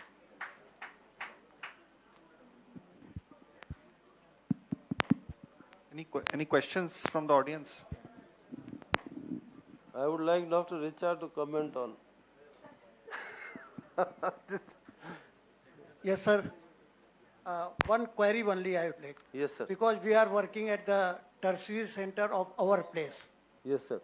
And the patients are coming after getting underdiagnosed, you can say, later stage, whether it is sarcoidosis. Most of the time, it is diagnosed as a tuberculosis.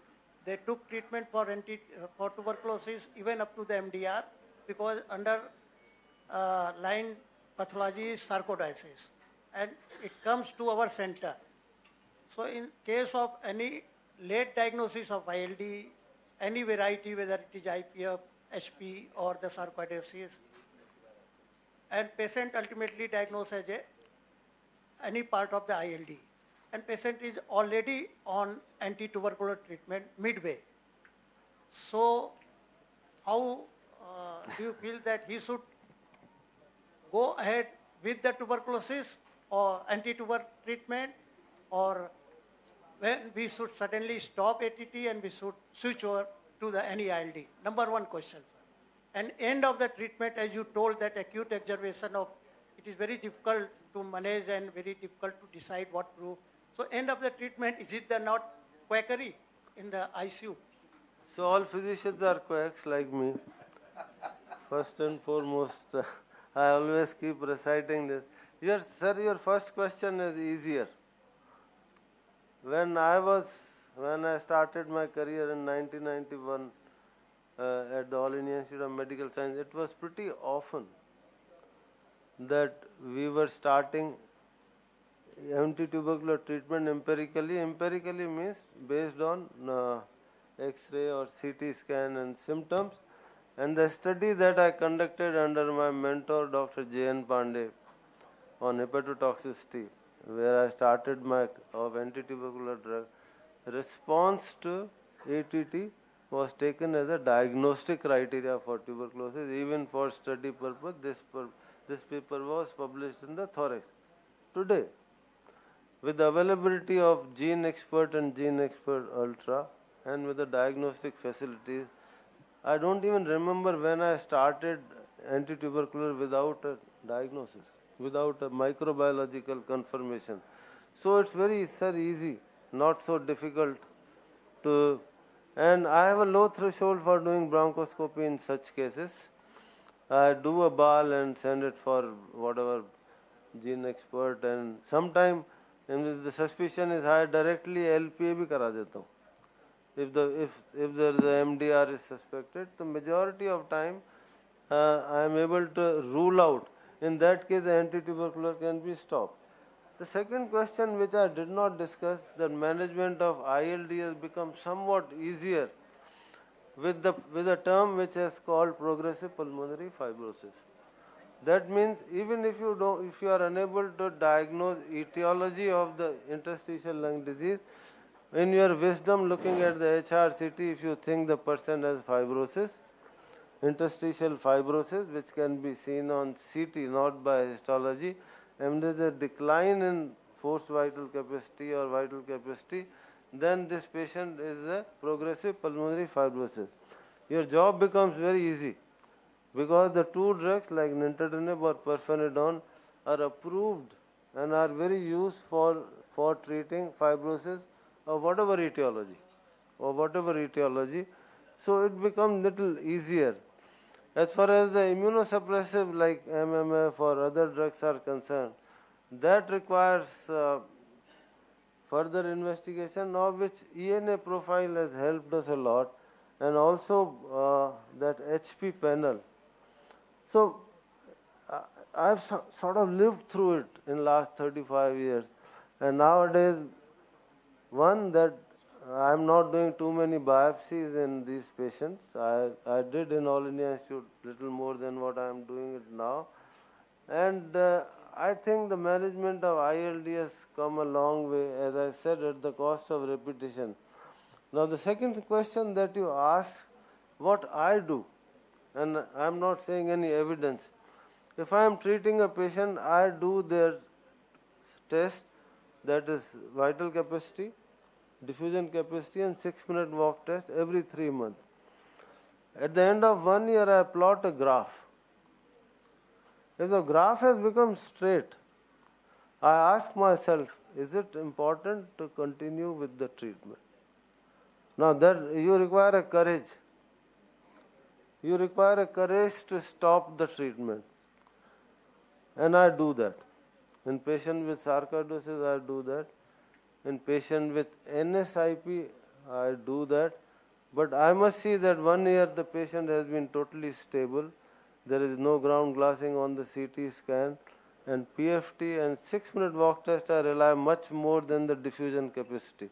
Because diffusion capacity has several intricacies of operator and technician and blah. A 6-minute walk test is rather straightforward. That gives me a correct thing that his oxygenation is stable, his CT scan is stable.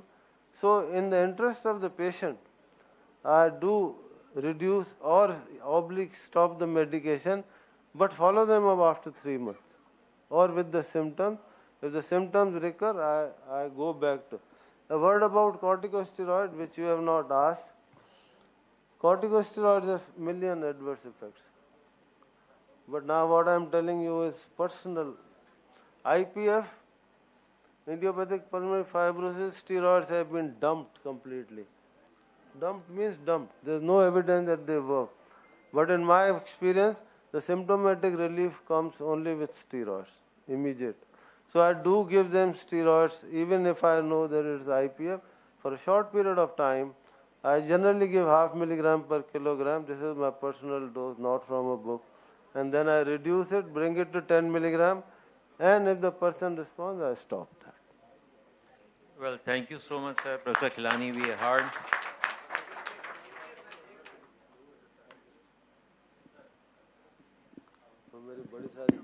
Thank you, Dr. Khilani. I would like to share one or two my comment, very small comment. As you know that many of you are chest physicians and physicians sitting here.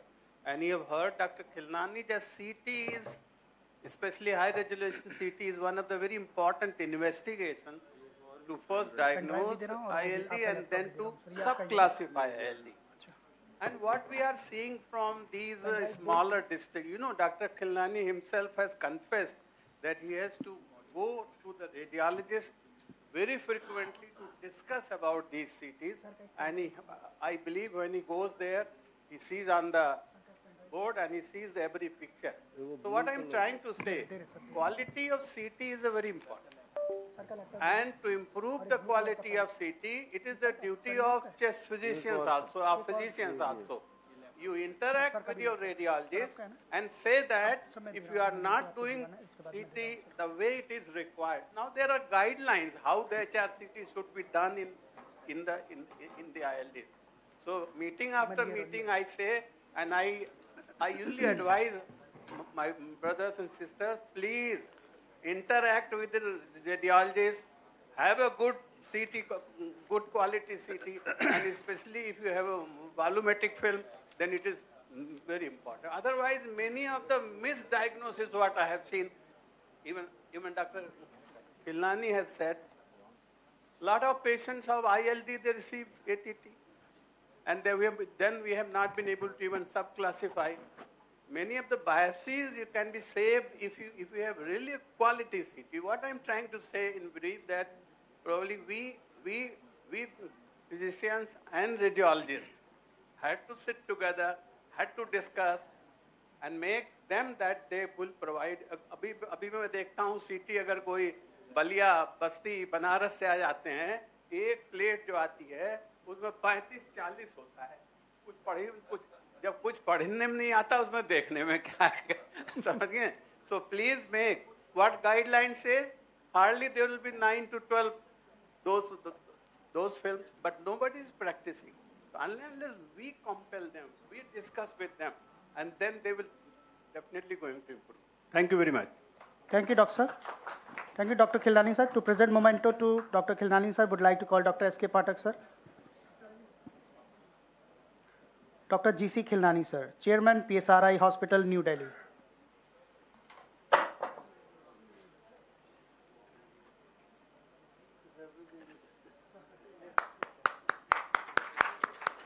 So finally we heard that we are partly quack. Steroid तो हम लोग देते ही हैं, मरता क्या ना करता. Now we have heard Professor Khilnani, a very lucid talk. Now Dr. Srivastava will speak about the next speaker.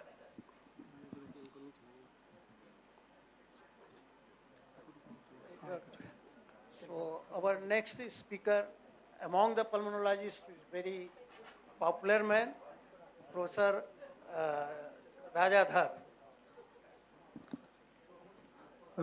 Professor Rajadhar sir is online because of due to some personal reason he is not able to attend this. I think he is on screen, just attached. So you will speak in his place of him? No, he's online. So Dr. Rajadhar, he is pulmonologist, 25 years experience. Welcome to Dr. Rajadhar. Sir is on screen. Dr. Rajadhar, I am GN Srivastava. Thank you very much, Dr. Pathak. Hello. Hi, Dr. Srivastava. Namaskar. Namaste, sir. How are you, Babu Masai? Namaskar. Director and मैं तो ठीक हूँ sir जी. Miss कर रहा हूँ सारे लोगों को, तो I am very very sorry I am not there in person. But this is the best I can do. Unfortunate circumstances I couldn't land up today. But I was having the privilege of listening to Dr. Khilnani and then Dr. Rajendra Prasad speaking. So small introduction. Go on, Dr. Srivastava, I interrupted. Yeah. Small introduction. Director is Director and Head, Department of Pulmonology, CMRI Hospital, Kolkata. National Secretary, Indian Chest Society. He is Director and Head, Department of Pulmonology, C.K. Birla Hospital, Kolkata. Director, Education and Research, National Allergy, Asthma and Bronchitis Institute, again Kolkata, and Consultant Pulmonologist, Intensivist, and Coordinator, Department of Pulmonologist and Critical Care, Fortis Hospital from 2010 to 2020 for the last 10 years. So over to Dr. Rajadhar. Dr. Rajadhar, please go ahead, your lecture. Sure. Thank you very much. Privileged to be at least virtually with all of you. A big congratulations to Dr. S.K. Pathak and team for holding the Respiratory Conclave Conference 2025. He does this brilliantly every year under the auspices of the Breathe Easy Chest Foundation for Humanity. So congratulations to him and his team. I'm supposed to be speaking on interstitial lung disease today, but you've just heard Dr. Khilnani do a brilliant talk on ILD. Probably my talk would have been better before Dr. Khilnani's talk, but there'll be a lot of overlap, but I hope you glean some valuable clinical tips in the process of my talk. And I wish you all the very best for the remaining conference. I'm sure you're having a brilliant time, and I miss being there with all of you. Thank you, sir. Hello, friends. Good evening. I'm sorry I'm not in person with all of you today. A big thank you to Dr. S.K. Pathak for inviting me on a regular basis to Breathe Easy, the wonderful meeting that he hosts.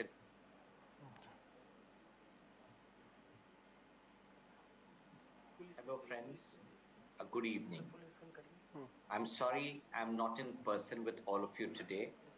A big thank you to Dr. S.K. Pathak for inviting me on a regular basis to Breathe Easy, the wonderful meeting that he hosts in Varanasi. The topic that I have been given today is to speak about interstitial lung disease. I will talk to you regarding ILD from a general physician's perspective, and I'll talk a little bit about the Indian data and key points to management. I start off with a more broad umbrella, an umbrella which looks at diagnosing exertional dyspnea. Now, when I think about breathlessness in my clinical practice, it could be most commonly due to pulmonary or cardiac causes. However, it's important to remember some other causes which are as relevant, even though somewhat rare.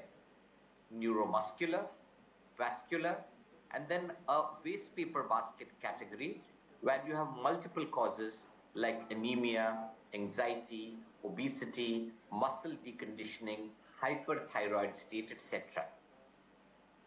The vascular area is very important, and it's important to recognize it because classic symptoms or signs are often lacking when pulmonary hypertension is the cause of breathlessness.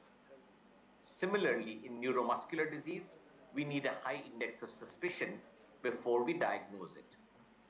However, let's then come to the most important and what's relevant for us today, the pulmonary perspective. Here, you can either have airways disease in the form of asthma and COPD, or you have interstitial and parenchymal disease in the form of ILD. The first question to ask after taking a good history is, does the patient on auscultation have crackles at the bases? So basilar Velcro crackles is what you're looking for. If you don't hear crackles, and if you hear reduced breath sounds or you hear a wheeze, you know you're dealing with an obstructive airways disease rather than dealing with interstitial lung disease.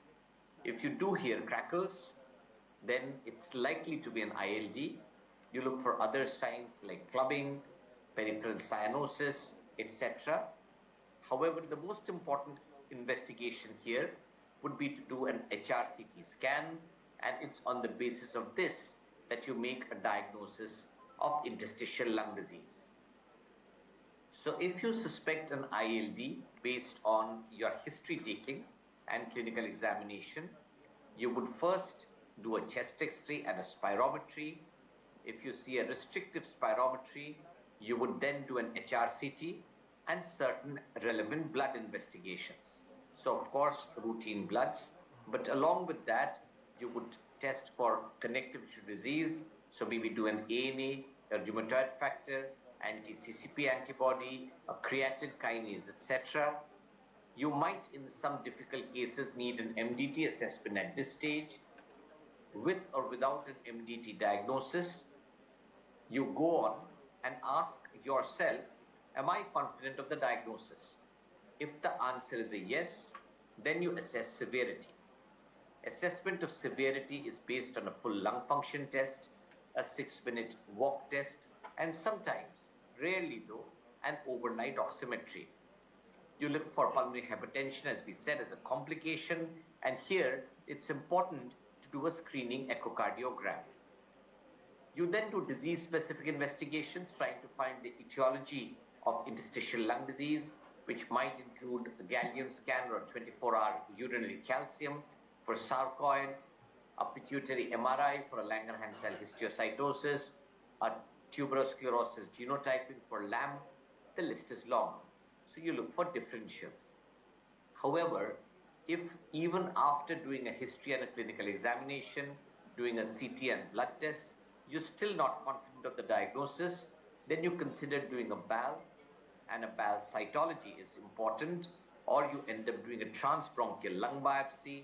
This could be a bronchoscopic transbronchial lung biopsy, or more commonly today, you could do a cryobiopsy, which gives you better quality and larger quantity of tissue.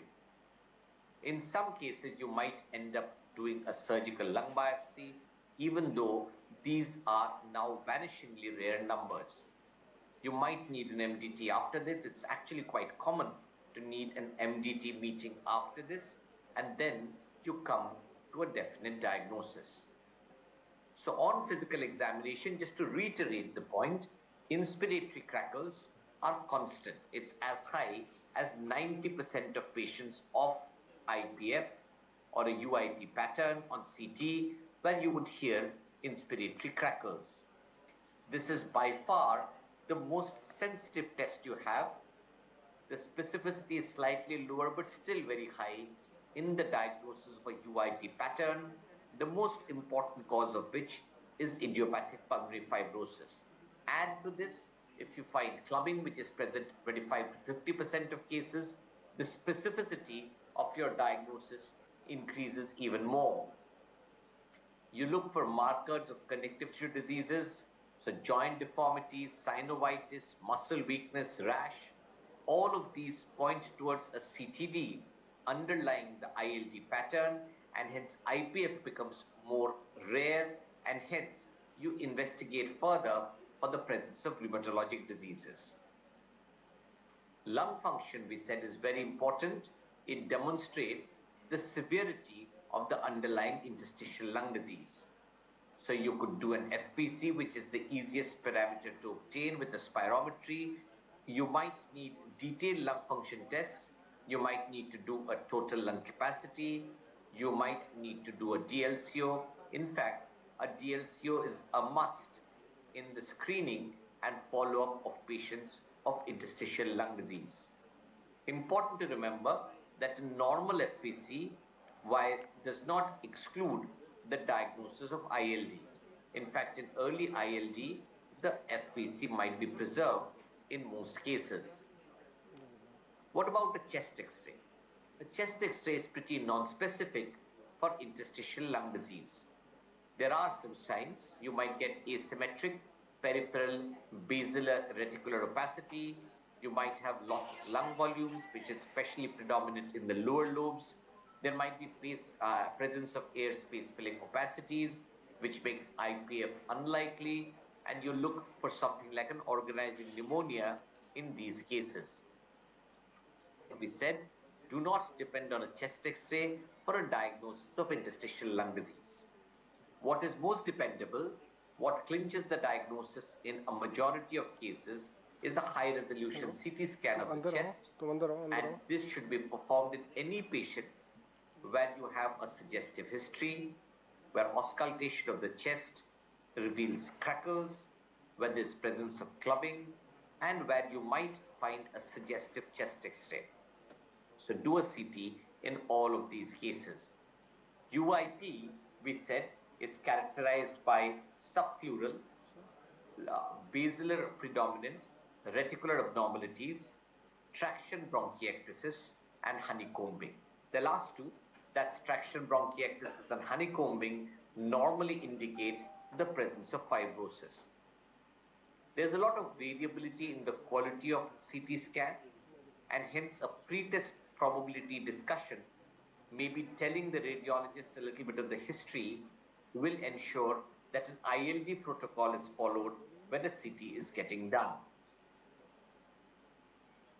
A BAL might assist in diagnosing inflammatory conditions like hypersensitivity pneumonitis, eosinophilic pneumonia, sarcoidosis, etc.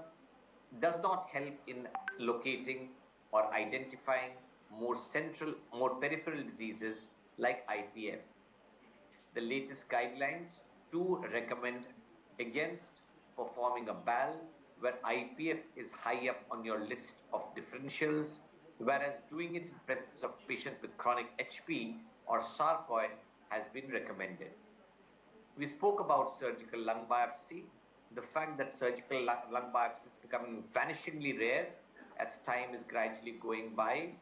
However, in the rare case where you need to do a surgical lung biopsy because no other investigation is getting you to a diagnosis, you have features which are classic of the subtype of ILD that you get in these patients.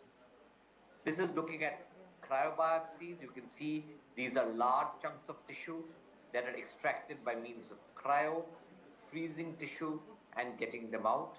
There is a slightly higher risk of bleeding and pneumothorax in these cases. and hence the selection of cases need to be judicious. However, they're far safer than doing a surgical lung biopsy. So surgical lung biopsy, the yield is about 100%. A cryo has a yield of 80%, whereas a transbronchial bronchoscopic biopsy has a yield which is as low as 30%. The cryobiopsy gets you to a diagnosis with the help of an MGT in a large proportion of patients. So getting the radiologist, the pathologist, and the clinician, of course, sitting together and discussing the tissue that's been obtained by a cryobiopsy along with the radiology, the signs and symptoms, gets you to a diagnosis in 80% of cases.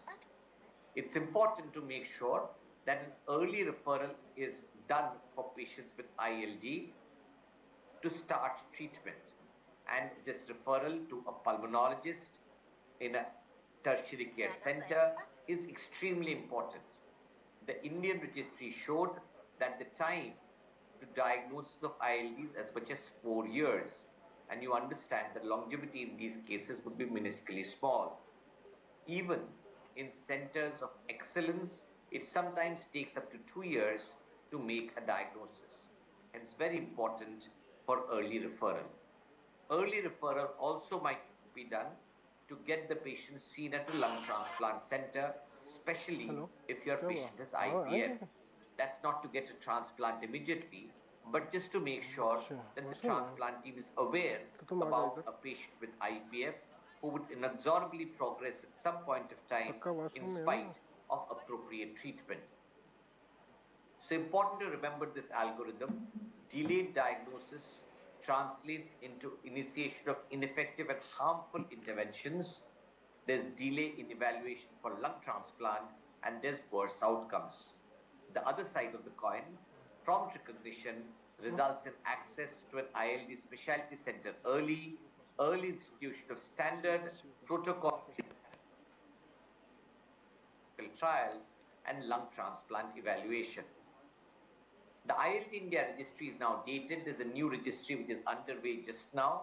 However, they changed the face of ILD in India. The fact that this was a collaboration led by the center, which collaborated with the Seattle Center in the US, a tertiary global center of repute. There were multiple centers which participated in this registry. The study lasted for about 3 years with more than 1,000 patients being recruited. This was at the time the largest respiratory registry ever. The inclusion criteria was simple: more than 18 years of age, who agreed to be a part of the registry, and I said multiple centers, which was actually 27 centers. And the commonest cause in about 50% of cases was chronic hypersensitivity pneumonitis. So chronic HP was the commonest. I think Dr. Khilani sir spoken well. Dr. Rajadhar ने भी same काफी चीजें repeat किया. So we have to stop here this. Now next session move to geriatric medicine, but due to some unavoidable circumstances, Dr. Sandeep Salvi was not able to come here due to flight diversion and something making technical problem in the flights. Next session will handled by Dr. Sakshi about the geriatric patient management in Hindi. Dr. Sakshi. Dr. Sakshi.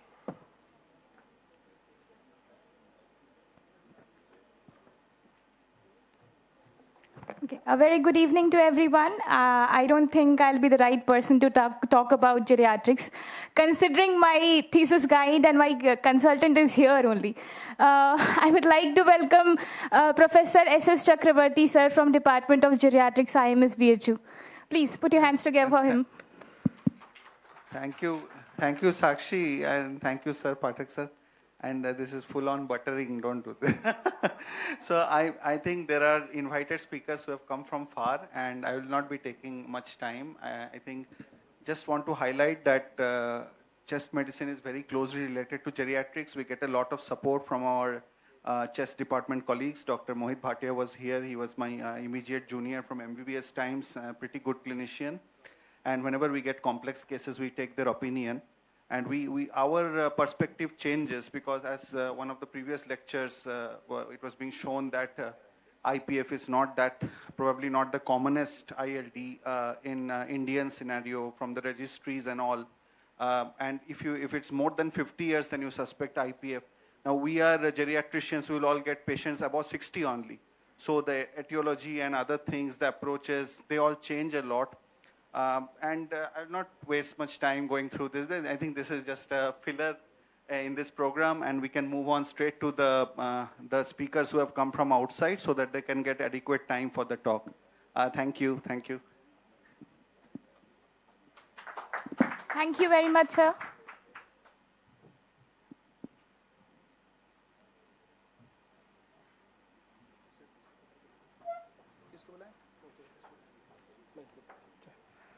Now to present mementos and Angavastram to chairperson, would like to call Dr. S.K. Pathak, sir, to present Dr. S.S. Chakravarti, sir.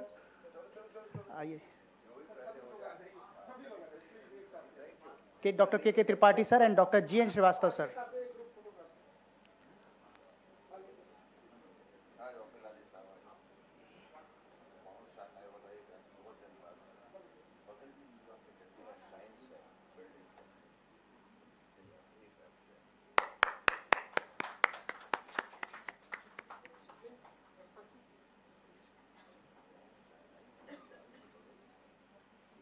Dr. Sakshi to Dr. K.K. Tripathi, sir.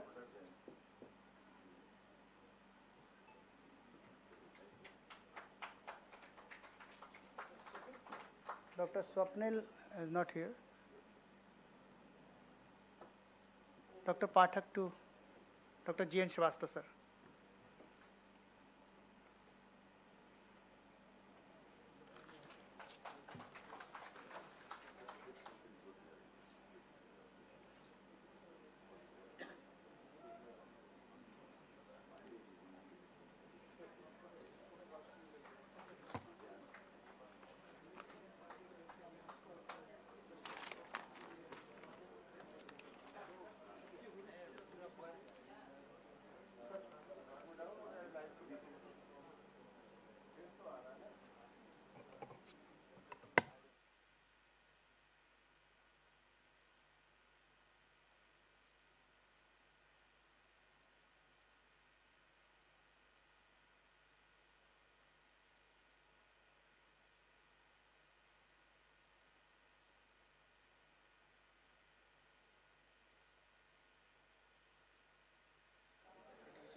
So now moving towards our next session, would like to call chairperson Dr. J.K. Saini, sir.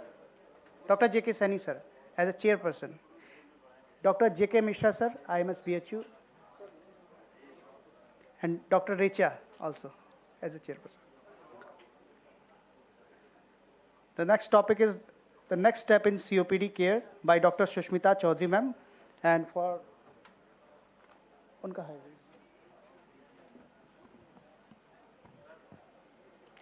Good evening. Thank you for being still here. A long day of talks. Yeah.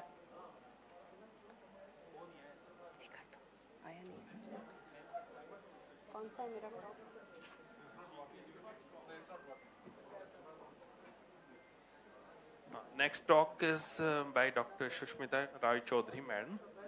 And she graduated from Calcutta National Medical College, then MD from KGMC, and she worked at Institute of Pulmocare and Research, Kolkata, and trained in UK, and European Diploma in Adult Respiratory Medicine, and so many things. And now I invite Madam for the talk. Thank you. Thank you, Dr. Pathak, for inviting me again. It's always a pleasure. And also, definitely, Professor Rajendra Prasad, our teacher, is also here. So, without further ado, can we show the slides?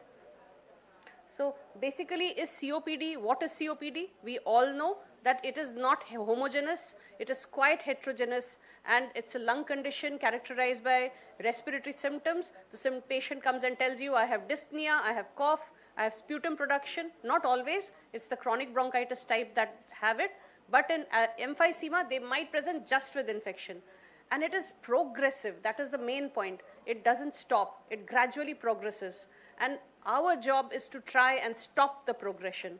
And that is why I have a lot of slides here where I'll be talking about just the basics that you need to take away. These are busy slides, but just what you need to take away. What is most important, and we have to realize, is as an asthma, we try and treat inflammation by treating with inhaled corticosteroids. But long term, we have been told in COPD, you treat symptoms. And that is why you have to use bronchodilators. Is it the same or has that changed? And that is what we are going to look at.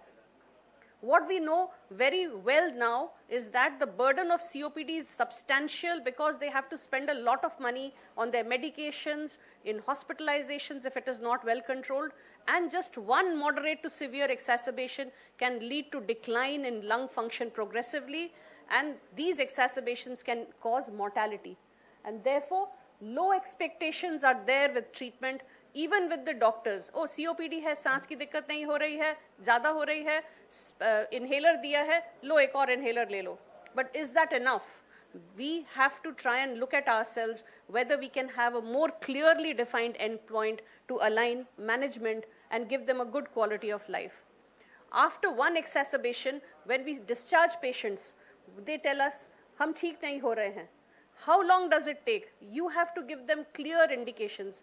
Here is evidence which shows that even with one moderate exacerbation, it takes 6 days before a patient starts feeling better when you have treated them with steroids and antibiotics.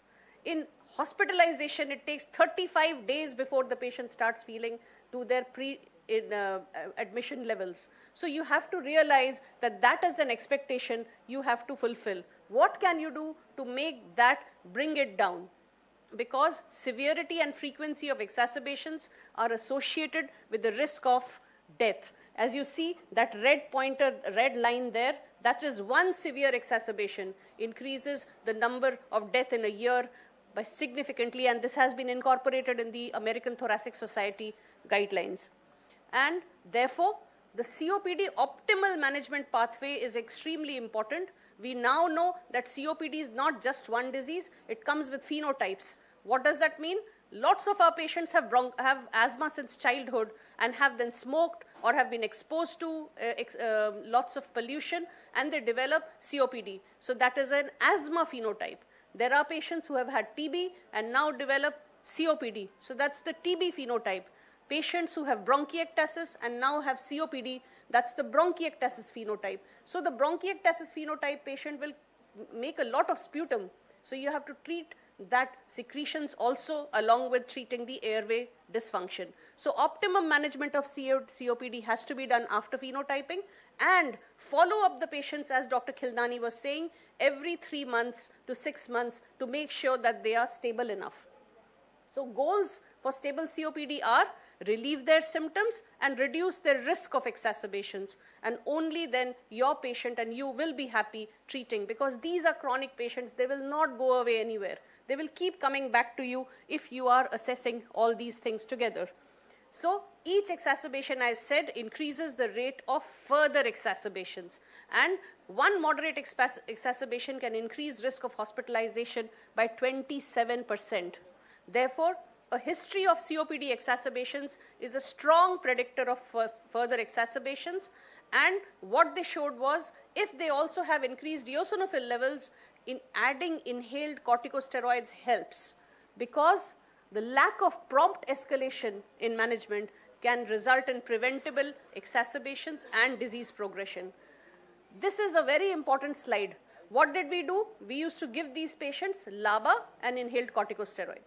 So what they have shown that even those patients who were on LABA and inhaled corticosteroids had a more than 40% risk of exacerbation and more than 40% risk of still being symptomatic. So by just giving LABA and ICS, you are not only not treating their symptoms, you are also increasing their risk of exacerbations. Therefore, LABA and ICS is definitely not the best combination to be had. And if you delay the treatment by adding a triple therapy, which is inhaled LABA-LAMA ICS combination, you can increase the risk of exacerbations in these patients. So it is no longer, this slide is important, that in 2024 guidelines, GOLD does not recommend ICS LABA. Instead, they tell you that you have to take it from the LABA-LAMA ICS combination. I'll show you in a minute. And when you are stepping up from ICS LABA to LABA-LAMA ICS, you must choose that the molecule is good, the clinical efficacy and safety trials are in place, and that the device, which is the most important part, aapne likh di dawa, patient is unable to take the medication, patient, you cannot take it. Now they say from multiple inhalers come to single inhaler therapy. The reason being, agar mujhe roz koi dawa lene bole, and if they say आप 2 बार लीजिए और एक कोई doctor बोले 1 बार लीजिए, I will probably be more compliant if I have to take it once rather than twice. And therefore, single inhaler, triple combinations are the way forward, and therefore, a combination approach is absolutely important in optimal management of these COPD patients. And so, what has GOLD done? It has helped us. Previously, we had this A, B, C, D. As you see here, in 2022, this was very complicated. Now, knowing that your patient is in either A, which is low symptoms, low risk, B is high symptoms, low risk, and E is the category that you have to look for, where when do you call somebody an exacerbator phenotype? When they have more than 2 moderate exacerbation or more than 1 leading to hospitalization. And you must look at these patients very, very carefully. And as you see, from 2022 to 2024, the change is that directly from LABA-LAMA, rather than add ICS and LABA, they say you go directly to triple therapy to reduce the risk of exacerbation and worsening of these patients. So this is how it should be done. And now, what are the medications that we have? Let us talk about the benefit of single inhaler drug therapy that we have in hand. And this is the latest that we have in our armamentarium, which is fluticasone furoate, umeclidinium, and vilanterol, together in one inhaler. So what is the evidence that we have for that? It has shown very nicely by the fulfilled clinical trial that exacerbation risk by using it once a day, 1 puff once a day, reduced exacerbation risk by 44%. The lung function improved by 171 mils after 56 weeks of therapy, and symptom controls was 59% greater. And I can tell you by personal experience that having shifted, I used to always think, how are these patients who are so symptomatic, give them 1 inhaler, 1 puff once a day, how are they going to get better? But they actually feel better because these are ultra long-acting bronchodilators. And they do really help. And they improve the real-world patient outcomes, as this was seen in a retrospective analysis in an American study. And what they showed was that the reduction rate was by 25%. So that is a huge number when it comes to COPD patients, because each of these exacerbations puts them down significantly monetarily. And a network meta-analysis has shown that compared to budesonide, glycopyrronium, and formoterol, this combination demonstrates a significantly greater improved at 24 weeks when it is done. Therefore, there's enough evidence now to suggest that this should be used. So can we be more ambitious about our patients now? Why not? It's a chronic disease because we are looking at disease stability. The lesser the number of patients comes to you, when we look at things like lupus, psoriasis, or multiple sclerosis, we are looking at disease stability and not disease cure. So therefore, we should definitely be prioritizing our patients. So what are our goal endpoints? Minimized exacerbations, stabilized symptom burden, and stabilized lung function. Because as we all know that there is a spiral every time there is an exacerbation, and there is, with extended periods of stability and improved lung function, these patients actually feel better. Please remember, alongside this, please encourage your patients to go for pulmonary rehabilitation. Most pulmonologists do not insist enough on pulmonary rehabilitation, and that is one evidence, that is one step apart from proper pharmacotherapy, which will help your patients significantly. So always add these patients to stabilize their symptom burden.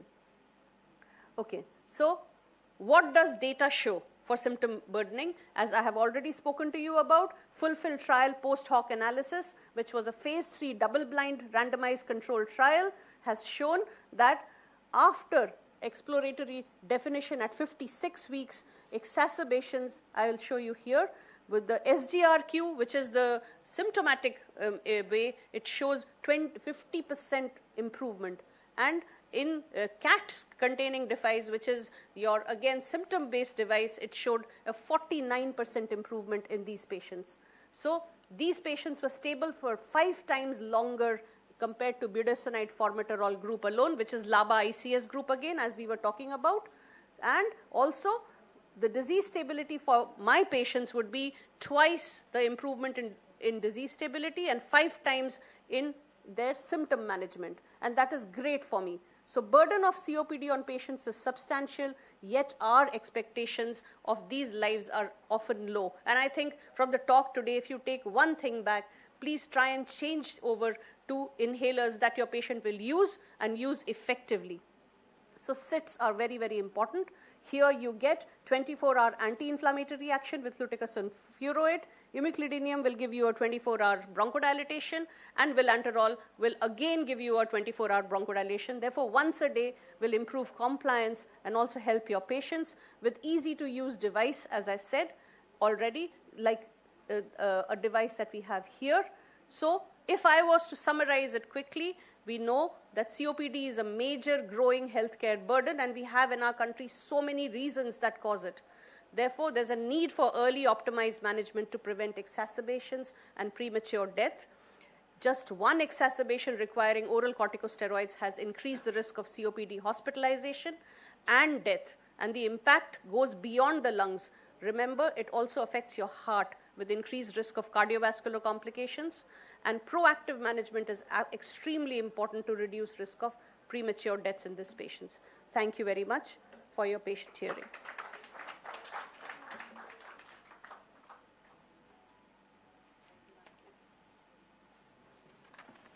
We are running short of time, so would like, any question? Mic.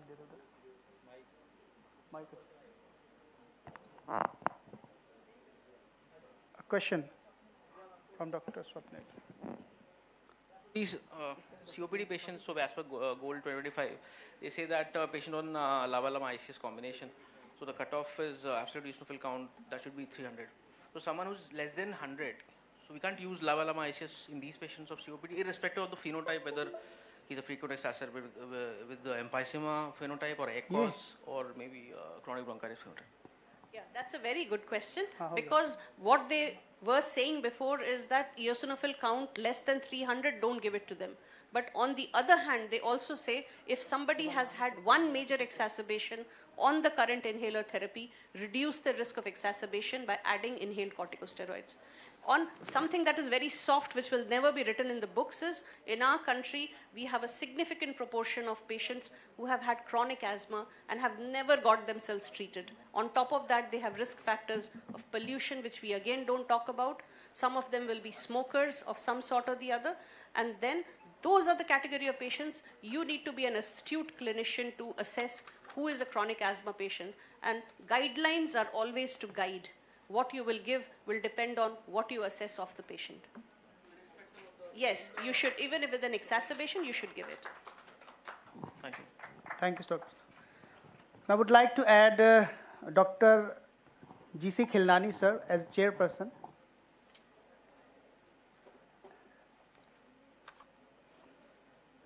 And the next session is, the next topic is management of bronchial asthma in pediatric patient.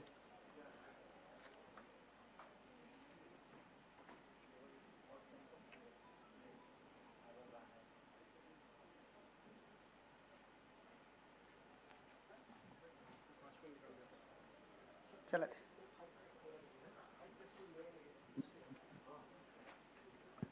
उनका ना चला दो आप 5 minute अच्छा रुकिए बुला तो दें आपको. Before that, would like to call Dr. S.K. Pathak, sir, for topic allergens immunotherapy in bronchial asthma. Slide low. Slide मेरी का. है कहाँ पे?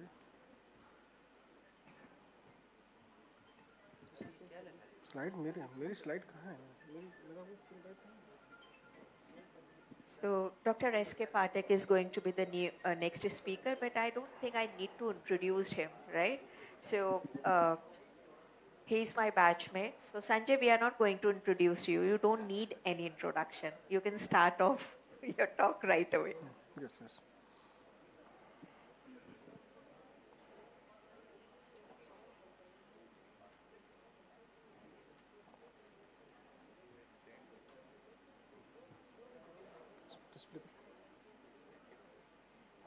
Thank you very much to everybody present here.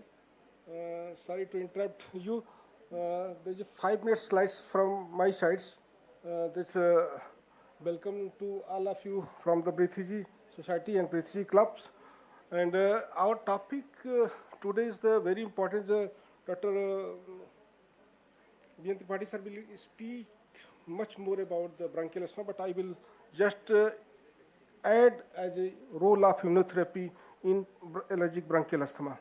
So as you all know that allergy, what is the allergy? Allergy is the reaction of a specific substance which is foreign to the body, and allergens is a substance which reduces the allergic reaction.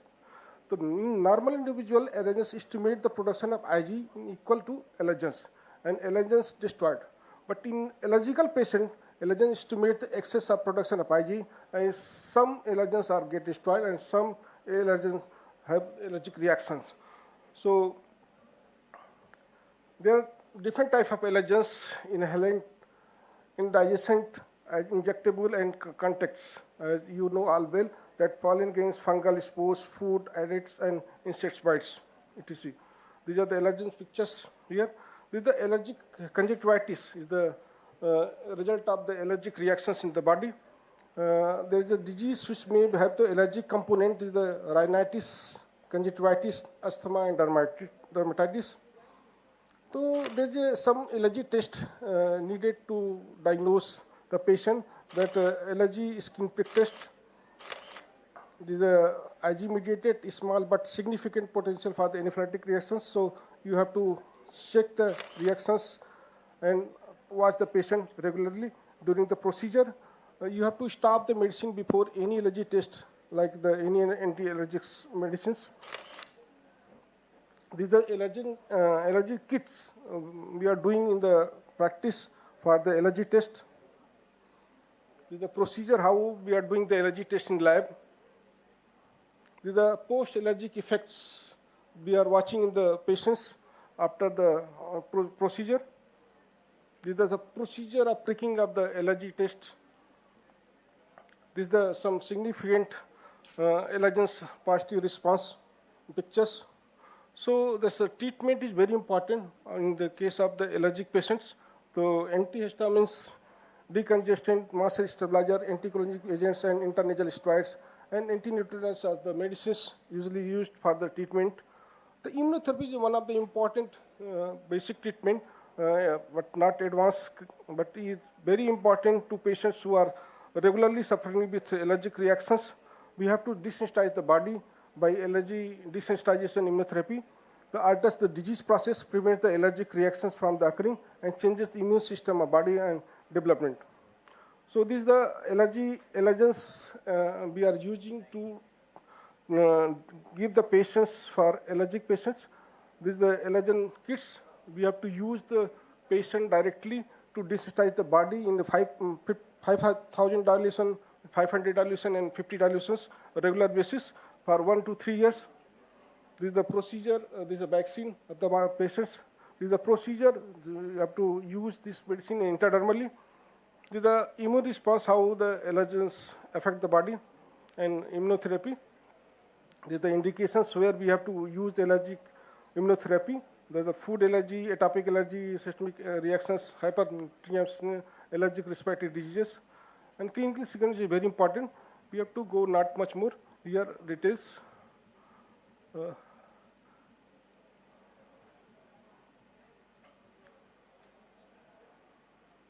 The many studies prove that allergy immunotherapy is very important and have the greater response in patients with recurrent suffering of allergies.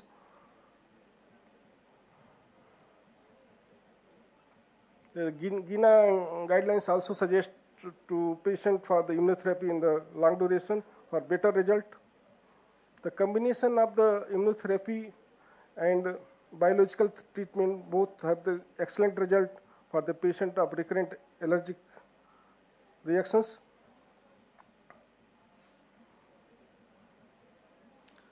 So take-home message that the allergic rhinitis often precedes asthma. Allergic rhinitis often asthma characterized by the global airway inflammation. There is a bidirectional influences between the upper and lower airways. The systemic pathway plays an important role in the reinteraction. In severe cases, immunotherapy must be tried for the patients.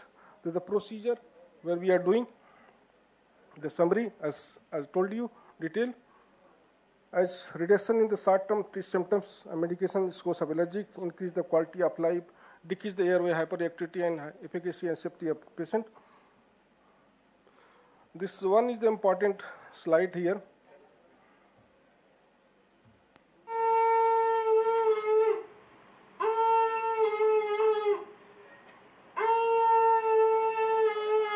This is one patient here in our clinic as a pediatrics suffering from the severe bronchial asthma. Now in OPD he come with शंख. I advise him to शंख बजाओ और उसने शंख बजाया 3 महीने के अंदर एकदम बढ़िया से शंख बजा रहा है, जो कि हमने सोचा भी नहीं था कि ऐसा रिस्पांस आएगा, लेकिन after immunotherapy patient has give a better results.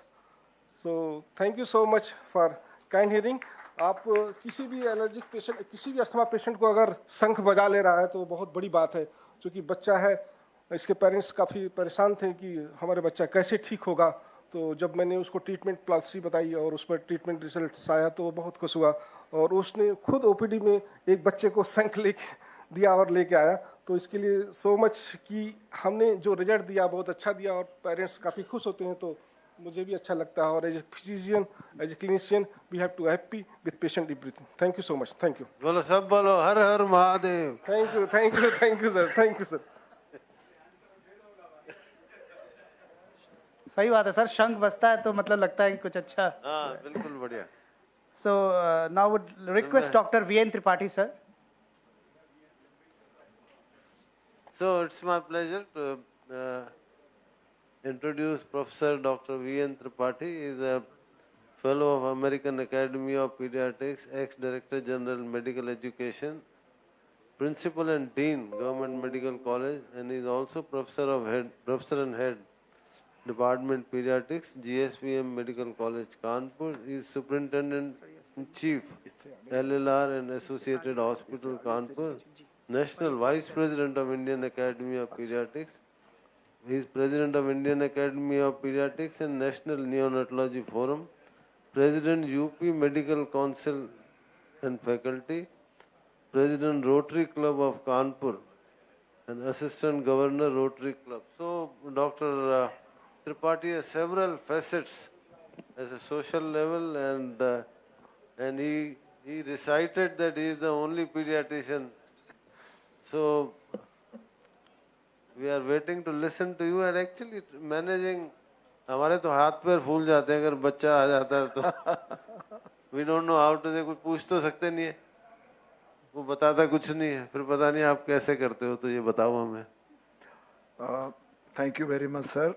Professor Kilani, sir, Dr. Saini, and Professor Gupta, ma'am, and of course my fellow delegates. Most are pulmonologists, and I'm happy that my ex-student, Dr. Brajesh Shukla, is here, and he knows how I was tackling asthma patient in my asthma clinic. Anyway, he's a practicing pediatrician in Varanasi, and now quite senior. I think 25 or 30 years back you passed out your MD. Is it? Right. तो एक शेर से अपनी बात शुरू करूँगा, और शेर डेडिकेट करूँगा ये हमारे जो प्रोफेसर खिलानी साहब हैं उनके लिए, और ये हमारे जो डॉक्टर पाठक हैं उन पे भी लागू होता है कि फिर उम्मीदों की शाम आई है, फिर उम्मीदों की शाम आई है, चांद सितारों को साथ लाई है।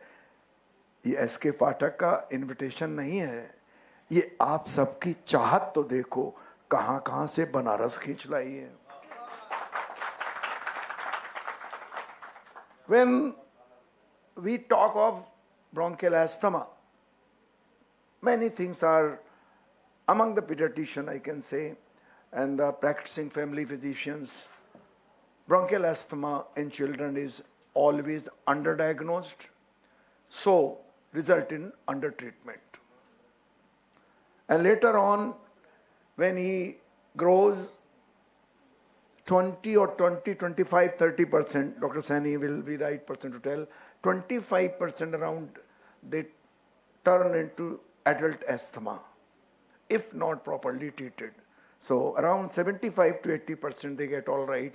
Most of the time, by the age of 10 years or 11 years, the airway sizes becomes optimum. So the disease which is underdiagnosed is likely to be undertreated. And the diagnosis is clinical.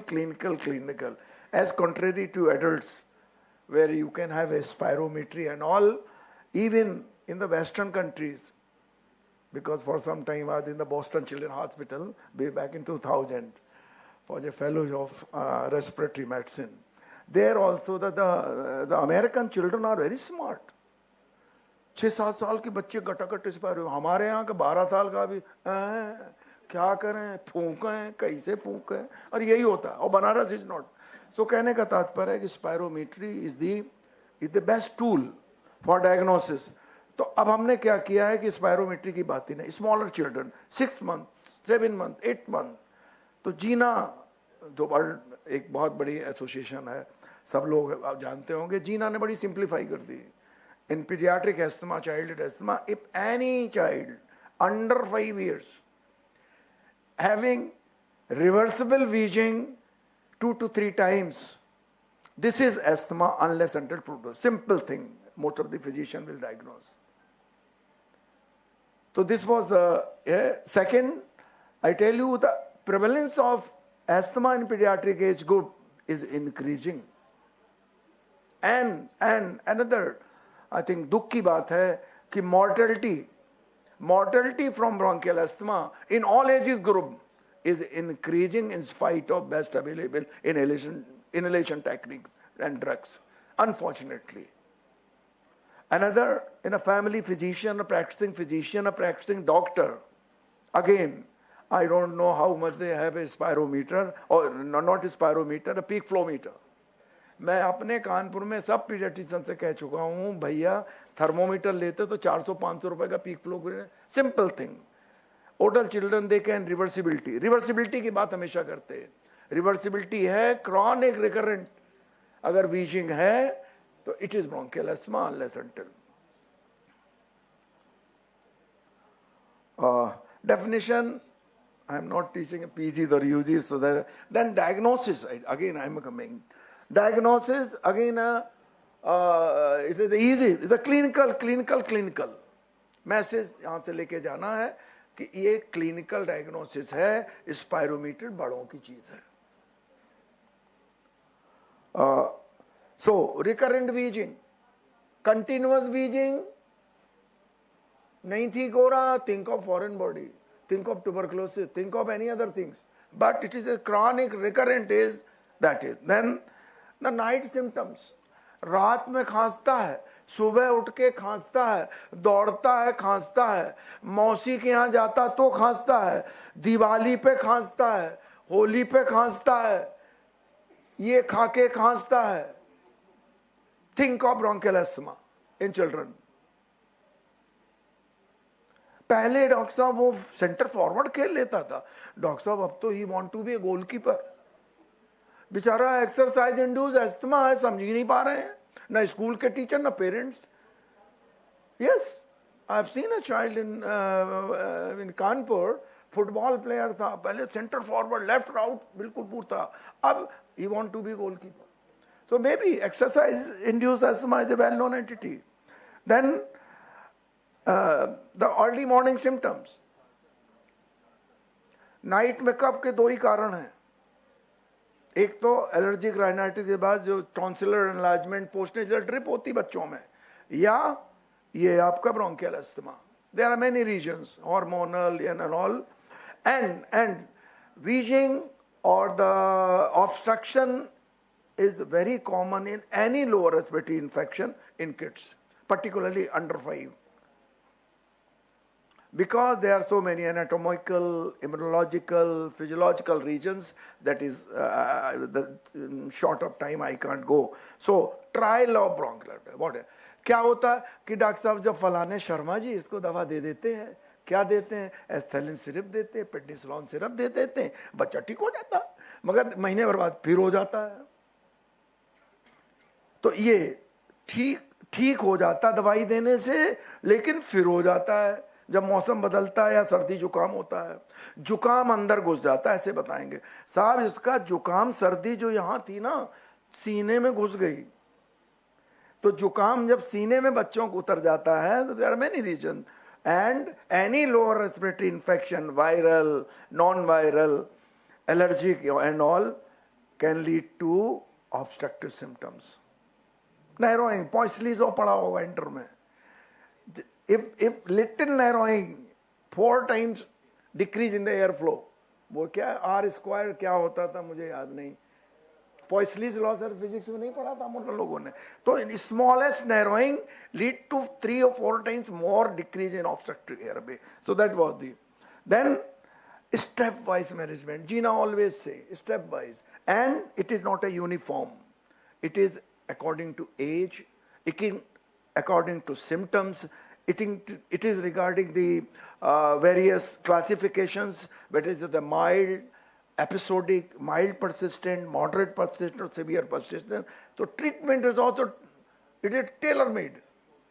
It is not universal कि इस बच्चे को ये देंगे सबको देंगे मोर लगाते जाएं. So not. So then comes the age. 8 years, 7-8 years you can go for spirometry and trial of bronchodilator. हमारे लिए तो बहुत सिंपल होता है. जब भी देख रहे हैं कि 4 डॉक्टरों दिखा के आया, किसी ने bronchodilator as a smart paediatrician में उसको असालिन ऐड कर देता, डॉक्टर साहब बड़ा आराम मिल गया, साथ में आपने दिया. Yes, this is also one of the method of diagnosing childhood asthma. Then, stepwise, British Thoracic Society, even the GINA guidelines, they always say step 1, and the pharmacology. I'm not going in detail. So this to be made depending upon the age, symptoms, and all. Then relievers, they are available, as Madam has said. We have SABA, short acting, then ICS, very good. Boon, Bardhan hai, Madam.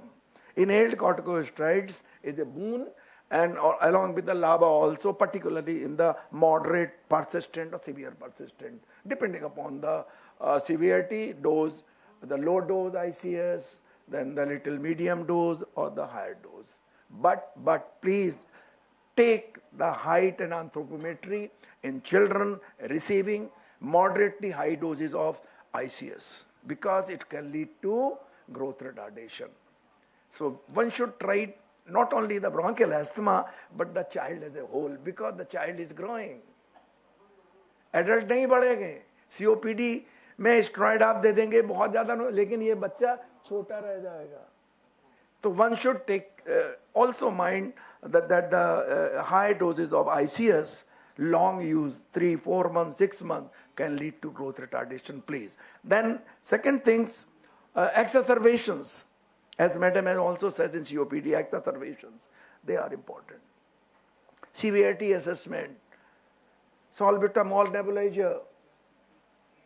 Always carry on method. In children up to 10 years, always use the MDI, spacer, with mask or sometimes without mask. Please, खाली फूकनी नहीं देनी है. Madam एक बार एक बच्चे को लिखा, 1 महीने 1.5 महीने बाद आया कि हाँ साहब हमने बताओ क्यों नहीं दिया, वो खुल गया, उसको लगाना नहीं आता, गलती हमारी है. BG pediatrician, I don't have a paramedic. Please keep a paramedic for asthma patient for education. School में बता दीजिए. One of the Georgian professor's son died in one of the engineering college due to acute severe attack of asthma in Lucknow only. Delhi में, आप तो दिल्ली में sir, वहाँ एक लड़की का हुआ था. She also popped up in school. उसमें ह्यूज कराई हुई थी. मुझे याद नहीं, मैंने न्यूज़पेपर में पढ़ा था. So please, if one child, you caregiver को बताइए बच्चे को मेरे अस्थमा है, बच्चा अपना ये सब लेके जाता है, कृपा करके जब भी इसको कोई दिक्कत हो तो इसको जरूर inhaler दिलवाइए. It should not be as a taboo. अरे ये क्या लेके आता है? अरे भाई, बड़ी सिंपल चीज है, acceptance. Please school teacher, care giver, इनको बताइए. डॉक्टर पाठक की तरह लोगों को रखिए. We in Kanpur, you remember when I was the चोड़ी, I used to keep this pharma people. Cipla वाला बंदा, हमने क्या वो चलाओ टीवी, अपना सब चलाओ, एजुकेशन. और एक रेजिडेंट की ड्यूटी अलग से लगाते थे और साथ में एक को लगाते थे एलटी को. भैया तुम बताओ ये फुकनी कैसे यूज होगी. एंड आपको मालूम होगा कि in UK about 60% paramedics, they were not knowing, and the doctors, they were not knowing before 10 or 15 years, I read, proper use of these devices. खाली फूकते रहते थे. अब तो खैर MDI आ गया, वो आ गया, और वो खुल गया. उसका गांव का था, बेचारे गांव के सीधे होते. बोले डॉक्टर साहब वो तो टूट गया है. मैंने कहा टूटा है, देखें, कुछ नहीं लिए होता. तो ये बताना है कैसे लगता है. प्रॉब्लम ये है कि हमारे पास 10 दवाइयाँ लिखने का समय है. आई am sorry to say, I am also practising doctor, हमारे साथ के हैं. लेकिन एजुकेशन और जितनी क्रॉनिक डिजीज हैं, चाहे COPD हो, चाहे अस्थमा हो, चाहे डायबिटीज हो, चाहे हार्ट डिजीज हो, चाहे कुछ हो, आपको बताना पड़ेगा. हम तो ट्रायंगल बनाते हैं, एजुकेशन, रिलीवर, प्रिवेंटर. एजुकेशन नहीं है तो 2 पहिए गाड़ी बेकार चलेगी नहीं. Please educate, care the person. If the child is older, उसको बताइए. आजकल बच्चे स्मार्ट हैं. और इसके बाद उसके केयर गिवर्स जो भी हों घर में, पेरेंट्स हैं, कौन है, दादी अम्मा, सब बच्चे को अगर ये नज़र रखना ज़रा. और वो SpO2 वाला तो आजकल पल्स ऑक्सीमीटर हर एक घर में है. हाँ, ज़्यादा दिक्कत है, नाप लीजिए, 90 से नीचे तो नहीं आ गई. और स्कूल में बता दीजिए. थी the parents, care giver, child और हिमसेल्फ एंड स्कूल टीचर. मेरे बच्चे को दमा है भैया, कभी कभी बड़ा अटैक भी पड़ जाता है. डॉक्टर साहब ने कहा इसको हम अपने बैग में लेके भेजते हैं, तो कृपा करके देख लेना, जब अटैक पड़े तो दे देना. प्लीज, ये कहना है बच्चों के लिए, बड़ों में भी कहना है. The child engineering college, he was studying BTech, son of a professor, Georgian, I remember. चले गए स्कूल को मतलब नहीं, बच्चा पॉपअप हो गया कई 2-4 साल पहले. So sad, I am sorry to say. So that was. चलाओ जरा, कहाँ चले गए. मॉनिटरिंग, यस, वही चीज, monitoring. Asthma is a chronic disease. ये डायरिया नहीं है, 5 दिन तक ORS दिया, जिंक दे दिया, खाना पीना दे दिया और ठीक हो गया.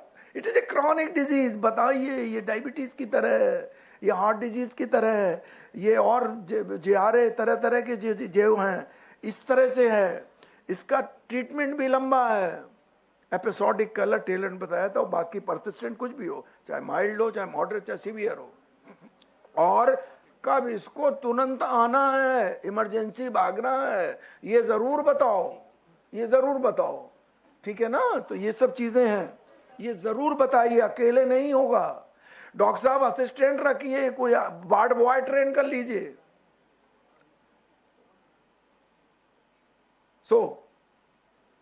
ये ग्रीन, जीना ने बहुत अच्छा कर दिया.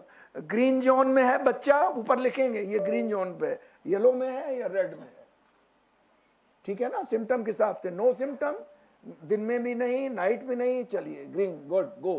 Yellow, yes, we have to give SABA or sometimes consider the inhaled corticosteroid, or in acute emergency oral prednisolone. Oral prednisone 10 दिन तक 2 मिलीग्राम पर kg आप दे दीजिए, कोई साइड इफेक्ट नहीं, 10 to 15 days. Use freely if needed. Take the help of pediatrician. Then then the red zone, serious, खतरा, severe symptoms, admit करना पड़ सकता है। और कब एडमिट करें, आपको केयर गिवर को बताना पड़ेगा। बच्चे को बड़े बड़े स्मार्ट हो गए, इनको बताना पड़ेगा, बेटा जब बात नहीं कर पा रहे, ठीक है, और ये चल नहीं पा रहा, बात नहीं कर पा रहा, ठीक से नहीं कर रहा, सैचुरेशन डाउन हो गया है, नीला पड़ रहा बच्चा, सुस्ती आ रही, सुन्न पड़ रहा, ढीला पड़ गया, क्लास में भी तो लेटना चाहता है, यस, बताना पड़ेगा हमें अपने कोई पैरामेडिक रखने पड़ेंगे, ठीक है ना, ये सब करना पड़ेगा, otherwise the dangerous disease. Unfortunately जैसे हमने पहले कहा था, still the mortality is quite high in all ages. I am talking about children, in spite of such wonderful good drugs, including your biologics and all. So आपको then the referral है ना, लेकिन biologic हम नहीं देते हैं. I used to refer a pediatric pulmonologist or use a trained person. Then alternative diagnosis. हाँ, ये भी देखिए, comorbid conditions बच्चों में बहुत होती हैं. एलर्जिक राइनाइटिस है, राइनोसाइनोसाइटिस है, गैस्ट्रोएसोफेजियल रिफ्लक्स डिजीज है, तरह तरह की हैं, ये सब आपको देखना पड़ेगा। अगर हैं तो one has to take care. जैसा कभी डॉक्टर पाठक ने एलर्जिक राइनाइटिस है तो आपको देना पड़ेगा, इंट्रानेजल फ्लूटिकासोन देना पड़ेगा, डिकंजेस्टेंट देने पड़ेंगे, लेकिन डायग्नोसिस करने पड़ेगा। मैं तो हमेशा कहता हूँ, ब्रोंकियल अस्थमा का छोटा भैया एलर्जिक राइनाइटिस, बड़ा भैया मैडम के डिपार्टमेंट में COPD. These are the other, they are modern other medicine, but they are required in very less people, like less than 1%. There should be a plan, action plan. ये वो बताया था, ये ऐसी बीमारी नहीं है, चुटकी चुटकी, ठीक है ना? तो इसमें आपका करना पड़ेगा। लास्ट तो सब चीज हो गई।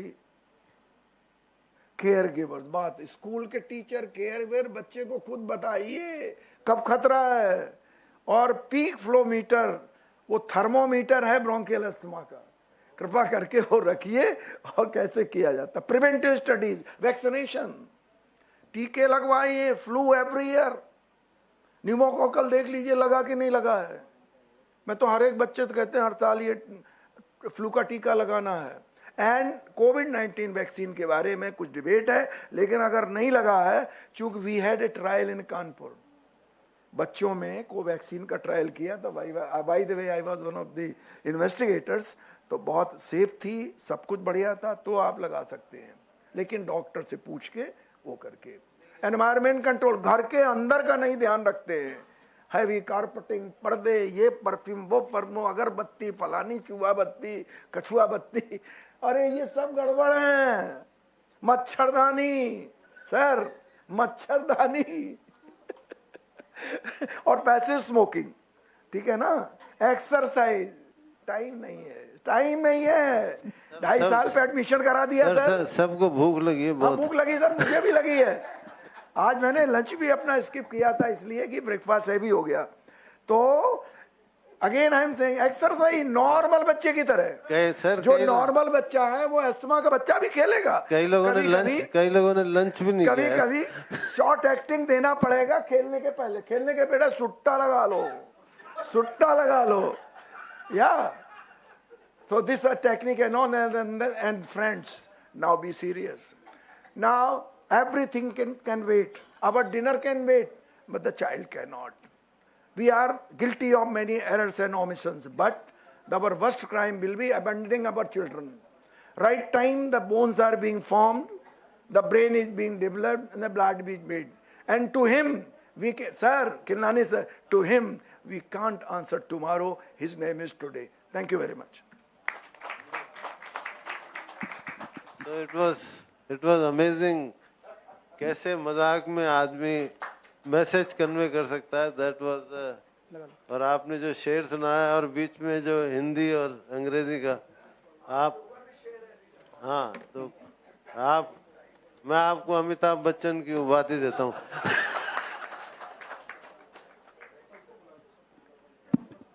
I would request Dr. Rajendra Prasad sir that this is the last session.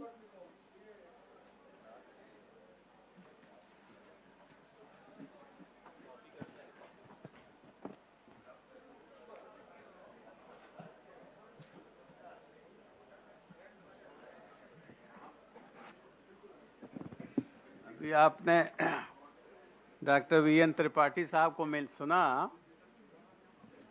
और बहुत कम लोग बचे हैं अब, सबको भूख लगी है, ये बात तो सही है।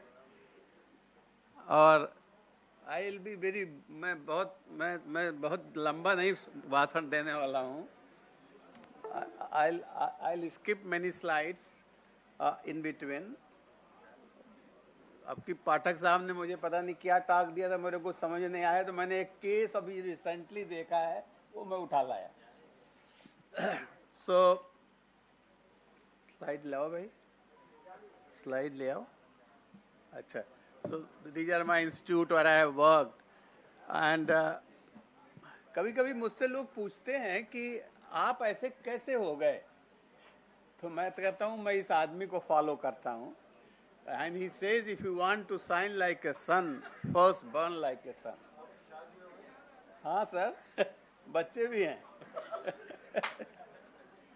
So, and the second thing what I learned from Japan, I was in quite early age, about 38-year-old when I was in KGMC as a lecturer.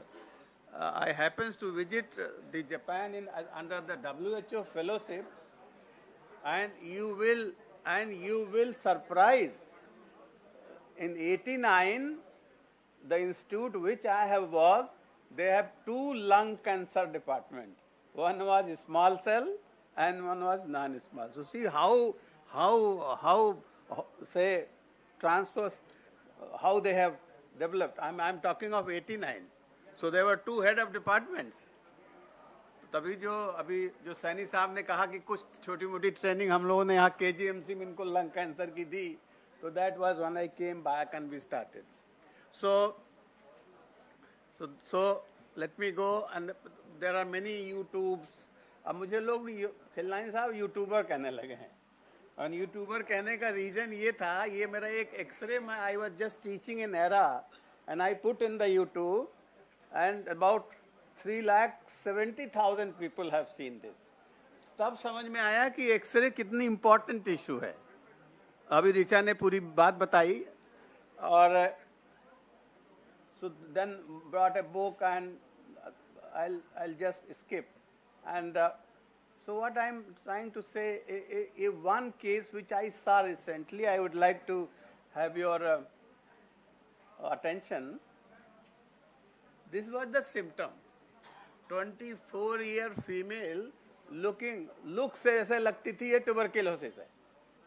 Photo में नहीं लगा पाया उसकी। And she had cough, breathlessness since childhood.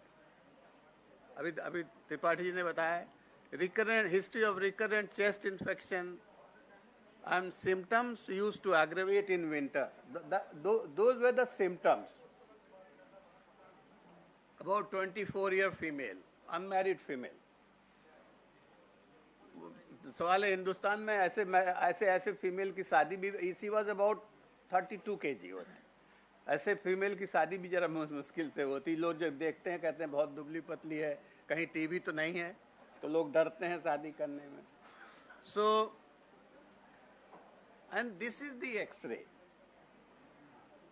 which I think you will agree with me कि bilateral shadows हैं। जब मैंने भी देखा तो मेरे भी समझ में नहीं आया, टू बी वेरी फ्रैंक। अभी मैंने इसको कुछ ही महीने पहले देखा है, 24 का है, 24 का मतलब ये साल भर पहले देखा होगा। तो कोई ऑडियंस में कुछ समझ में आ रहा? मैंने आपको कुछ डीडी भी लिखी है इसकी कि ये नहीं, अरे ऋचा नहीं बताई ये मैंने 4-5-6 डीडी लिखे हैं। इसमें जो आप लोग पीछे बैठे हो, कोई चेस्ट वाला भी है या फिजिशियन है कोई? पीछे जो बैठे हैं, कहाँ गए इनके पाठक के संत महोदय? इधर आओ भैया। हाँ, तुम आओ, तुम सामने आओ। यही तो एक पीजी मतलब रेजिडेंट हैं। अच्छा, पीजी बैठे हैं। तो देखो भाई, इतने डायग्नोसिस मैंने डिफरेंशियल डायग्नोसिस लिखी है। अच्छा देख लो भाई, ये एक्सरे, है? हाँ, अब इसमें डिफरेंशियल क्या क्या समझ में, क्या क्या हो सकता है? टीबी हो सकती है, मैंने कहा ना, यंग लेडी बहुत लीन एंड थिन, और वो सिम्टम्स बता दिए। फिर उसके बाद आईएलडी हो सकता है। अच्छा गुड, मतलब आईएलडी हो सकता है? नहीं होगा ना, मतलब चांसेस कम है। ब्रांकिएक्टेसिस, ब्रांकियल एबीपीए की वो भी डायग्नोसिस लिखी हुई है। So what investigation should be done, मतलब सारे जितना अभी इन्वेस्टिगेशन कोई बता रहा था, सारे लिखे हैं। Sputum, CB NAAT, CBC, bronchoscopy, CT thorax, PFT, और बाद में एक ये total serum IgN IgG against Aspergillus, ये दिमाग में आया। एंड स्प्यूटम नेगेटिव था, सीबी नेट भी नेगेटिव था। सीबीसी में one pointer was there in this case, जो यूस्नोफिल है वो 8% है। That may be history of breathlessness since childhood, and eosinophil is 8%. That is indicating something.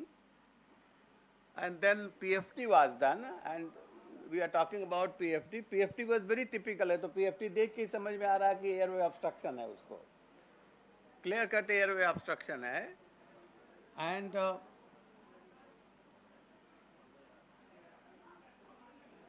ये इसका सीटी स्कैन है। अब कहाँ गए भाई पाठक साहब के लड़के? बायलैटरल सेंट्रल सिस्टम, तो ठीक है, ये था पिक्चर। एंड अल्टीमेटली ये उसके फर्दर कट्स हैं। So there is evidence of bilateral ब्रांकिएक्टेसिस,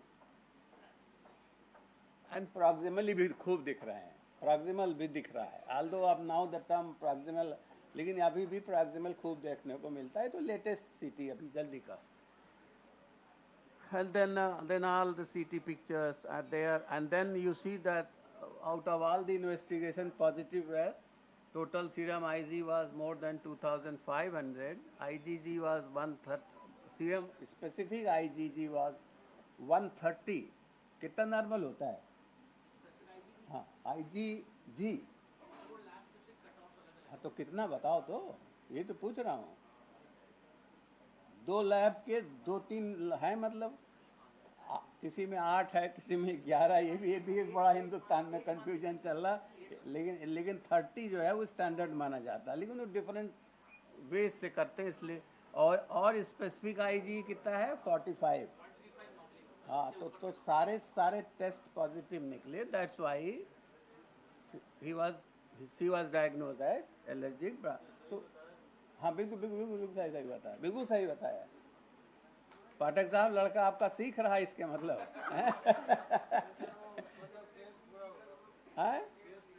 हाँ, घूमने नहीं जा रहा। तो अब मैं ज़्यादा ना लेके, व्हाट इज एबीपीए, एक और है। देखिए ना, लोग अक्सर कहते हैं जहाँ एबीपीए का वर्ड आया तो ये तो हो गया, दिस इज एक सिंपल वर्ड में हम समझाते हैं, this is allergy to fungus. This is not a fungus which is causing disease, this is immunologically through जो है एलर्जी टू फंगस है।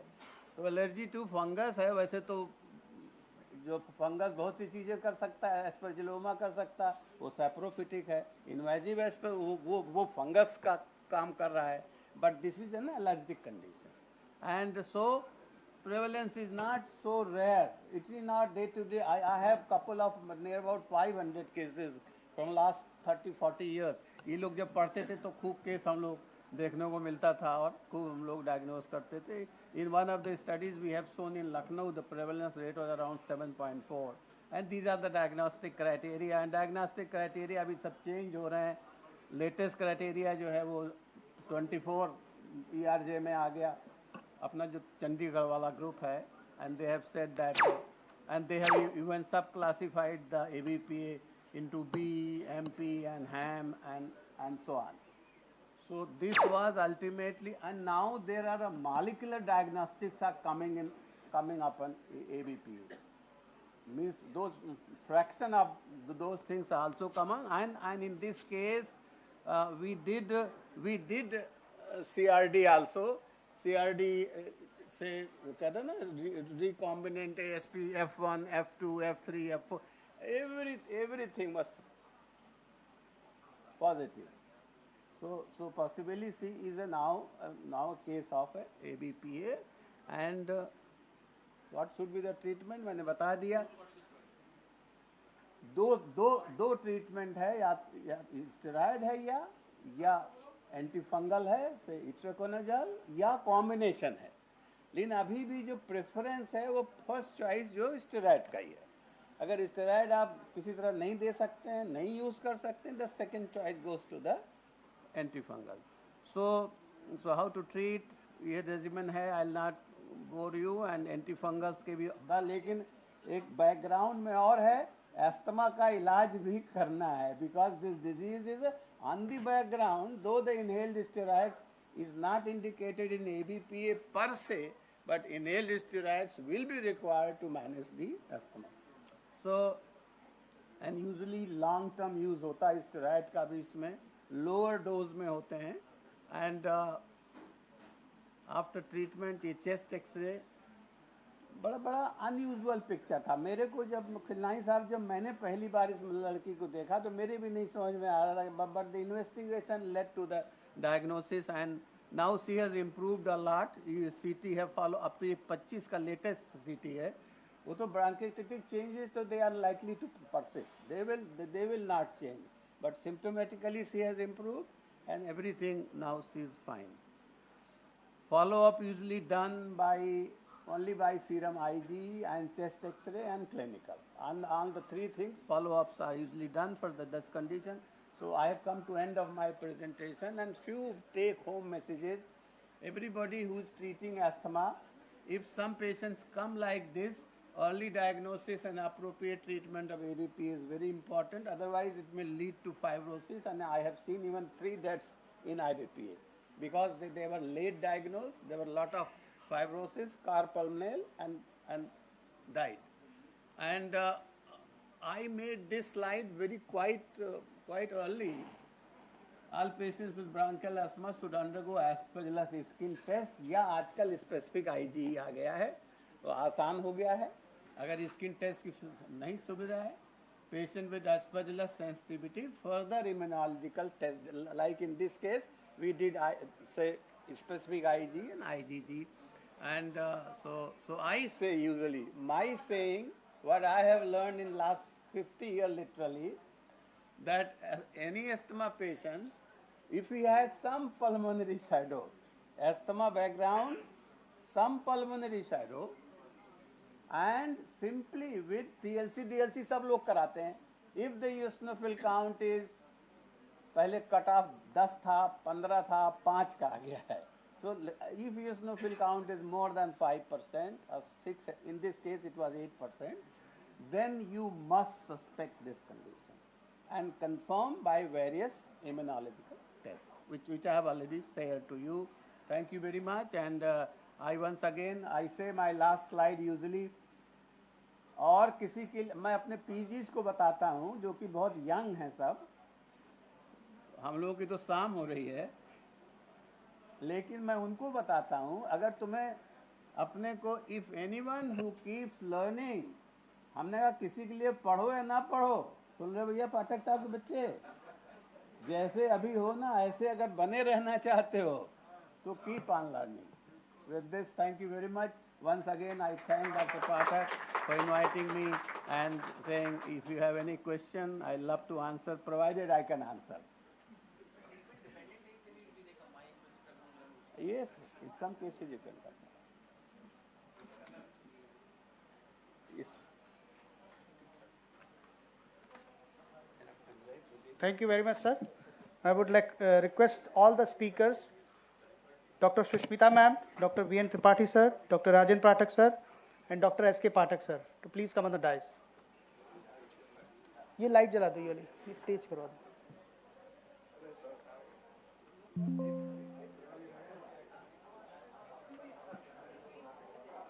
Would request Dr. S.K. Pathak sir to give Angavastram and memento to all the faculties.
मैं सभी team members को भी invite करना चाहूँगा क्योंकि हमारी बैकअप टीम ने भी बहुत मेहनत की है।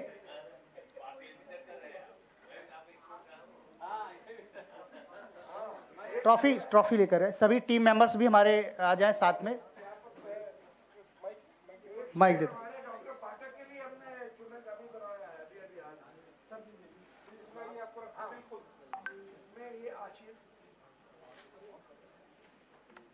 आशीर्वाद भी है डॉक्टर पाठक को, शायद सुशील लिखते हो, क्या लिखते हो नाम? सुशील,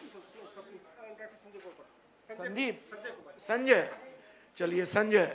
तो एक वो है कि शेर कि संजय कहाँ रुकते हैं, संजय कहाँ रुकते हैं अर्श या फर्श की आवाज से, संजय कहाँ रुकते हैं अर्श या फर्श की आवाज से, इन्हें तो जाना है बहुत ऊंचा हदे परवाज से इंशाअल्लाह। क्या बात है, बहुत खूबसूरत, बहुत खूबसूरत। सभी टीम मेंबर्स को इनवाइट करेंगे, बारी बारी से जल्दी जल्दी से आएं।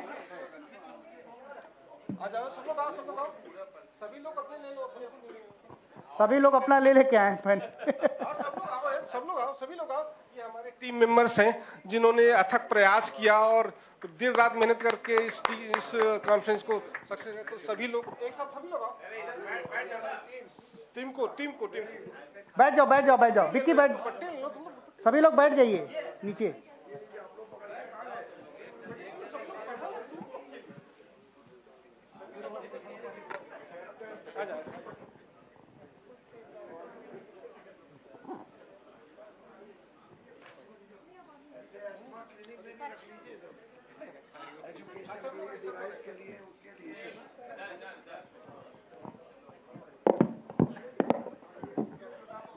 सभी मेंबर्स यहाँ पर आ जाएं, सभी ऑर्गेनाइजिंग टीम के मेंबर्स आ जाएं, प्लीज यहाँ पर आ जाएं।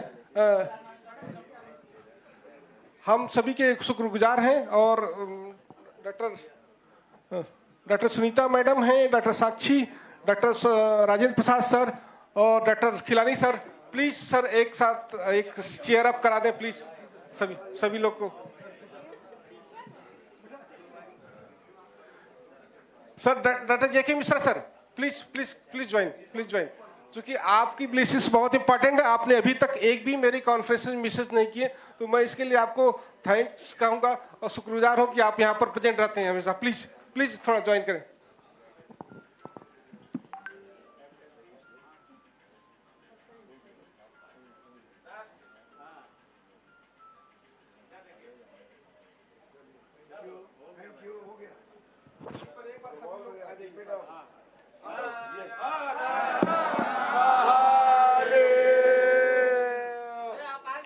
सभी लोग आइए सर आइए सर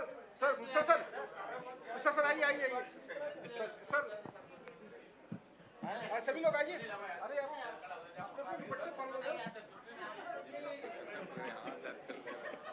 पढ़ लो भाई सब। अरे यार तुम किसको बना? किसको नहीं, सबको बना दे। सब लोग पहन लो यार। सर कहाँ गए? आइए सर, आइए sir.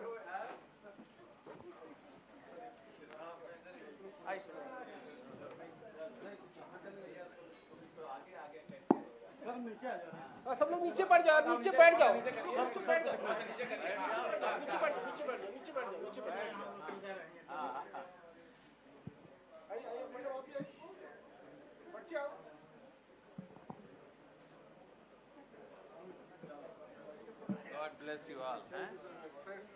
Thank you so much everyone. और हमारे गुरुजी हमारे मीडिया के सबसे होनहार और सबसे काबिल विजय जी, प्लीज प्लीज आइए। सर सर सर आप थोड़ा दे दीजिए, मीडिया के बहुत ही स्पेशल पर्सन हैं, आप इनको जो है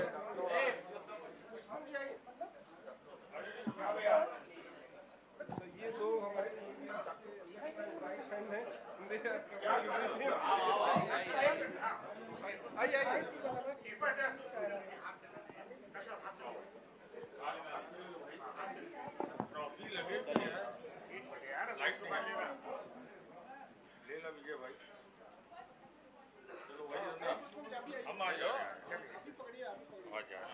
काफी मेहनत किया है इन्होंने और इस पूरे टीम को सक्सेस करने के लिए।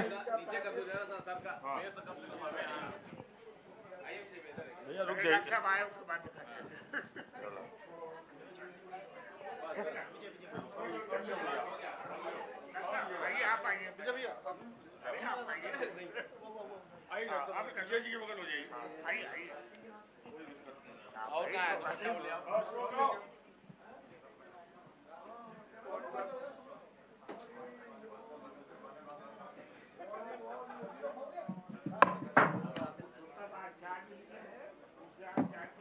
आज ये मीडिया क्लब के इस समय प्रेसिडेंट बन चुके हैं, इनको ढेर सारी बधाइयाँ।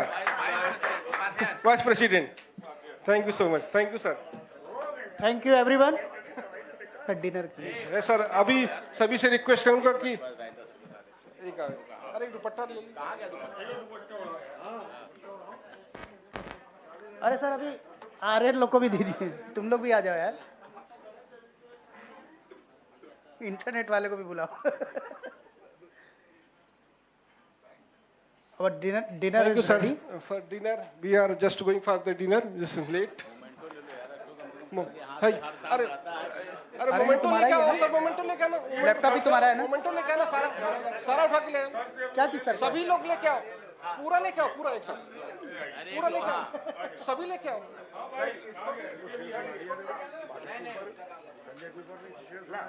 सभी लोग ले लीजिए।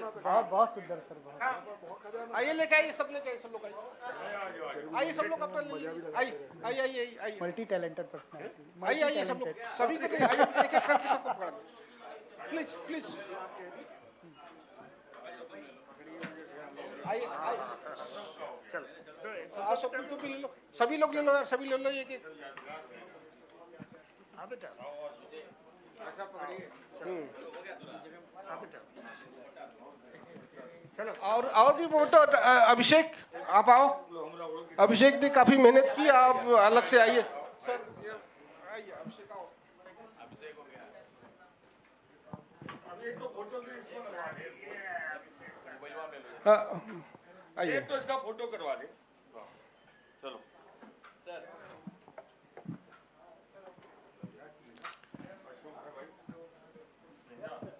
सभी आओ, राजेंद्र इधर आओ, हमारा ये सबसे बहुत ही कर्मठ स्टाफ।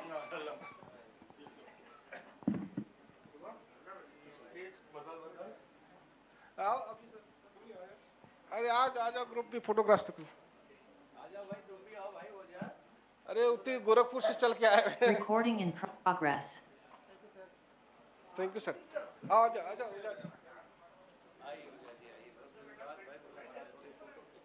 सब लोग आ जाओ, इधर आ जाओ, थोड़ा सा इधर आ जाओ। अरे हाँ यार, बहुत ये टेबल इंचार्ज है पूरा, एकदम सब कुछ इन्होंने मैनेज किया अच्छे से। वो कहाँ गया? इंद्रमणि जी आइए आइए, इंद्रमणि जी आइए आइए। अरे अरे आर्यन जी आइए आइए आइए। ये हमारे ऑडियो विजुअल इंचार्ज हैं इन्होंने हर साल बहुत अच्छी टीम वर्क है सर के साथ।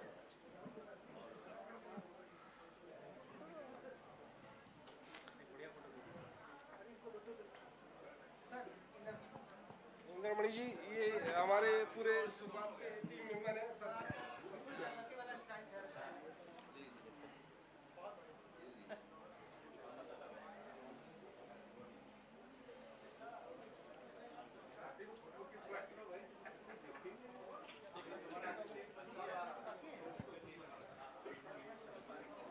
सर डॉक्टर ओझा सर हम नहीं चलो अरे आज बस सर से ले लो।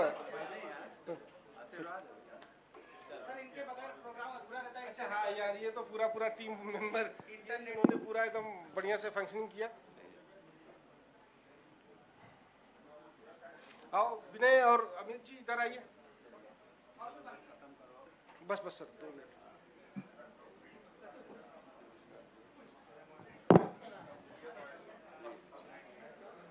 अरे सर आप आइए 2 मिनट। आइए सर आपको तो लास्ट सर के साथ।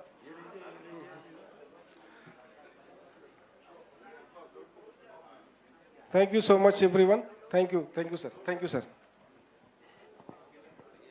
घड़ी मत देखो काम करते हुए 12 घंटे हो गए। मैं बता रहा हूँ सुबह में 6 बजे की जगह हो। चलिए thank you very much everyone. Dinner is ready.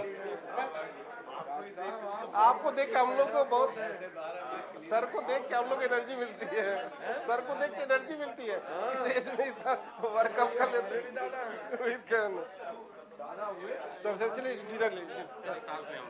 आ जाओ।